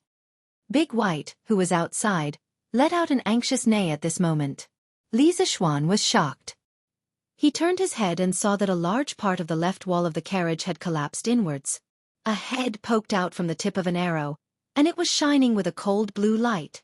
Assassination. Someone wanted to kill him. Chapter 4:18. Young Master. Young Master. There's an assassin. There's an assassin. Run quickly with young madam. San Bao. San Bao will fight it out with him. San Bao, who was outside, screamed in a panic. Whoosh. Li Zishuan grabbed the wind-chasing sword beside the sofa and flew out of the carriage in a flash. Looking in the direction where the arrow came from, he saw a skinny man in black with disheveled hair and a mask on his face. He was standing on the hillside with a big bow in his hand, staring coldly in this direction. Humph! Which scoundrel dares to block this noble's path? Li Zishuan's face was expressionless as he snorted coldly and shouted loudly. In fact, huge waves were already surging in his heart. The walls of the Don't Touch My Number 1 carriage were sandwiched between iron plates that were half a foot thick. The person in front of him could actually shoot through the iron plates with just a bow. It was truly shocking. His martial arts realm was definitely above his. There were only a few great grandmaster experts in the world, so he definitely wasn't one. Then, the person in front of him was very likely a martial arts expert who had entered the grandmaster realm many years ago. If it was another carriage today, he and Han Yushi would probably die from that arrow just now. Hee hee. Little brat, you're really afraid of death. You actually sandwiched iron plates between the walls of the carriage? Was it because he had done too many bad things? Since I can't kill you with one arrow, there's still a second arrow. The man in black was a little surprised that his first arrow didn't penetrate the two people in the carriage. At this moment, when he heard Li Zishuan's arrogant words, he laughed sinisterly. He loaded the arrow, drew the bow, and released it smoothly. Then, an arrow shot toward Li Zishuan's glabella like a shooting star. Husband! Be careful! Han Yushi saw the scene outside through the gap of the tightly closed car window and immediately cried out heartbreakingly. Master! Iron Egg had already jumped out of the carriage. When he saw the thunderous arrow, he ran toward Li Zishuan and shouted with his eyes wide open. Young Master! Be careful! San Bao and Fu looked hopeless as they cried at the top of their lungs. Humph! The previous arrow was shot because Li Zishuan was flirting with his wife, so he was not on guard. But this time, he was on guard. How could he be hit? In the blink of an eye, he unsheathed the wind-chasing sword by his waist and activated the cloud-piercing steps. With a flash, he took the initiative to meet the arrow. Tisk! The arrow and sword clashed, producing a deep sound. Then the arrow was split into two from the center by the wind-chasing sword. Iron Egg! San Bao! Afu! Use my carriage to take young madam away first. Hurry! You guys are distracting me. Taking advantage of this gap, Li Zishuan turned around and shouted at the three of them. Even though he had blocked the arrow, he still did not have the confidence to win. This black-clothed man's arrow was too fast and too domineering. If this old thief changed his target, Li Zishuan did not have the confidence to save his wife. This place was only 3 or 4 miles away from Chang'an City. He could see the outline of Chang'an City even when he was flying in the sky. He let the others go first on the one hand, to avoid distracting himself, and on the other hand, to call for reinforcements. But young master, husband, I won't leave. All of you shut your mouths and leave. Do you want to kill me? Go to the city and call for reinforcements. Don't waste my time. San Bao, Fu, Iron Egg, and Han Yushi were not willing to leave. Li Zishuan was so anxious that his forehead was covered in sweat. In his previous life, he had seen some TV dramas where the male lead asked the female lead to leave first when he was in danger. The female lead was always so wishy-washy, and he would scold her for being stupid as he watched because no one would be able to leave in the end. He did not expect that in his second life, he would encounter a similar situation. Fate really made fools of people. In order to avoid being wishy-washy, Li Zixuan, who usually did not lose his temper, could only shout at them in the harshest tone. The four of them were stunned by the scolding and immediately became sober. Iron Egg glared and shouted, "Sister, not only can we not help Master here, we will also harm him. I will take you and leave first. We will come back to save Master later." After saying that, Iron Egg did not wait for Han Yushi to refute. He quickly jumped onto Untouchable number 1 and slapped Big White's butt. The carriage immediately started and rushed toward Chong and City. San Bao and Fu jumped onto the carriage behind and chased after them. "Husband, if anything happens to you, I will not live alone." The carriage had left, but Han Yushi's last sad vow was left in the air. "Hee. Want to leave? Dream on." The man in black laughed coldly and shot 2 arrows in the direction of the carriage. Li Zixuan saw clearly that one arrow was aimed at the back of Iron Egg's head, and the other arrow was aimed at San Bao's back. He could not split himself. At this moment, Li Zixuan could only choose to save one person, and he had to make a decision as soon as possible. Otherwise, he would not be able to save anyone. San Bao turned to the side. Li Zixuan shouted and ran toward the arrow that was aimed at Iron Egg. His voice was like thunder. Li Zixuan's roar contained a large amount of true qi because he realized that the speed of the arrow was probably faster than the speed of sound. He did not know if the sound that contained true qi could exceed the speed of sound, but in order to buy time for San Bao, he could only give it a try. His attempt was not without reason. The speed of sound transmission was only related to the medium of transmission. In air, it was 340 meters per second, and in kerosene, it was 1,324 meters per second. His roar just now was because he had added true qi into the air. It was almost equivalent to a new medium. As for the final effect, it was up to the will of the heavens. At the same time, his chasing wind sword had already slashed at the other arrow. As expected, the arrow that was aimed at Iron Egg was split into 2. However, Li Zixuan did not have the time to pay attention to this. He looked directly at San Bao. The moment the tip of the arrow touched San Bao's back, San Bao seemed to have heard Li Zixuan's roar and instinctively turned his body. San Bao's right shoulder was instantly pierced. "Ah!" San Bao cried out in pain and covered his right shoulder that was dripping with blood. Seeing this, Li Zixuan knew that San Bao's life was saved. Although there was poison on the arrow, the doctors in Chang'an City might be able to save him. The key now was to prevent the man in black from paying attention to other things. Otherwise, he might not be able to save San Bao and the others the next time. "Old thief! I am a baron personally conferred by the emperor. Since you dare to block my path today, I will kill you first. Then, the imperial court will send troops to exterminate your entire family." Li Zixuan shouted and used the first move of the 9 Taishan swords, riding the wind. Li Zixuan rode the sword up to the 9 heavens. The sword was like a ray of light, and the sound of air breaking was heard. Li Zixuan rushed toward the man in black with his sword. Chapter 419. Kiki. Jianghu matters shall be settled in Jianghu. A life for a life. Even if you were a duke, I would still kill you today, let alone a mere baron. The black-clothed man saw Li Zixuan pouncing over, but he was not afraid. Swoosh, swoosh, swoosh. Another 3 arrows were shot out. His archery movements were unbelievably fast. Ordinary people could only see a series of afterimages. 3 arrows emitting a faint blue glow shot toward Li Zixuan's forehead and chest in a triangular formation.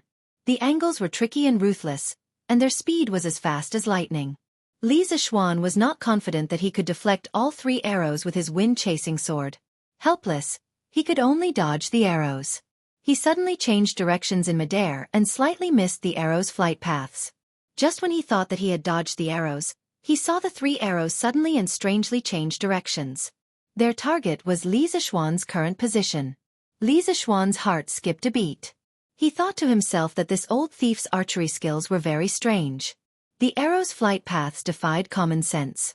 Even Newton's coffin would not be able to hold him down, right? But Newton was not born yet. Helpless, Li Zixuan could only change directions in midair again. If not for the fact that his cloud-piercing steps had reached minor accomplishment, and if not for the fact that his Taishan Sutra had reached level 5, he would not have been able to change directions in midair twice in a row. Even then, after experiencing these repeated obstructions, the might and speed of Li Zishuan's originally ferocious sword strike had instantly weakened by 50%. Bah! Old thing. Cowardly, only knowing how to shoot arrows from behind. Why didn't I shoot you into the wall back then? If you have the guts, come down and fight with me. Li Zishuan wanted to fight with a bayonet, but the other party was constantly shooting arrows from afar to harass him, not giving him a chance to get close at all. Most importantly, the other party's archery skills were F*King accurate and strange. Anyone who encountered such a situation would be annoyed. Thus, Li Zishuan stopped and cursed at the man in black. His sword, which had lost much of its power, couldn't threaten the black-clothed man at all. So, he simply wanted to provoke the black-clothed man to get close to him. In his opinion, since the black-clothed man was so good at shooting, his close combat skills were definitely not good. Just like the archers in online games, they were most afraid of warriors and assassins getting close to them. Of course, the man in black didn't know the profound meaning behind Li Zishuan's words. Why didn't I shoot you to the wall back then? He sneered. Hee hee. Does this little brat only know how to talk? Originally, I only wanted to finish you off with one arrow and leave your corpse intact. But since you want to die, then I won't be polite. As soon as the black-clothed man finished speaking, his figure suddenly disappeared from the spot. Li Zishuan was shocked. What a fast movement technique. Almost subconsciously, he immediately stabbed his long sword behind him. Clang! A low sound of metal clashing rang out. Li Zishuan had already turned around at this moment. He saw the black-clothed man pulling out a long sword from somewhere and holding it horizontally in front of his chest. Obviously, Li Zishuan's subconscious move just now had blocked the black-clothed man's assassination. Heh! Little brat, your reaction is quite fast. Let's see how many times you can dodge this old man. The black-clothed man sneered and was about to attack again. Li Zishuan didn't want to be passive. He raised his long sword and took the initiative to attack with the first style of the 9 Taishan swords, Wind Ride. At this moment, Li Zishuan was very close to the black-clothed man. The black-clothed man had already put away his longbow, so there was no time for him to shoot another arrow. Therefore, Li Zishuan was confident that he could get close to the black-clothed man. Hee hee. Since that's the case, let this old man see what you've got. The black-clothed man was stunned, but there was no fear on his face. Li Zishuan's sword came at him with the wind. The black-clothed man's figure flashed and easily avoided the sharp edge of the chasing wind sword. Gap. This was the gap in strength. With the explosive power of the 9 Taishan swords, the sudden attack at such a close distance actually didn't touch the black-clothed man's body. It had to be said that the black-clothed man's strength level was also one of the top among the masters. Li Zishuan wasn't discouraged. When he attacked just now, he knew that today's battle was bound to be a tough one. He only hoped that the reinforcements could arrive before the true qi in his body was exhausted. After stabilizing his body, the second style of the 9 Taishan swords, Graceful Swan, followed. Like a graceful swan soaring in the sky, Li Zishuan's long sword moved faster with the lingering power of the first style of Wind Ride. Its trajectory was like a flying dragon soaring in the sky. Erratic. Heh! This is getting interesting. The black-clothed man's eyes narrowed. He should have seen some of the mysteries of the 9 Taishan swords. His figure flashed and the long sword in his hand stabbed at a certain spot in the void. Clang! A sound resounded through the valley. This blurred sword was easily blocked by the black-clothed man. Li Zishuan's heart sank. He didn't expect that after abandoning the bow, this man's close combat skills would be so powerful. It was simply F*King killing him.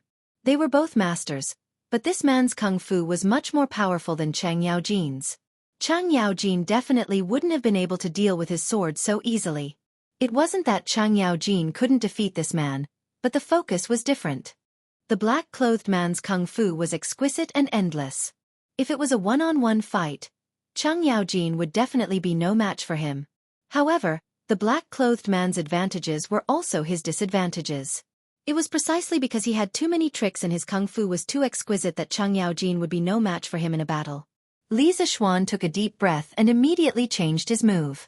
He used the third style of the 9 Taishan swords, Snow Treading. His footsteps were constantly changing, and he waved his sword in all directions. For a moment, only the sound of the sword clashing could be heard. After more than 10 attacks, there was no doubt that the black-clothed man's kung fu was too strange.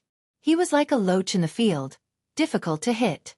Li Zishuan changed his move again and used the fourth style of the 9 Taishan swords, Wave Breaker. Wave Breaker Baohai was furious. His momentum suddenly changed. He stepped on the ground with one foot and his whole body rose into the air. He raised his long sword, bent his waist, and let his whole body bend into a circle. Then, he and his sword were like a big wheel with a sharp blade, spinning rapidly. It was as if he was riding the wind and breaking the waves, flying towards the black-clothed man.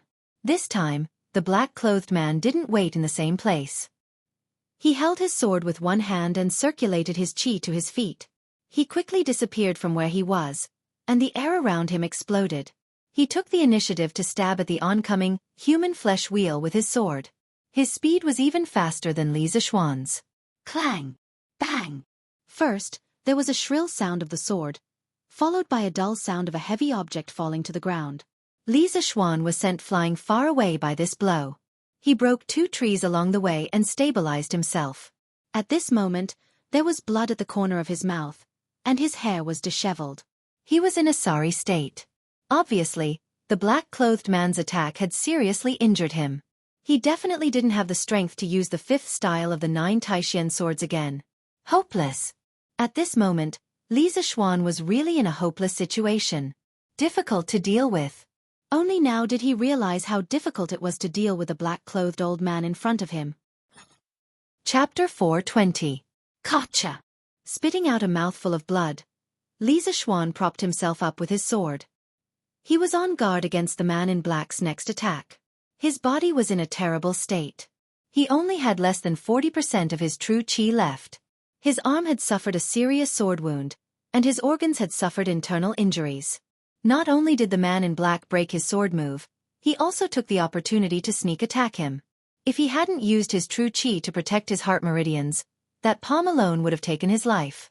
Even if he was seriously injured, Li Zishuan wasn't willing to sit and wait for death.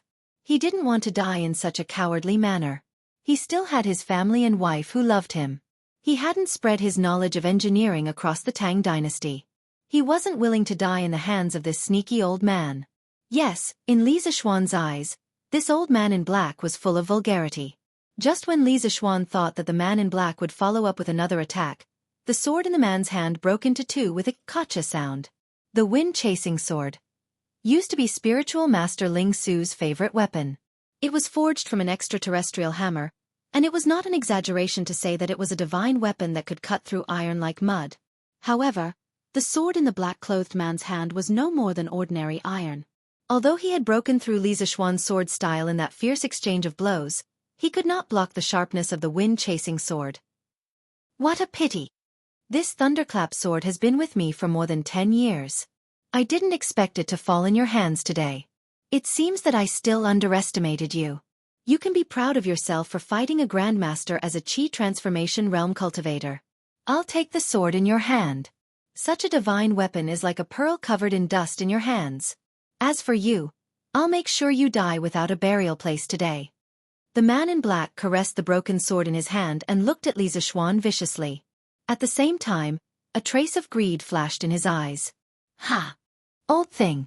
I don't care what kind of demon you are, but today's grudge has been set. As long as I'm alive, I'll definitely kill your family, slaughter your sect, and eradicate the person behind you. When Li Zishuan saw that the black-clothed man's sword was broken, he couldn't help but let out a sigh of relief. Without a weapon, the black-clothed man's threat should be reduced a lot, so he said ruthlessly, "Ha ha! What an arrogant tone. But you're destined to have no chance." The black-clothed man threw away the broken sword in his hand, opened his arms, and flew over like a great rock spreading its wings. Li Zishuan sneered. He channeled chi into his palm and swung his sword. He did not believe that the black-clothed man's mortal body could withstand the peerless sharpness of the wind-chasing sword. The distance between the two grew closer and closer. Suddenly, 6 spikes shot out from the black-robed man's sleeves and collided with the wind-chasing sword. Li Zishuan's spikes did not break as he had expected. Instead, a huge force came from his arm, causing him to spit out another mouthful of blood. The swords and spikes clashed and separated upon contact. However, the black-clothed man did not give up and continued to press forward. 3 pairs of spikes appeared and disappeared mysteriously, making it impossible to guard against. Li Zishuan relied on the little remaining genuine qi in his body to bitterly resist. He really did not expect that the old man in front of him would bring so many weapons when he went out. First it was the bow and arrow, then the long sword, and now the spikes. Moreover, the black-clothed man used each weapon to perfection. He was proficient in all kinds of martial arts. Feeling the rapid loss of genuine qi in his body and the weakening of his arms, Li Zishuan could not help but be secretly anxious. Was he going to die here today? He was unwilling to accept this. At this moment, he faced up to his shortcomings. That was, compared to the black-clothed man in front of him, he still had too few tricks. The only thing he could use was the series of moves of the 9 Taishan swords. Other than the lightness skill, he did not have any other skills. It was very easy for someone to restrain him. Of course, this did not mean that the 9 Taishan swords was not powerful. How could the 9 Taishan swords not be powerful when spiritual master Lingxiu so solemnly passed this set of sword skills to him? This was a set of sword skills that was invincible in the same realm. It could even defeat an enemy 1 realm higher.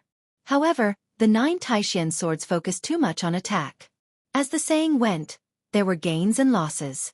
In terms of defense, the 9 Taishan swords was not enough.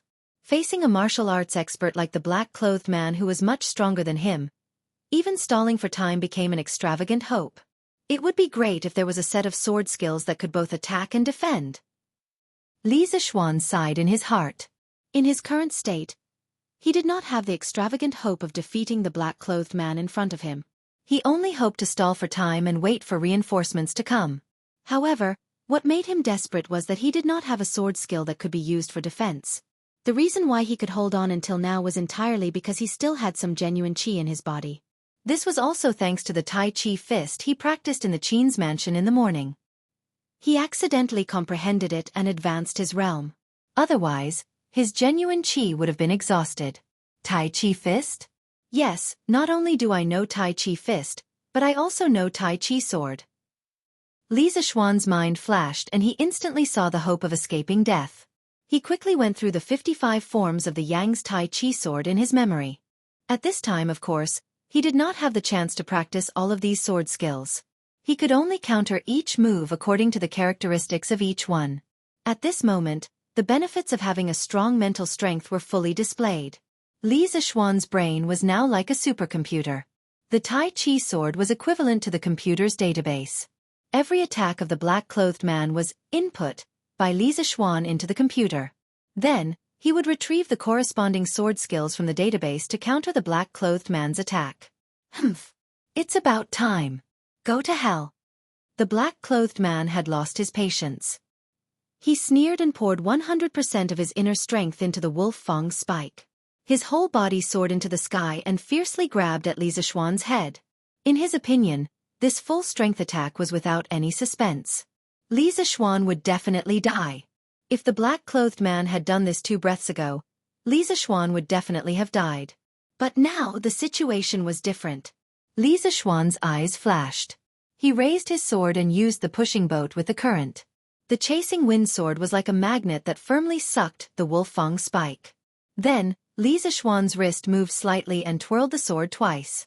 The tyrannical force on the Wolf Fang spike was immediately deflected by Li Zishuan. Sacrificing oneself to follow others, failing to lead, and pulling 1,000 pounds with little effort. This was not only the characteristic of the Tai Chi sword, but also one of the most important characteristics of the Tai Chi sword. They all contained the Tao of nature and the Taoist ideology of going with the flow. The Tai Chi sword was light and agile. It used stillness to drive movement. It used softness to overcome hardness. It avoided the main force and attacked the weak. Most importantly, it saved energy and could also combine attack and defense. This was what Li Zishuan needed the most at this moment. What kind of strange move is this? The black-clothed man saw that his full-strength attack was easily deflected by Li Zishuan. Moreover, the Wolf Fang spike on his arm did not listen to his command and actually followed Li Zishuan's rhythm. Such a strange scene made him unable to help but exclaim in surprise. Chapter 421. Giddy up! Giddy up! Move aside! Everyone move aside! On the other side, Iron Egg kept slapping the horses, but as it sped towards the Chang'an East City Gate, Dabai was quite intelligent. He could sense Bruiser's anxiety, and he could also sense that his master was facing an unprecedented level of danger. Dabai's 4 hooves quickly crisscrossed as he carried "Don't Touch My Number One" through the streets. The horse-drawn carriage was running at the speed of a warhorse, and all of the pedestrians on the road made way for them as they discussed this super war chariot. Whose carriage is this? Why is it running so fast? Look at the style of the carriage. It's the latest "Don't Touch Me Number One" from the Strange Interest Pavilion. Oh my God, this is Lord Li's carriage. Their "Don't Touch Me Number One" is heavier than the others. Look at that. There's an arrow in the carriage. Hiss. Did something happen to Lord Li? Ah. There's really an arrow. This carriage is running so fast. Something must have happened. Ouch. Look, there's another carriage behind us. It was San Bao and Fu's carriage that was chasing after Iron Egg. Their horses were not as strong as Big White, so they naturally fell behind. At this moment, San Bao had fainted in the carriage while Fu was desperately trying to catch up with the carriage outside. Who are you?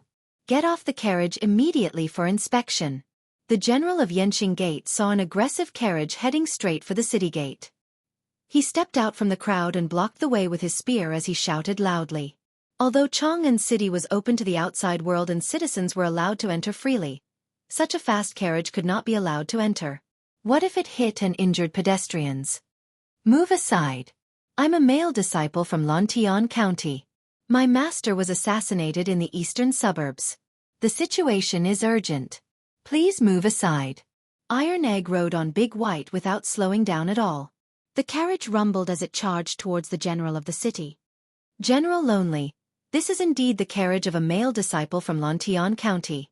I've also seen the child in the carriage. He's been living in the Li mansion. A soldier saluted the general of the city and said, "Are you sure?" The general of the city guard asked with a solemn expression. Upon closer inspection, the general's appearance was 70% similar to Dugu Xian's. Furthermore, he showed no fear in the face of the oncoming carriage. It was as if he was confident that he could stop the carriage even if it came crashing down. I'm sure. The soldier glanced at the approaching carriage and said respectfully, "Clear the way. Let them pass." The young general looked at the carriage and his pupils suddenly shrank. He saw the arrow that was embedded in the wall of the carriage. He immediately made a decision in his heart and shouted loudly. At this moment, Iron Egg's carriage also happened to be heading towards them, whistling past. Thank you, General.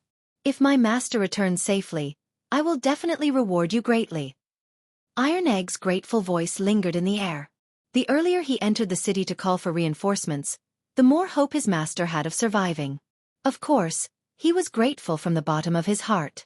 He really didn't plan to stop the car just now. If the city guard didn't make it convenient for him, he could only ram his way through. Lu Shenggu, quickly go to the right marshal house and report this matter to General Niu.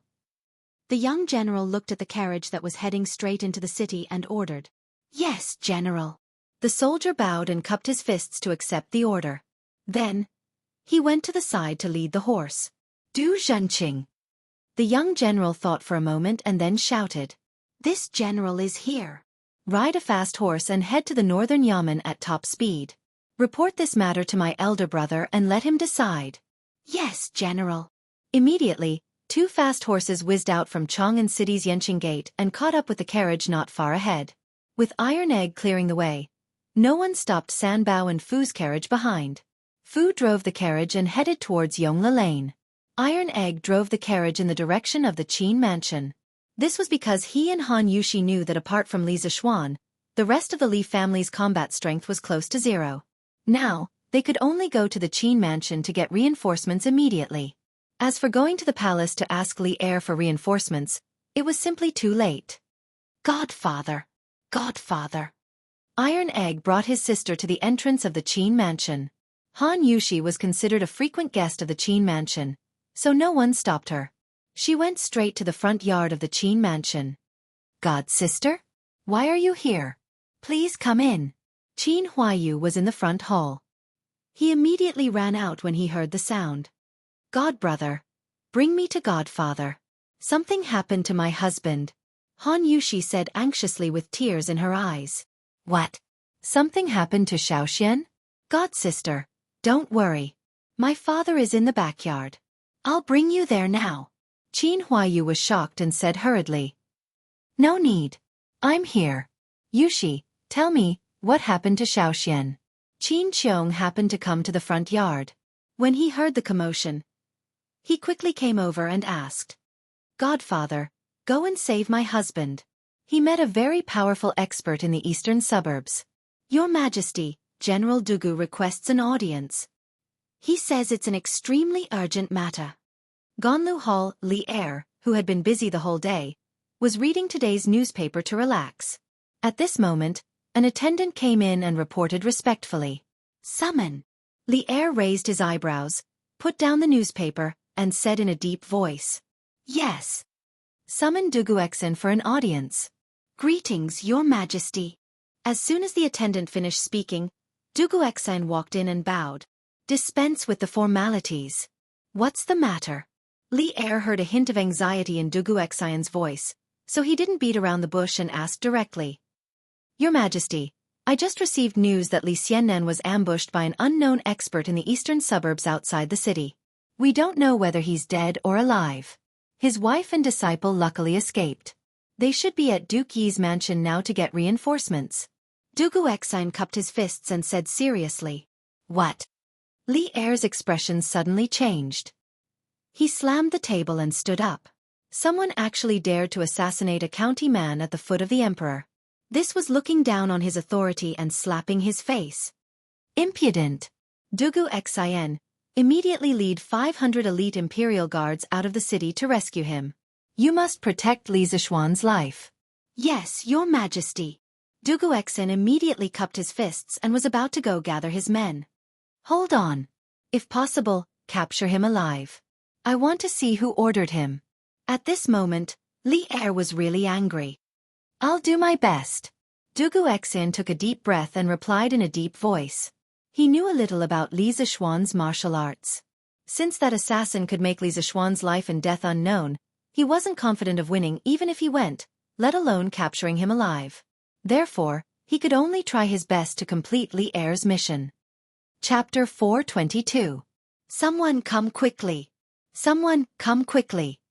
Fu drove the carriage back to the entrance of the Li residence. He quickly jumped off the carriage and shouted into the house. It's Fu? Brother Fu, what's wrong? A head popped out from the door. It was the Li residence's manservant, Ah Yuan.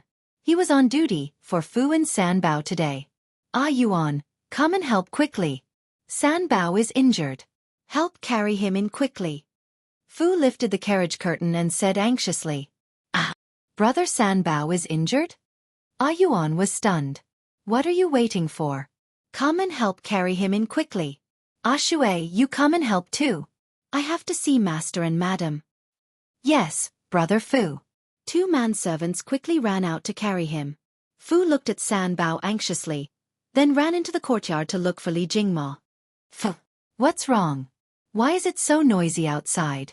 Fu was about to enter the east courtyard when he saw Li Jingma and Madame Li rushing out. Plop. Master. I'm sorry. I didn't protect young master well. Fu's knees went weak, and he knelt in front of Li Jingma and Madame Li as he cried bitterly. Xian-er? What happened to Xian-er? Madame Li's face turned pale, and she almost fainted. Her son had just gotten married, and her beautiful days of enjoying her grandchildren were about to come. Yet, this unknown change happened. How could she bear this? Madam, don't panic. Fu, what happened? Tell us quickly. Don't cry and waste time here. Where did Xian-er and Yushi go? Why are you the only one back? Li Jingma was someone who had experienced many storms. He first supported his wife and then looked at San Bao sternly. Master.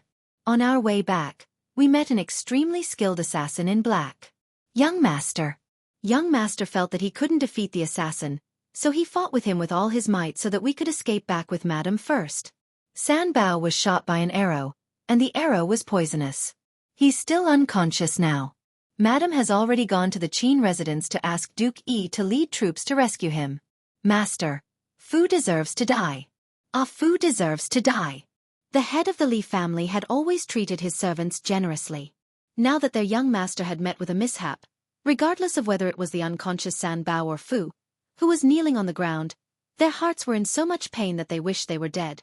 At this moment, as Fu spoke, he could no longer hold it in. He used all his strength to knock his head on the limestone floor, wanting to use this to wash away his sins. Xian my Xian master!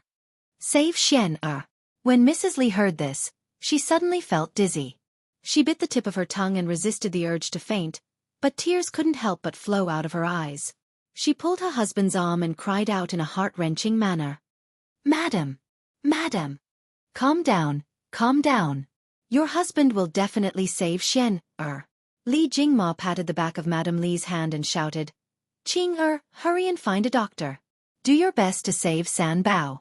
The rest of you, take sticks and hatchets and follow me out of the city to save Xian Fu, you lead the way. Yes, master. Qing answered and ran away. Master! Madame Li was shocked. She grabbed Li Jingma's hand and said anxiously, Master, you don't know martial arts. How can you take the risk? Yu Zhu doesn't want to lose you again. Daddy! Daddy! Don't go! Let Lan go! If anyone dares to bully Big Brother, Lan will kill him. Lan ran over from somewhere and hugged Li Jingma's other hand as she spoke with tears in her eyes. Lan be good. Don't make a fuss. Li Jingma first rubbed Lan's little head, then looked at Madame Li and said solemnly, Madam, 8 years ago, we almost lost Xian Fortunately, Priest Spirit Void came to help, and we were able to reunite as a family. Even the heavens couldn't take Xian away. How can I let this mere assassin succeed? When I was doing business outside, what kind of bandits have I not encountered? Today, even if I have to risk my life, I must ensure Xian safety. If anything happens to Xian even if I have to chase him to the ends of the earth and use all my wealth, I will make that person pay with blood. Madam, you and Lan can stay at home. I will leave the city now. No, master. Madame Li reached out to grab him, but Li Jingma broke free and roared, You all know how I, Li Jingma, usually treat you. Today, my son is in trouble. If you're not afraid of death, take your weapons and follow me out of the city to save my son. If you're afraid of death, stay at home and take care of Madam and young Mississippi. I won't blame you. Save young master. We are willing to die with master. We are willing to die with master. When Fu and San Bao came back, they caused too much of a commotion, and many servants were alarmed. As Fu told the whole story, more and more servants knew that Li Zishuan was in trouble. The Tang people respected martial arts. From the king to the common people, if the king was humiliated, the servants would die. If the master was humiliated, the servants would die. Li Jingma's roar ignited the courage of all the servants, and the 50 to 60 young servants shouted in unison. Good. Fu. Lead the way. Someone had already prepared the horses. Li Jingma took a long sword and mounted the horse. Although he didn't know martial arts or swordsmanship, a father's anger could make him explode with endless power. Giddy up! Giddy up! Get out of the way! Get out of the way!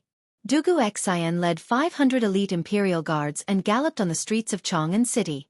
The sound of the horses' hooves hitting the ground disturbed countless people who were about to go home. Yo! What a big lineup!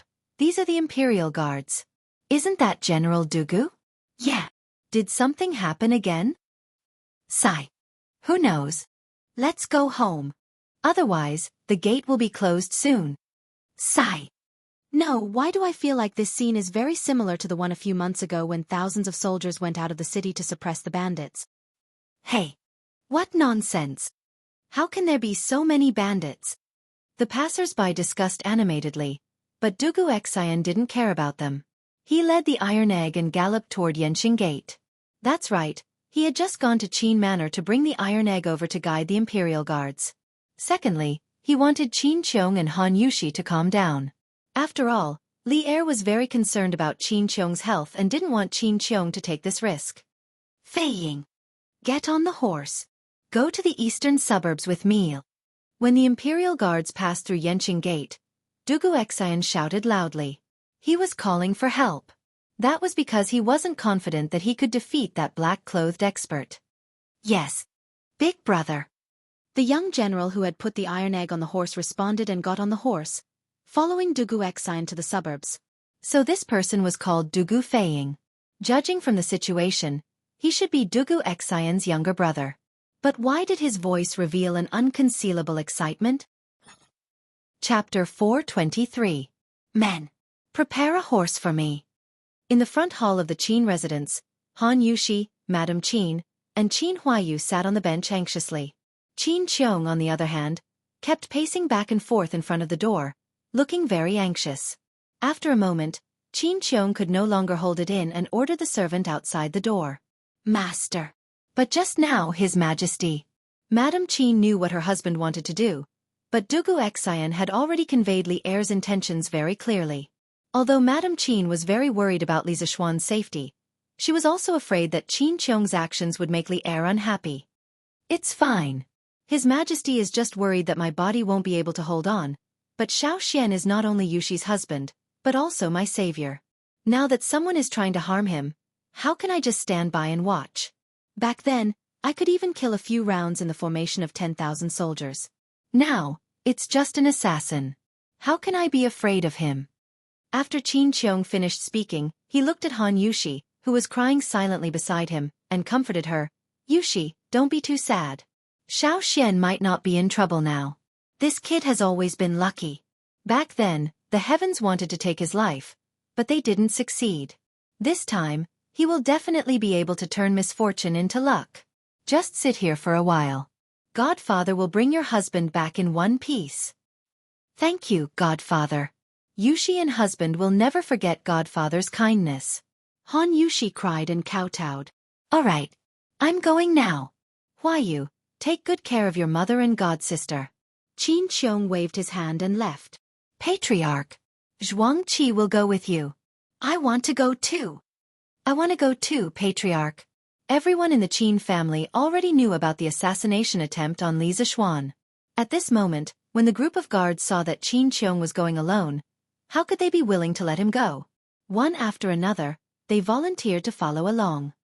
Xianxia, Mei Wenhua. The two of you come with me. The rest of you stay. Qin Qiong frowned and shouted. He had been to the Han Manor more than once and knew that the road there was not wide. If he brought too many people, it would affect the speed of the rescue. This was also one of the reasons why he insisted on going there personally. Dugu Xian had brought 500 men with him. If these 500 men wanted to reach the scene of the incident at the same time, they would have to sacrifice speed and arrive late. Unless Dugu Xian left the rest of the team behind and rushed there alone. However, he did not know much about Dugu Xian's martial arts, so he naturally did not trust him. Yes, master. Hearing this, Xianxia and Mei Wenhua roared in excitement. The two of them mounted their horses and were about to leave with Qin Qiong. The other family generals saw Qin Qiong's serious face. Although they were unwilling, no one dared to raise any objections at such a crucial time. This was Qin Qiong's prestige. He ruled the family like he ruled the army. Shu Bao. Let me give you a hand too. At this moment, Niu Jinda came over with 2 guards. Clearly, Niu Jinda and Qin Qiong thought of the same thing. Saving people was like putting out a fire. If they brought too many people, it would affect the speed of the rescue. Dugu Feiying belonged to the right Wu Wei, and Niu Jinda was the general of the right Wu Wei. Yu Qigong was the general of the right Wu Wei. The right Wu Wei was different from the right Wu Wei. There were 16 guards in the Tang dynasty, and the two belonged to different armies. Therefore, Niu Jinda was one of the earliest people to know about Li Zishuan's assassination. People like Chang Yaojin and Yu Qijingda would receive the news later. Niu Jinda received Dugu Feiying's message in the afternoon and wanted to come over to tell Qin Qiong, who knew that when he arrived at the entrance of the Qin manor, he saw Li Zishuan's new carriage with feathered arrows. He thought for a moment and understood. Now that Qin Qiong was ready to leave, Niu Jinda could not help but sigh. What a coincidence. Ha ha. Good. Today, I can fight side by side with Jinda again. I want to see who dares to openly assassinate a country's county's mans. Let's go. Qin Qiong laughed and rode side by side with Niu Jinda. The 6 men and 6 horses rushed toward Chang'an City's Yanqing Gate. Whoosh! Just as Qin Qiong and Niu Jinda expected, Dugu Xian's group left Yanqing Gate and left the official road. Looking at the small path that could only allow 3 horses to pass side by side, Wuxia couldn't help but frown and quickly stopped the group. If the cavalry were to run at high speed on such a narrow path, if someone in the group got into an accident and broke the rhythm, the entire cavalry group would suffer heavy losses. Xianxia, you lead the brothers at the back at half speed. I will go with Fei Ying first. Otherwise it will be too late. Fei Ying will leave a mark for you. You just have to follow me. Wuxia made a prompt decision and ordered the general. Yes, sir. General, be careful. The bearded general beside Wuxia bowed and cupped his fists. Fei Ying. Let's go. Wuxia nodded, then urged his black horse to charge out. Big brother. Father. This is bad. I heard that Xiaoxian was assassinated. Cheng Chumo hurriedly ran into his own backyard and shouted at Cheng Yaojin, who was playing with a horse lance. Assassinated? Who dares to assassinate him? That kid's martial arts are so powerful. Cheng Yaojin stopped what he was doing and looked at Cheng Chumo suspiciously. He wondered if his son's brain was damaged. Father. It's true. Why you just sent someone to tell me that Xiaoxian was ambushed by an expert in the eastern suburbs. He's probably still in a tough fight. Cheng Chumo knew that his father did not trust him. He glared at him and said anxiously, How dare you? Someone dares to kill the younger generation that I, Cheng Yaojin, have high hopes for? Why are you still standing there? Hurry up and get the horse for me. Seeing that Cheng Chumo was serious, Cheng Yaojin realized that the situation was serious. He glared at him and shouted, Okay. Father, I'll go with you. Who dares to touch my, Cheng Chumo's, brother? I'll make him regret living in this world. And I just heard from Huayu that Uncle Qin is going as well. Cheng Chumo rubbed his fists and said angrily, Go. Hurry up if you want to go. With your insignificant martial arts skills, you'd better know your place. Cheng Yaojin waved his hand and said impatiently. Cheng Chumo's eyes widened, and his face was full of F***ck. He also felt like he had been dealt a heavy blow. Is this old man even my real father? What are you looking at? Hurry up. Cheng Yaojin said unhappily. Oh. Cheng Chumo grunted and went to the stable to get the horse. Soon, 2 horses also came out of the Cheng residence and headed east of Chang'an. Just like that, Li Jingma, Qin Qiong, Niu Jinda, Wuxia, and Cheng Yaojin led the 5 rescue teams to the scene of the incident in the shortest time possible. Chapter 424. Haha. This is a move that will take your life. Come again if you dare, old bastard. Eastern suburbs of Chang'an City. Li Zishuan stood with his sword in hand. Although he was in a sorry state, his temperament was very different from before. He had the demeanor of a hermit expert. Li Zishuan had easily neutralized the masked assassin's full-powered strike with a single move, pushing the boat with the current. This gave him a deeper understanding of the defensive power of the Taiji sword technique. At the same time, he was somewhat eager to try it out, which was why he spoke such arrogant words. Humph. You were just lucky. Let's see how long you can be so arrogant. After thinking for a long time, the black-clothed man still couldn't figure out how his attack had been neutralized. Moreover, he had never heard of such a strange sword technique in the pugilistic world, so he could only conclude that Li Zishuan had just been lucky. After saying that, the man in black changed his attack. He spun and flew up like a flying arrow. His 6 spikes were aimed at Li Zishuan's face. Li Zishuan was not afraid. His brain was working at high speed. He was analyzing which of the 55 moves of Taiji swordsmanship would be the most effective and effortless. He had limited true qi in his body, so he couldn't defeat the master in front of him. Therefore, he had to calculate every move carefully. Only in this way could he hold on until reinforcements arrived. It was a long story, but all these calculations were done in a flash. When the man in black spikes were less than half a foot away from Li Zishuan's face, Li Zishuan made his move. The 35th move of Taiji swordsmanship. Rhinoceros gazing at the moon. Li Zishuan bent his right leg and took a left step. He drew his sword with his right hand and drew an arc with his left hand, using his finger as a guide and his arm as a support. The 2 swords collided. Without a doubt, the man in black spikes were once again sucked by the wind-chasing sword. The man in black could only follow the trajectory of the wind-chasing sword and slowly fall down. How strange. The assassin in black really wanted to curse.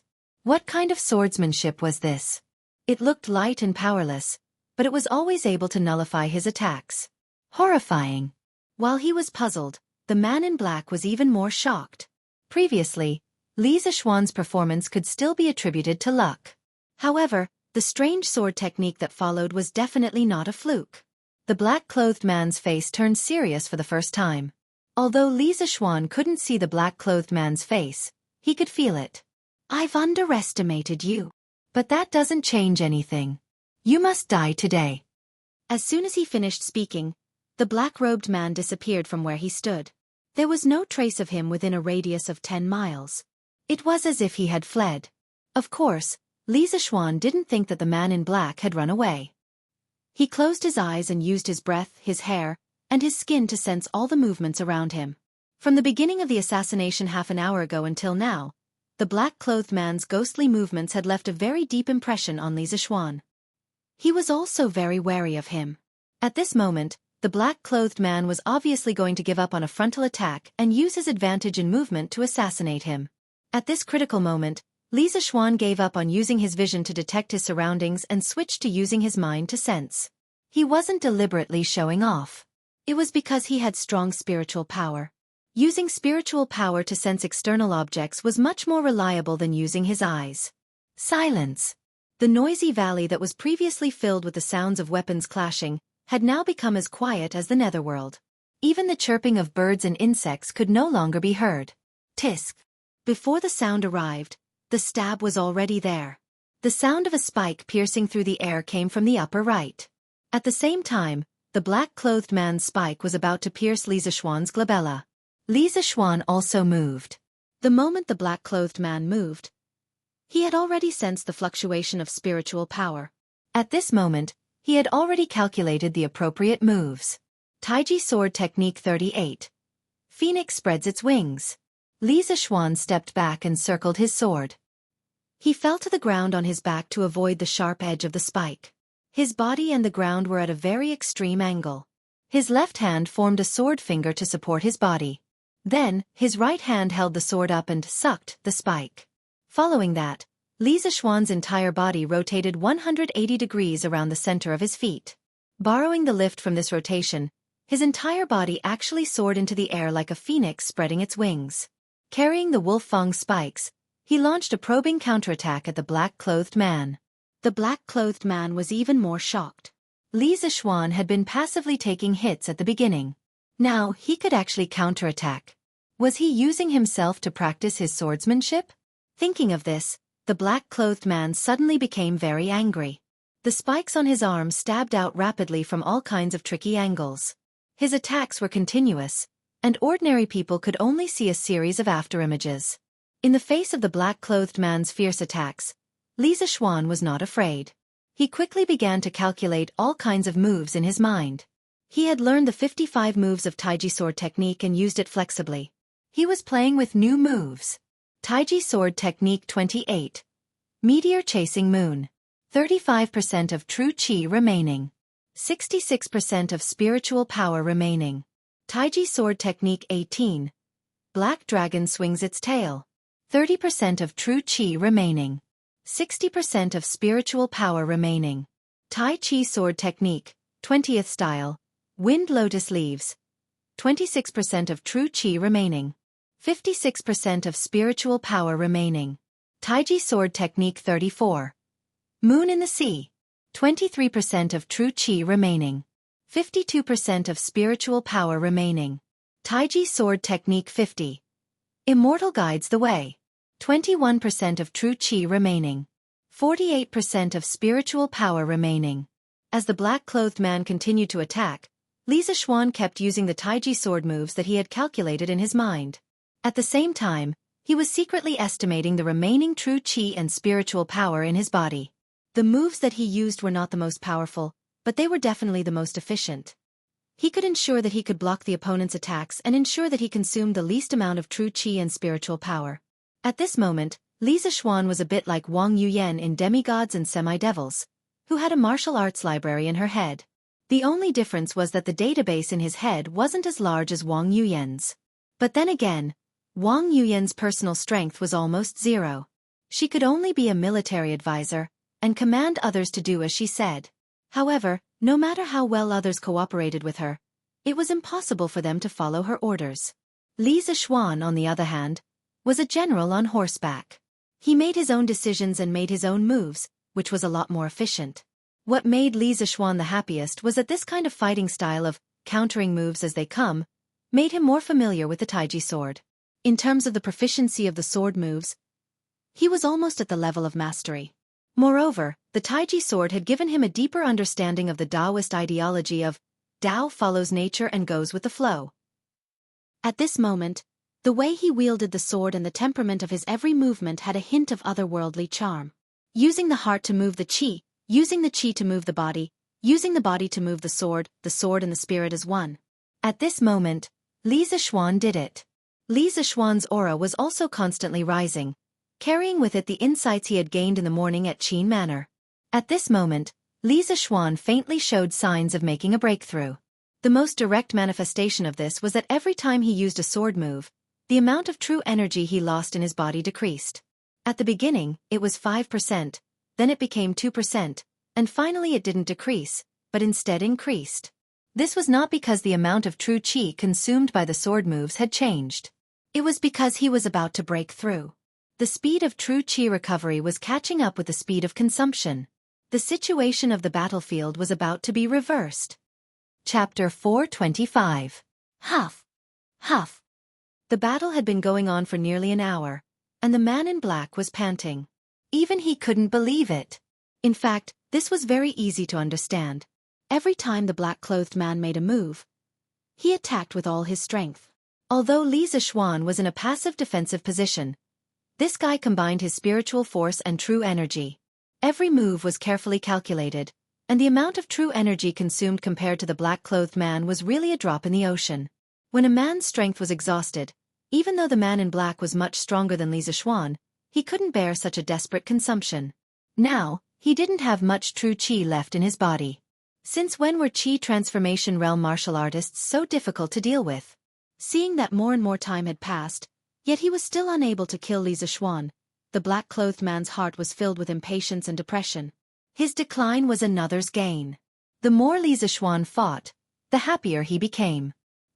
It should be the more he was beaten, the happier he became. With the passage of time, he entered a state of forgetfulness. At this moment, there was only the sword in his hand, and there was only Tao in his heart. Things are mixed, and the heavens and earth are born. Solitary, independent, and unchanging. Traveling and not perishing. Can be the mother of the world. I don't know its name, but the word is Tao. Strong is the name and great is the name. In action of the heavenly Tao, Tao follows nature. This is Tao. I understand now. Li Zixuan had never had such a deep understanding of the Tao as he did at this moment. The Tao of heaven was in action, and the Tao of nature was the law of nature. These 8 words perfectly explained the meaning of the Tao. Inaction did not mean not doing anything, but rather going with the flow. Just like now, he was completely following the man in black's moves, borrowing strength to fight strength. Boom! A loud sound was heard. Li Zixuan's mind suddenly flooded with countless mantras of the great Tao. The true qi in his body began to churn wildly like a tornado. Not only did it wreak havoc on his meridians, but it also crazily absorbed the qi outside. Li Zixuan didn't know if the qi outside was the legendary spiritual qi of heaven and earth, but he could deeply feel that there was a lot of fresh and lively qi outside. Along with the true qi storm in his meridians, it entered his body through his skin and hair, and was quickly converted into true qi. His meridians, which were originally about to dry up, suddenly became swollen as a whole river poured into them. At this moment, Li Zixuan was feeling both pain and happiness. He was happy because his meridians were finally no longer hungry. He was in pain because his meridians had eaten too much and were about to burst. Bastard! How dare you ignore this old master? Sensing the sudden change in Li Zixuan's aura, the black-clothed assassin, who had been through this before, naturally understood that Li Zixuan was about to break through in front of him. Humiliation. This was an undisguised humiliation. 7th Cultivator of True Blood Palm. The assassin in black put away his wolf teeth, and his chi suddenly became extremely bloodthirsty and evil. His body also emitted a burst of black fog. His palms were constantly crisscrossing, and a moment later, there were two masses of black fog attached to his palms. Go to hell. Although the assassin in black's face became a little pale, he didn't care. With a grim smile, he gathered all the true chi in his body. His body was like a stream of light, shooting toward Li Zixuan. Li Zixuan suddenly felt a sense of danger. He felt a fatal danger from the assassin's hands. Obviously, the black fog was highly toxic. However, he was at the critical moment of breaking through and was only one step away from the Grandmaster realm. He was not sure if he could deal with the assassin's ultimate move. He wanted to retreat, but the assassin in black had locked all his escape routes. He couldn't retreat. He wanted to raise his sword to defend, but no matter how exquisite the Taiji swordsmanship was, how could it block the assassin's invisible poisonous fog? F***CK. I just broke through. Am I going to die in the hands of this wretched old man? Li Zixuan really wanted to curse the heavens at this moment. Was this not a joke? Whoosh, whoosh, whoosh. At this moment, 3 4-leaf flying daggers were spinning in the air at a very high speed. Because they were so fast, the sound of them breaking through the air could be heard clearly. The 3 flying daggers arrived first. Before the assassin in black's palms touched Li Zixuan, they were about to cut his back. At this moment, if the assassin in black didn't stop, it was hard to say who would die first between him and Li Zixuan. However, it was certain that both of them would definitely die. The assassin in black was here to kill today, not to die. Of course, he didn't want to die together with Li Zixuan. He turned around quickly in the air, and the wolf teeth in his arm popped out in an instant. Bang bang bang. The assassin in black easily knocked down the 3 flying daggers. What a fast movement technique. It was Dugu Feiying and Dugu Xian who rushed to the battlefield. Seeing that the assassin in black was about to kill Li Zixuan in one fell swoop, Dugu Feiying crouched on the horse, took out 3 flying daggers from his calf, and shot them toward the assassin's back. He wanted to use the besieging way to save Zhao strategy. Although Dugu Feiying expected that the 3 flying daggers wouldn't be able to kill the assassin in black, he didn't expect the assassin in black to deal with it so easily. These were the flying daggers that he was most proud of. Feiying, be careful. This person has been a grandmaster for at least 5 years. He should be a middle-stage grandmaster. Dugu Xian was obviously more knowledgeable. He jumped off the horse and said seriously, middle-stage grandmaster? Dugu Feiying felt that he was a little bit stuttering. He was only a middle-stage grandmaster. Wasn't it a trap for him to fight a middle-stage grandmaster? Humph. So you are a lackey of the imperial court. How dare you come here and ruin my business? I will deal with this kid first, and then I will kill you 2 dogs. The assassin in black saw that Dugu Xian and Dugu Feiying were wearing armor. His heart sank, but he still smiled viciously. After that, he continued to wave his poisonous palm and attacked Li Zixuan. He didn't forget his primary mission today. Ha! You want to kill someone in front of me? Don't even think about it. Dugu Xian sneered. He quickly took out the longbow on his back, knocked an arrow, and shot it at the back of the assassin's head. At the same time he said to Dugu Feiying beside him, Feiying, do it quickly. Li Xiannan seems to be breaking through at the last minute. Let's find a way to stall him. Grandmasters aren't scary. Your flying daggers can fight enemies above your level. Ah? Breaking through at the last minute? Is that even possible? Dugu Feiying's eyes widened in disbelief. If he knew modern catchphrases, he would definitely say, you city people really know how to play. Don't be long-winded. Quick. Dugu Xian frowned. This younger brother of his was good at everything, but sometimes he talked too much nonsense. Oh. Dugu Feiying nodded bitterly. His flying daggers could fight enemies above his level, but the person in front of him was an expert several levels higher than him. What was there to fight with? But now, he could only listen to his brother. Sigh. He remembered that half an hour ago, he was still happy that he could go out of the city to fight. Now that he thought about it, his brain must be cramping. Dugu Feiying patted his head, then pulled out the flying dagger on his calf and joined the battle. Chapter 426. Humph. I didn't want to cause trouble, but the two of you are really annoying. I'll deal with you two first before killing this brat. Sensing Dugu Xian and Dugu Feiying's constant sneak attacks from behind, the black-clothed man knew that there was no way he could quickly kill Li Zixuan. Although the two brothers behind him had low martial realms, their long-range attacks were extremely fast and came from tricky angles. If he left them alone, he wouldn't feel good if he took a hit from them. Even evolved Jing masters had mortal bodies, and they were not invulnerable. The man in black flipped his palm. A moment ago, he was still in front of Li Zixuan, but in the blink of an eye, he was right in front of Dugu Feiying. He raised his left hand, which was covered in black fog, and was about to hit Dugu Feiying's head. Fast. He was as fast as lightning. Even though he had used up a lot of his true qi in the fight with Li Zixuan, the black-robed man's strength was still enough to crush the Dugu brothers.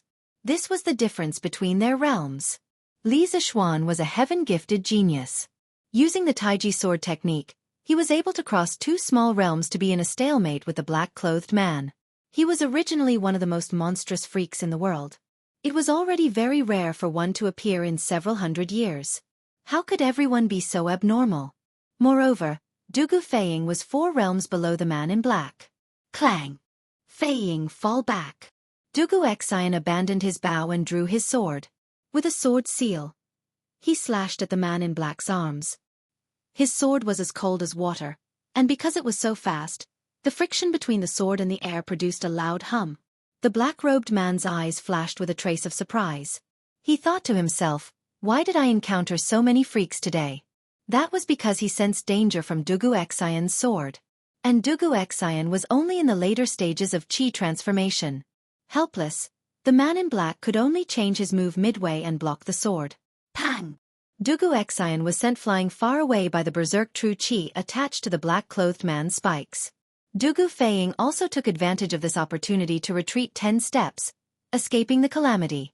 The black-clothed man wanted to follow up his victory and kill Dugu Xian in one fell swoop. However, Dugu Feiying would not sit back and watch his brother get into trouble. He circulated his true qi and decisively attacked, instantly activating his profound leaf-flying dagger.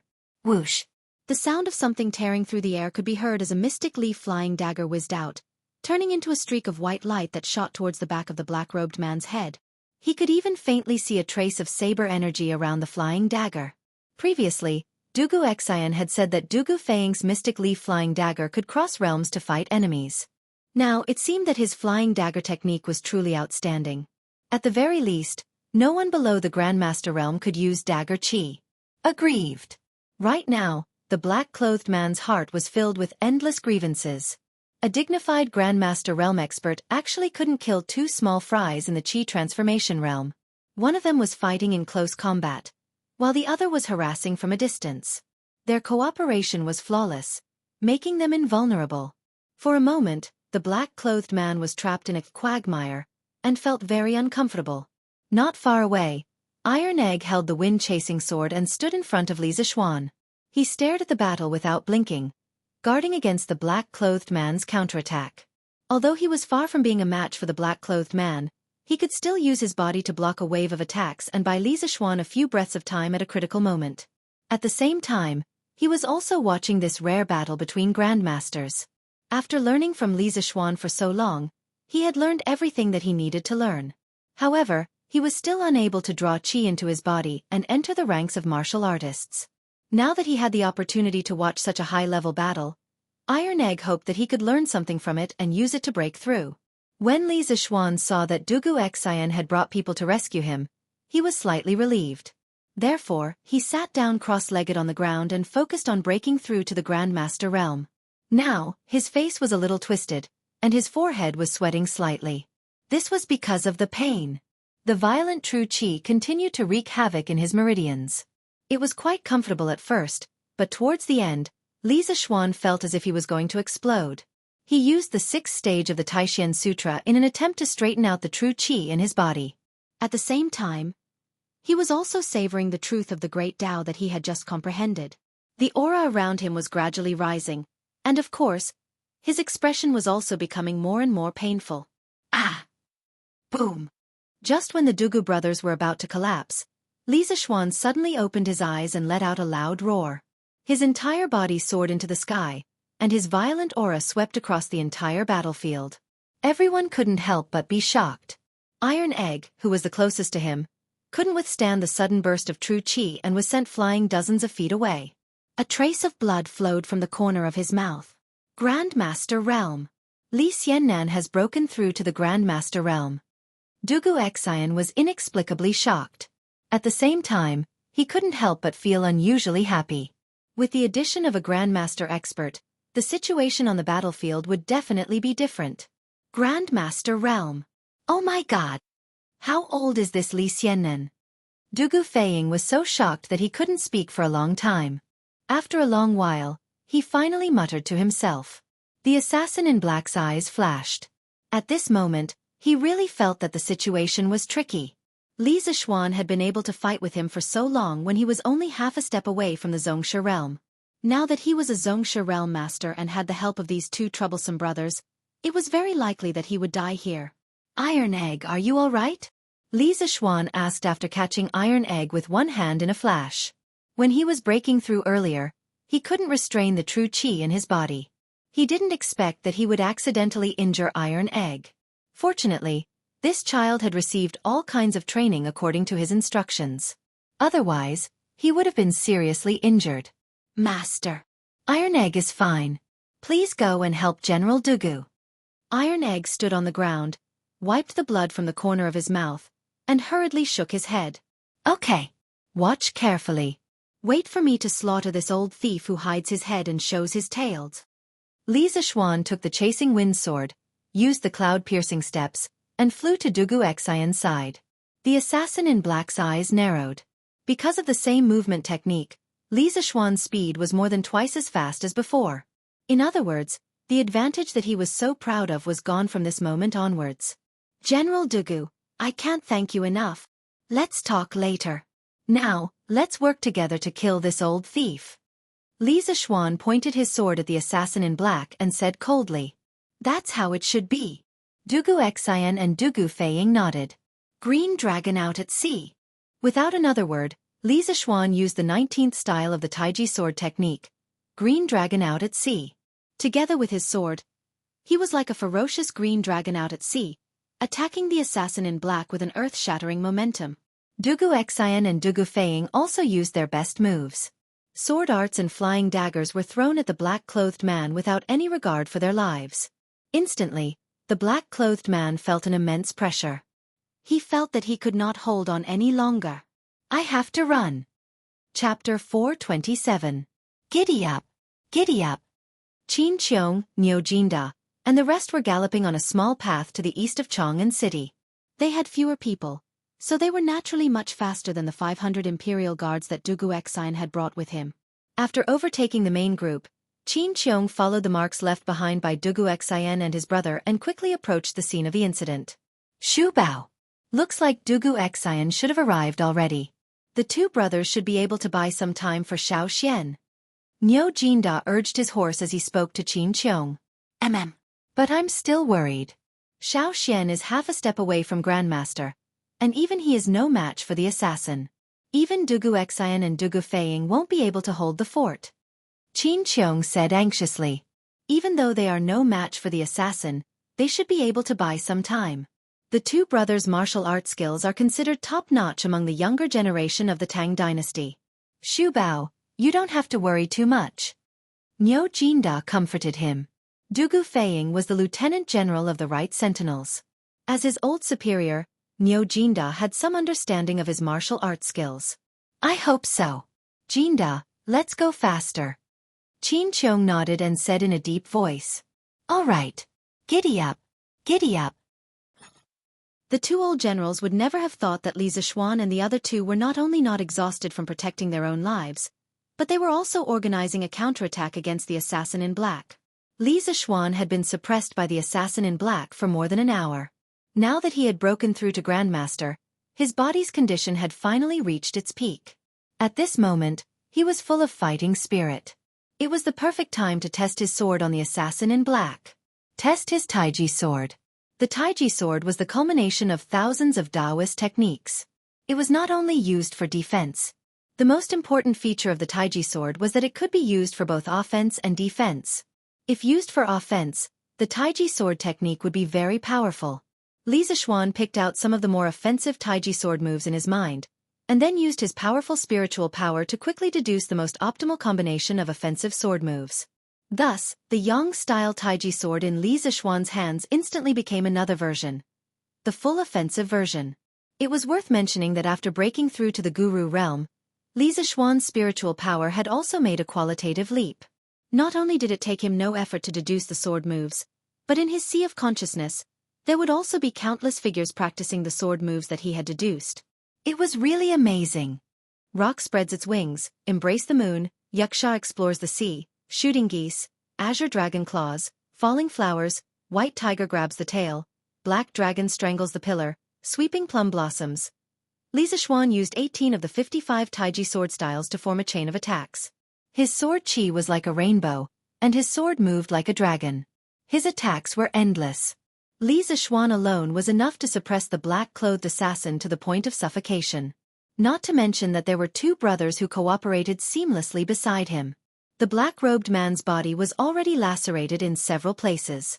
His skin was lacerated and his flesh was bleeding profusely. Some had been injured by Li Zishuan's sword chi, some had been stabbed by Dugu Xian's longsword, and 2 had been slashed by Dugu Feiying's mystic leaf flying dagger. The previously high and mighty evolved Jing expert was now in a sorry state, his hair disheveled like a stray dog. Humph. Old thing. I don't care who ordered you to kill me. You will die today. The person behind you will join you soon. Li Zishuan's hands did not stop there. His sword moves poured out in torrents, beating the drowning dog while his mouth coldly shouted. Don't be too happy. One day, this old man will kill your entire family. The black-clothed assassin's face was ferocious and pale as he said those words viciously. He pointed at several acupoints on his body, then took out 2 red pills and threw them into his mouth. His pale face suddenly turned red. Humph. You brats, just you wait. I'll definitely take your heads one day. The black-clothed assassin's aura suddenly changed, and he seemed to have returned to his peak state. His body changed quickly, and he flew hundreds of feet away in an instant. Even with Li Zishuan's current movement technique, he could not catch up with his speed. This guy was a mid-stage grandmaster expert, but he ran away from 3 juniors who were at a lower level. The 2 brothers Dugu Feiying and Dugu Xian were stunned. They did not expect that they would be able to beat a grandmaster expert one day. It was all too surreal. Humph. Where do you think you are going? Huff. Just then, a cold snort came from the west side of the mountain, followed by the sound of something breaking through the air. Qin Qiong had finally arrived. He used the golden mace in his hand as a hidden weapon and threw it at the assassin's back with all his might. Qin Qiong was the general that Li Er liked to send out to duel with others.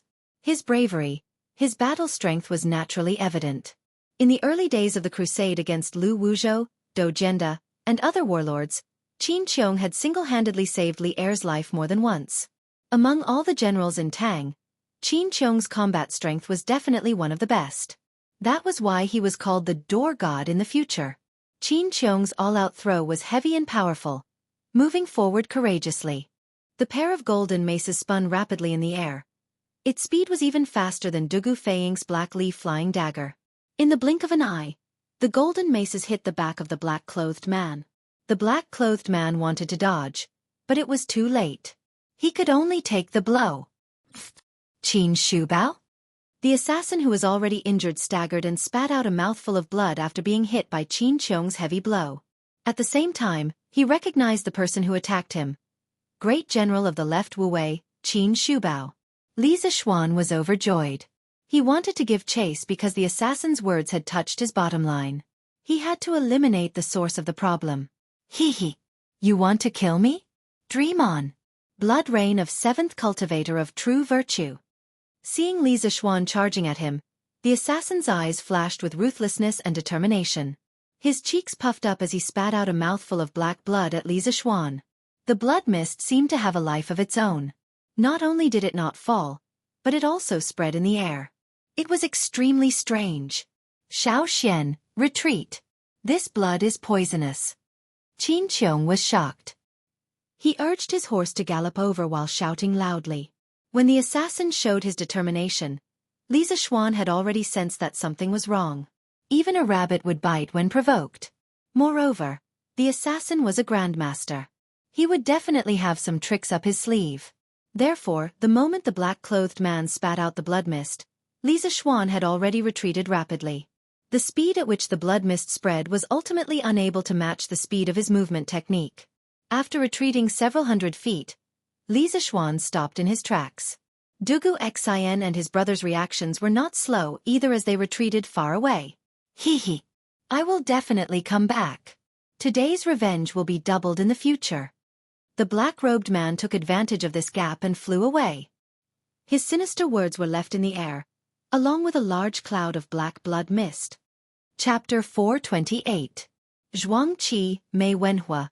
You two go after him and find out where this assassin came from. Be careful. Seeing that Li Zishuan had left the blood mist and the assassin was nowhere to be seen, Qin Qiong quickly turned around and gave his orders. These two family generals were old soldiers who had followed him on many expeditions. Although they had retired from the battlefield, they still had the ability to search for enemies and scout them out. Yes, sir. Master. The two of them cupped their fists and galloped away, circling around the black blood mist and heading in the direction that the assassin in black had escaped. Zhao Peng Wudong, you two go as well. See if you can help. Niu Jinda also gave his orders to the two guards beside him. Yes, sir.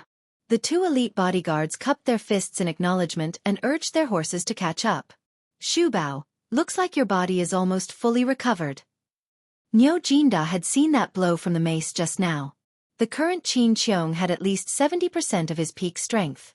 This made Niu Jinda both shocked and delighted. Hee. This is all thanks to little Xian.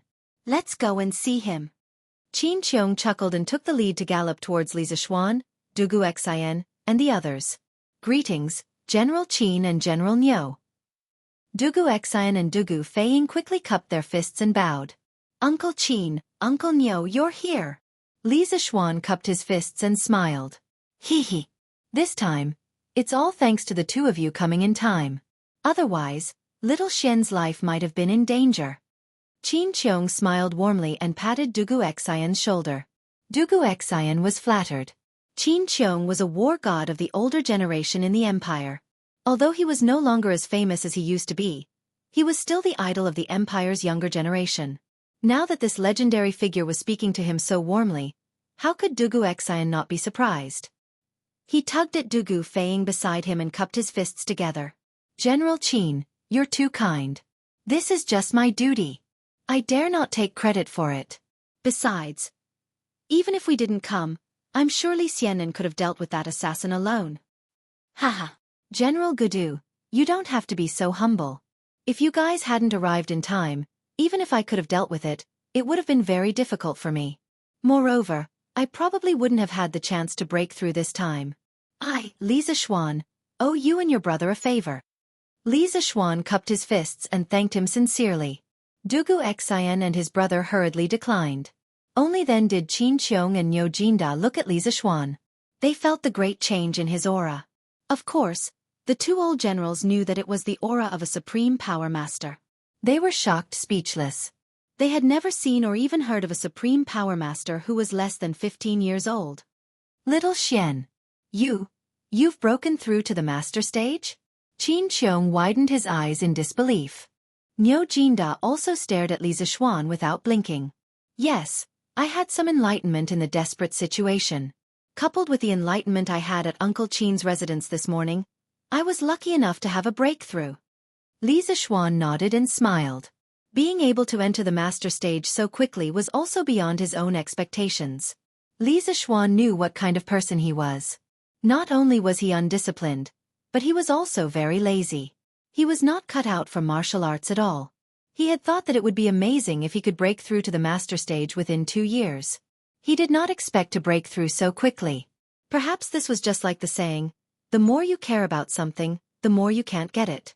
The more you don't care about something, the more you send it to your doorstep. The great Tao of inaction and the ability to maintain a calm heart had unexpectedly allowed him to become a legend. Luck? If there's really such luck, then who knows how many martial artists in the world would be willing to be lucky like you. Your words are really infuriating. Niu Jinda almost vomited blood when he heard Li Zishuan's arrogant words. Which of the martial artists in the world did not train hard for decades to reach the master stage? In the end, this guy in front of him just said, luck. And it was equivalent to decades of hard work and hard work. It was really infuriating to compare oneself to others. Hee hee. Li Zixuan scratched his head embarrassedly. Just as he was about to say something, he saw hundreds of people coming from the west. The leaders were Cheng Chumo and Chang Yaojin, followed by black armored soldiers. Behind them were dozens of commoners dressed in ordinary clothes. Li Zixuan's position was higher, so he could see everything clearly. Wasn't the person behind his father? Isn't that a Fu and the rest beside him? Why is my father personally taking the field? Li Zixuan was touched and sad at the same time. His parents had sacrificed too much for him. Even though this body had changed into a modern soul, Li Zixuan felt that he still had the obligation to be filial to his parents. Besides, Li Zixuan and Mrs. Li's love for each other had made him forget that he was an outsider. Now, he had completely integrated into this family. It's Uncle Cheng and my dad. Li Zixuan shouted excitedly and went up to greet him. Ha! Little Xian, you're really lucky. Looks like you're fine now. Where's the assassin? Quickly bring him out and let me beat him up. Let's see who's the one who dared to send someone to assassinate you. Chang Yaojin kicked his horse's stomach and sped up to Li Zixuan, laughing loudly. Although Li Zixuan's complexion was normal now, the tattered appearance of his body showed that he had gone through a great battle. Moreover, there was still a lot of chaotic Zhenqi left in the air. As a grandmaster, Chang Yaojin still had a good eyesight. However, Li Zixuan had already restrained his momentum at the moment, so Chang Yaojin did not realize that the guy in front of him had broken through to the grandmaster realm. Thank you, Uncle Cheng, for coming to help me. It's just that the assassin's skills are strange and evil, and he has a lot of life-saving skills. He managed to escape. Although Li Zixuan was anxious to see his dad, he could not ignore Cheng Yaojin who had come all the way here to help him. Ha! He managed to escape? The next time Cheng Chumo, see him, I'll beat his ass. When Cheng Chumo heard this, he jumped down from his horse and rubbed his palms together. Li Zixuan's face was full of black lines. This guy really did not know how to act tough. How could a middle-stage grandmaster be beaten up so easily? Get out of my way! Who can you beat up with your mediocre skills? Learn from little Xian in the future. Chang Yaojin gave him a big slap on the face, then sighed to Li Zixuan. Your father is also here. This old man met them on the way here, so I brought them along. Little Xian, go to the back and see your dad. It's not easy for him. Okay. Uncle Cheng, Chon Yo, let's talk later. Chang Yaojin's words were exactly what Li Zixuan wanted. He cupped his hands and walked to the back of the group. Chapter 429. In just a short while, Dugu Xian had already commanded 500 guards to search along the road. Li Zixuan easily found his father behind the crowd. Father, why did you come here personally? Li Zixuan saw that his father's legs were numb and that it was difficult for him to dismount, so he quickly helped him down. How can I not come when you're in trouble? Your mother is worried sick at home. Xian, are you okay? Li Jingma's feet landed on the ground, and he couldn't help but grin as he asked with concern. He hadn't ridden a horse so quickly for many years. Now that both his legs were numb, if not for Li Zixuan supporting him, he would have fallen to the ground. After all, he was old. I'm fine. I'm sorry, father. I made you and mother worry. When Li Zixuan heard that, his gentle and kind mother appeared in his mind, and he couldn't help but blame himself. It's good that you're fine. We're family, there's no need to be so polite. It's all thanks to the dukes and the two generals today. I'll go and thank them first. Xian, pack up and come home with me. If you delay too long, your mother and Yushi will suffer too much. Li Jingma heaved a sigh of relief. He patted Li Zixuan's arm and sighed with emotion. His son was safe and sound. Nothing could make him happier than this. All right, Xian, did you catch the assassin? Li Jingma suddenly asked. Nope. That person's martial arts are very high, and he escaped. Li Zixuan said regretfully. Let's leave it at that for now. If I find out who it is, I'll spend a lot of money to hire assassins from all over the world to kill this person. A murderous look flashed across Li Jingma's eyes. It was obvious that even the usually gentle and magnanimous man was enraged. Night fell. The special group outside the city slowly entered the city. With Li Er's military order and Qin Qiong, Chang Yaojin, and Yo Jinda, these big shots in front of them, they naturally wouldn't be unable to enter the city because of the curfew. On the way back, Chang Chimo and Chang Yaojin had already learned that Li Zishuan had broken through to the supreme power realm. The father and son were so surprised that they couldn't close their mouths. Naturally, Cheng Chimo was sad again. As the son of the devil incarnate, born in a family of generals, his kung fu was not as good as Li Zishuan, a child from an ordinary family. It was really a shame. Therefore, Cheng Chimo's task from now on was not only to learn knowledge from Li Zishuan, but also to learn martial arts. It was really tough. Li residence. Although the sky was dark, no one in the hall was in the mood to eat. They all looked at the courtyard eagerly, hoping that Li Zishuan would come back soon. The entire Li residence was also in a state of depression. The maids in the residence didn't even dare to breathe loudly. They all prayed in their hearts that their young master would return safely. Han Yushi had already returned from Qin residence to wait for the news. At this moment, her face was extremely haggard. Seeing that Li Zishuan still hadn't returned after so long, a trace of despair and determination flashed in her eyes. She was ready to die. Husband, if anything happens to you, I won't live alone. She would do what she said earlier. Husband, are you okay? That's great. I was so worried. Whoa.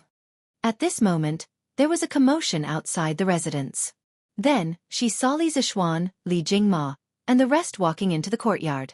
Han Yushi's lifeless eyes suddenly glowed with a dazzling light.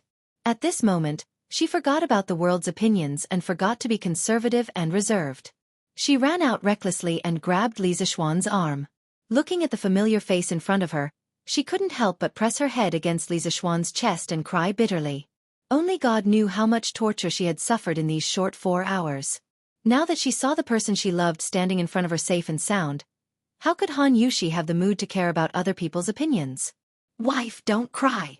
I'm fine. He's just a little thief. How can he be your husband's opponent? It's all my fault for making you worry. Feeling his wife's deep worry and fear in his arms, Li Zishuan gently patted Han Yushi's back and comforted her softly. At the same time, he secretly swore in his heart that he would never let himself fall into such a dangerous situation again in the future. Because he was not alone now, he had family behind him. It was a sin to make his family worry. It's my fault. I couldn't help you at the critical moment. Han Yushi tightened her arms and blamed herself. Haha. Silly girl, how can I blame you? It's okay. Don't let your imagination run wild. Whoa. Brother, you're finally back. Lana and mother were worried sick. Lana ran up with small steps and hugged Li Zishuan's other free arm tightly. She pouted and cried with tears in her eyes. Therefore, Li Zishuan's 2 hands were occupied for a while, and he couldn't free them at all. Lana, don't cry. Brother will always be fine. Haha. It's good that you're fine. Mrs. Li grabbed Li Jingma's arm and looked at the 3 people hugging each other in the courtyard. She sighed with relief. Although she also wanted to go over and see if her son was fine, she resisted because she didn't want to disturb the warmth of her son and daughter-in-law after surviving a disaster. As for Lana, this little cutie, she was careless and didn't hold her back just now. All right. Wife, little sister, I have to go and greet mother.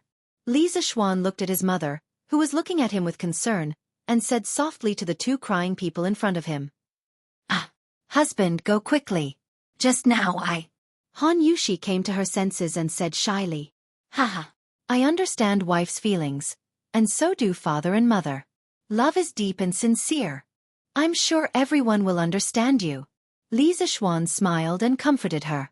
Then, he walked to his mother's side and knelt on the ground with a thud. He said solemnly, Father and mother are already old, and it's time for them to retire, but I made father and mother worried and tired. I'm unfilial. Son, get up quickly. What are you doing? It's not your fault that such an accident happened. As long as Xianxia is safe, what does it matter if mother and father are worried about you? Mrs. Li's nose twitched as she quickly pulled Li Zishuan up and said lovingly. All right. Since you're back safely, eat quickly and rest early. Xianxia just went through a battle, so he must be tired. Li Jingma waved his hand and said with a smile. Then, he turned his head and announced loudly, "Fu, go and inform the kitchen that there will be enough food and wine tonight. Everyone in the residence can eat and drink to their heart's content to celebrate my son's safe return." "Yes, thank you, old master." Ah Fu happily agreed and hurriedly made arrangements. "Thank you, old master." The servants in the residence cheered and thanked him. Chapter 430. Ganlu Hall. The hall was still brightly lit. Li Er held his hands behind his back and paced back and forth in front of the dragon table. His brows were already furrowed into a knot. Today's sudden assassination attempt on Li Zishuan caused a strong sense of vigilance to rise in his heart. With a different position, one's perspective on a problem would naturally be different. Li Er, who had taken the throne through a coup, could see from this sudden assassination that there were still many unstable factors in the great Tang that he governed. To dare assassinate a county official in broad daylight, the person behind this was definitely not a small figure. The most important question now was whether or not Li Zishuan had been killed. Li Er naturally regarded this rising star of the empire with great importance. He even had the faint intention of preparing talents for Li Chengqian. Li Zishuan had never disappointed him. He had repeatedly performed miraculous deeds and solved many of Li Er's urgent needs. Moreover, his intention of establishing an academy, promoting education, and enlightening the people happened to coincide with Li Er's original plan. The aristocratic families had developed for nearly 1,000 years. Wise rulers could all sense the threat that the aristocratic families posed to the imperial court. Ever since the founding of the Great Tang, when Li Yuan was on the throne, the imperial court had begun to intentionally exclude and expel the aristocratic families. After Li Er ascended the throne, the imperial court's intention to weaken the aristocratic families became even more obvious. The reason why the 5 families and 7 nobles still had such status was not because they had much power in the imperial court. It was entirely because they had always held the right to explain the Confucian classics, the right to learn. At the same time, they were also known for their strict family customs. At this time, people often said that they hated not marrying the daughters of the 5 families, and were not willing to marry a princess because the daughters of the 5 families and 7 nobles had excellent family upbringing. The daughters of the 5 families and 7 nobles could all be called model ladies. This saying made Li Er, who had always boasted of being the ruler of the world, very angry and helpless. Transcendent academic status and high reputation among the people were the greatest advantages that the 5 families and 7 nobles had. It was precisely because of this that countless scholars and wanderers of the Jianghu were always willing to rely on the aristocratic families, hoping to use the aristocratic families as a platform to rise up in the future. It was also because of this that Li Er didn't dare to be too aggressive even when dealing with aristocratic families. This was because if the aristocratic families were forced into a corner and used public opinion to go against him, he would also be very passive. If they wanted to completely destroy the foundation of the aristocratic families, they had to destroy their popularity among the people and their academic authority. The Imperial College could have shouldered this responsibility, but it seemed that the results were not ideal. This was because much of the knowledge imparted by the Imperial College was based on the Confucian classics passed down by the aristocratic families. At present, Li Zishuan's engineering studies and Yanhuang College had become the most crucial pieces in his plan to keep the great clans in check. Even if engineering studies ultimately failed to surpass Confucianism and the great clans, Li Zishuan's many engineering talents would be enough to raise the Great Tang's military and national strength to a whole new level. It was truly a win-win situation. Therefore, at this moment, a nameless assassin appeared. Li Er was quite angry in his heart. At the same time, he was wondering in his heart which power had sent the assassin. Furthermore, Li Chengqian, Li Tai, and Chang'e had all heard the news and come to him for help. If he didn't save Li Zishuan, he would probably be annoyed to death by his children. "Reporting to your majesty. General Dugu has returned and is asking for an audience outside the hall." Just as Li Er was feeling anxious and vexed, an attendant from the yellow door ran in and bowed. "Let him in." Li Er's expression brightened. He waved his hand and sat back down on the brocade couch. A moment later, Dugu Xian strode in. Just as he was about to bow, Li Er said, "No need for formalities. Quickly tell me how Li Zishuan is doing. Did you manage to capture the assassin?" Dugu Xian looked ashamed. He knelt on one knee and cupped his fists. "I failed in my task and failed to capture the assassin. Please punish me, your majesty." When Dugu Xian said, "I failed in my task," Li Er's heart couldn't help but skip a beat. He thought that Li Zixuan had been killed.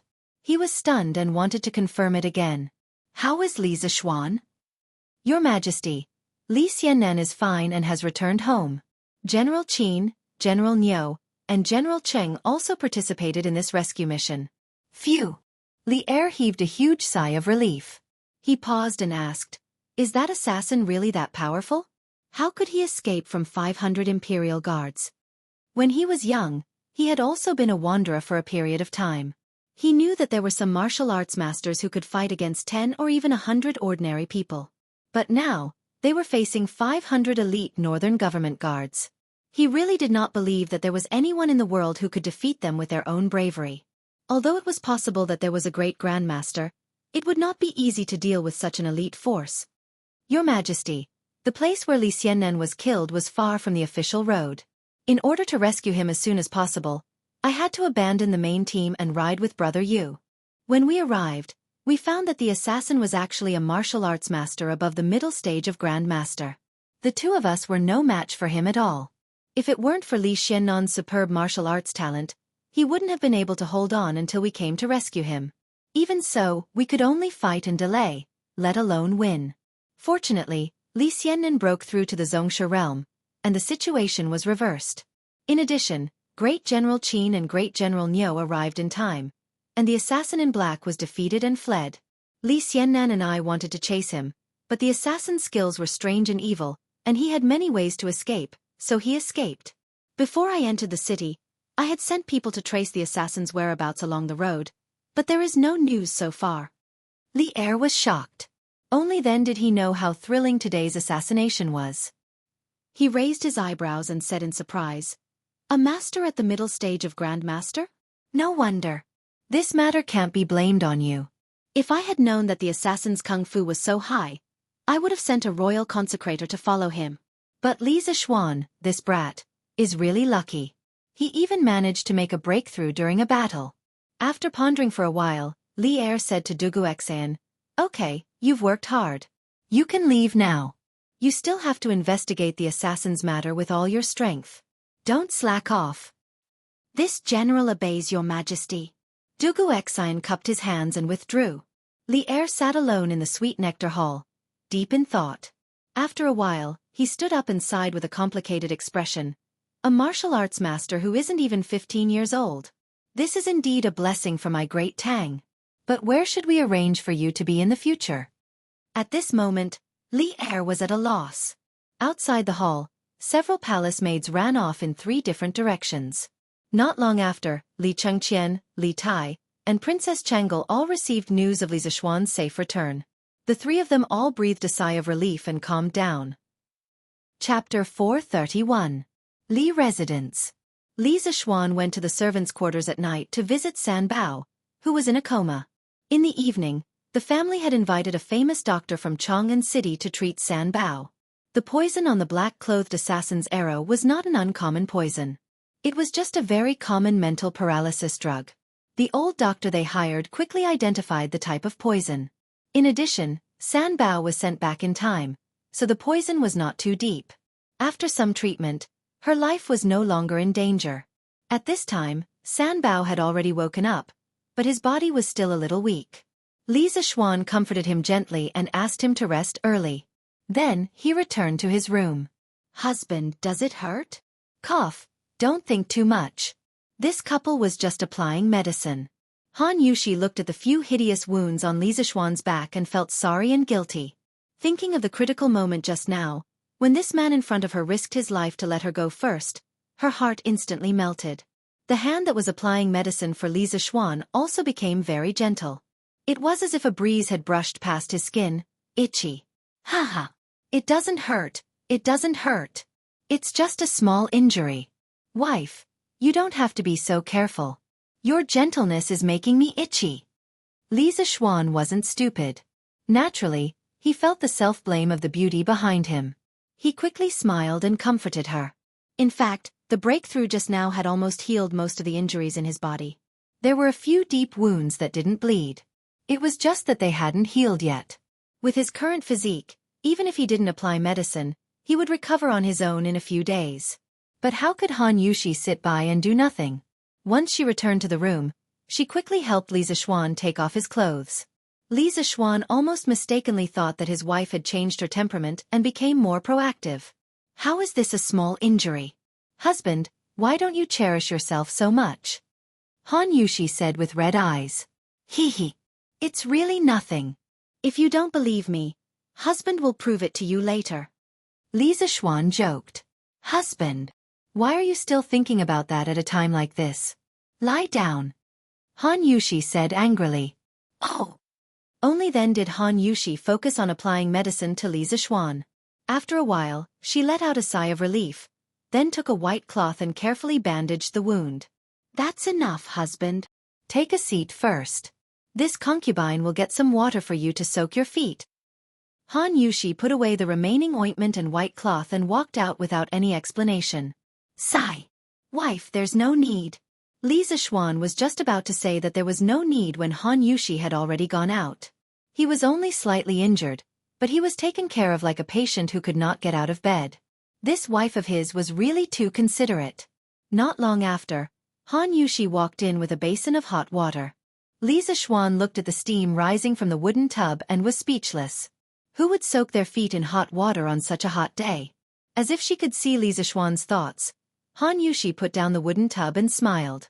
Husband, this foot-soaking water has added shuanghua, rhubarb, yuan bai, honghua, yulong charcoal, dahurian, frankincense, myrrh, white flower snake tongue grass, snake bed seed, and dozens of other herbs. In a while, it will be supplemented with massage. Not only can it clear the meridians, but it can also strengthen the muscles and bones. It's very effective for recovering injuries. Li Zixuan suddenly realized that it was soaking feet in traditional Chinese medicine. He did not expect that the Tang dynasty was so particular about it. He asked, Wife, where did you learn all this from? My mother. When I was young, my father often got injured when he went hunting in the mountains. My mother picked herbs herself and has been using this prescription to soak my father's feet. It's really useful. Husband, you have to believe me. Han Yushi said without looking up as she helped Li Zixuan take off his foot clothes, which were almost equivalent to the socks worn by modern people. Father-in-law and mother-in-law are really loving. Li Zixuan sighed in his heart. He did not know what good deeds this father-in-law of his had accumulated in his previous life to marry such a virtuous wife. He really picked up a treasure. But then again, didn't he also pick up a treasure? His wife was not only beautiful, but also knew how to cook and take care of the family. She also knew how to take care of people with a gentle and considerate personality. Li Zixuan was satisfied with such a wife. He was not a greedy person from the beginning to the end. Seeing that Han Yushi really squatted down and massaged the soles of his feet, Li Zixuan could not help but squint his eyes. First, it was comfortable. Second, he had a bird's-eye view from his position and could see some scenery that ordinary people could not see. Husband and wife could not only do that kind of thing. Usually, this kind of casual joking and amusement could also be a kind of adjustment for the relationship between husband and wife. Father and mother have never been angry. Their relationship is really good. Han Yushi lowered her head and said softly. Li Zixuan faintly replied with an mm. The room fell into silence for a moment, and the atmosphere was very warm. Husband, the next time you encounter danger, can you not leave me alone? You once said that husband and wife are one, but when disaster befalls us, this concubine couldn't endure it with you. During those 4 hours of waiting for you to return, this concubine felt worse than death. Han Yushi lowered her head and hesitated for a while before saying weakly. She really made one's heart ache for her. Li Zixuan secretly cursed. He bent down, cupped Han Yushi's cheek, and pressed his forehead against hers. Silly girl, if I can't protect you, then what kind of man am I? You and I, husband and wife, are indeed one. We share blessings and hardships, but I am your husband. I have the responsibility to protect you. Even if there comes a day when we must die, I will never let you die in front of me. Husband. 10 feet is 10 feet, and a person is 8 feet long. If you encounter such a situation in the future, you still have to run first. Only when you are safe can I concentrate on fighting the enemy. You and father and mother are my only weakness. Han Yushi stared at the man in front of her in a daze, but her tears couldn't stop flowing. Husband. No need to say. I understand. Wife. Listen to me. Also, I promise you that I will never encounter such a dangerous situation in the future. Li Zishuan touched his wife's chin and said with a smile. Han Yushi smiled through her tears and wiped her tears with her sleeve. Then she asked, Husband, who was that black-clothed man in the day? Why did he want to kill us? Li Zishuan tilted his head and thought of the black-clothed man's words. Jianghu matters end in Jianghu. A life for a life. He thought of something and said, I don't know where that old thief came from, but why does his tone sound like vengeance? I'm not too sure either. Vengeance? Husband has always been kind to others. Why would you provoke an enemy? Think about it tomorrow. Wife, you must be tired after squatting for so long. Sit down and let your husband massage your feet. No. How can a husband wash his wife's feet? How embarrassing would it be if word got out? What's there to be embarrassed about? Is my doting on my wife a hindrance to others? Wife, come over quickly.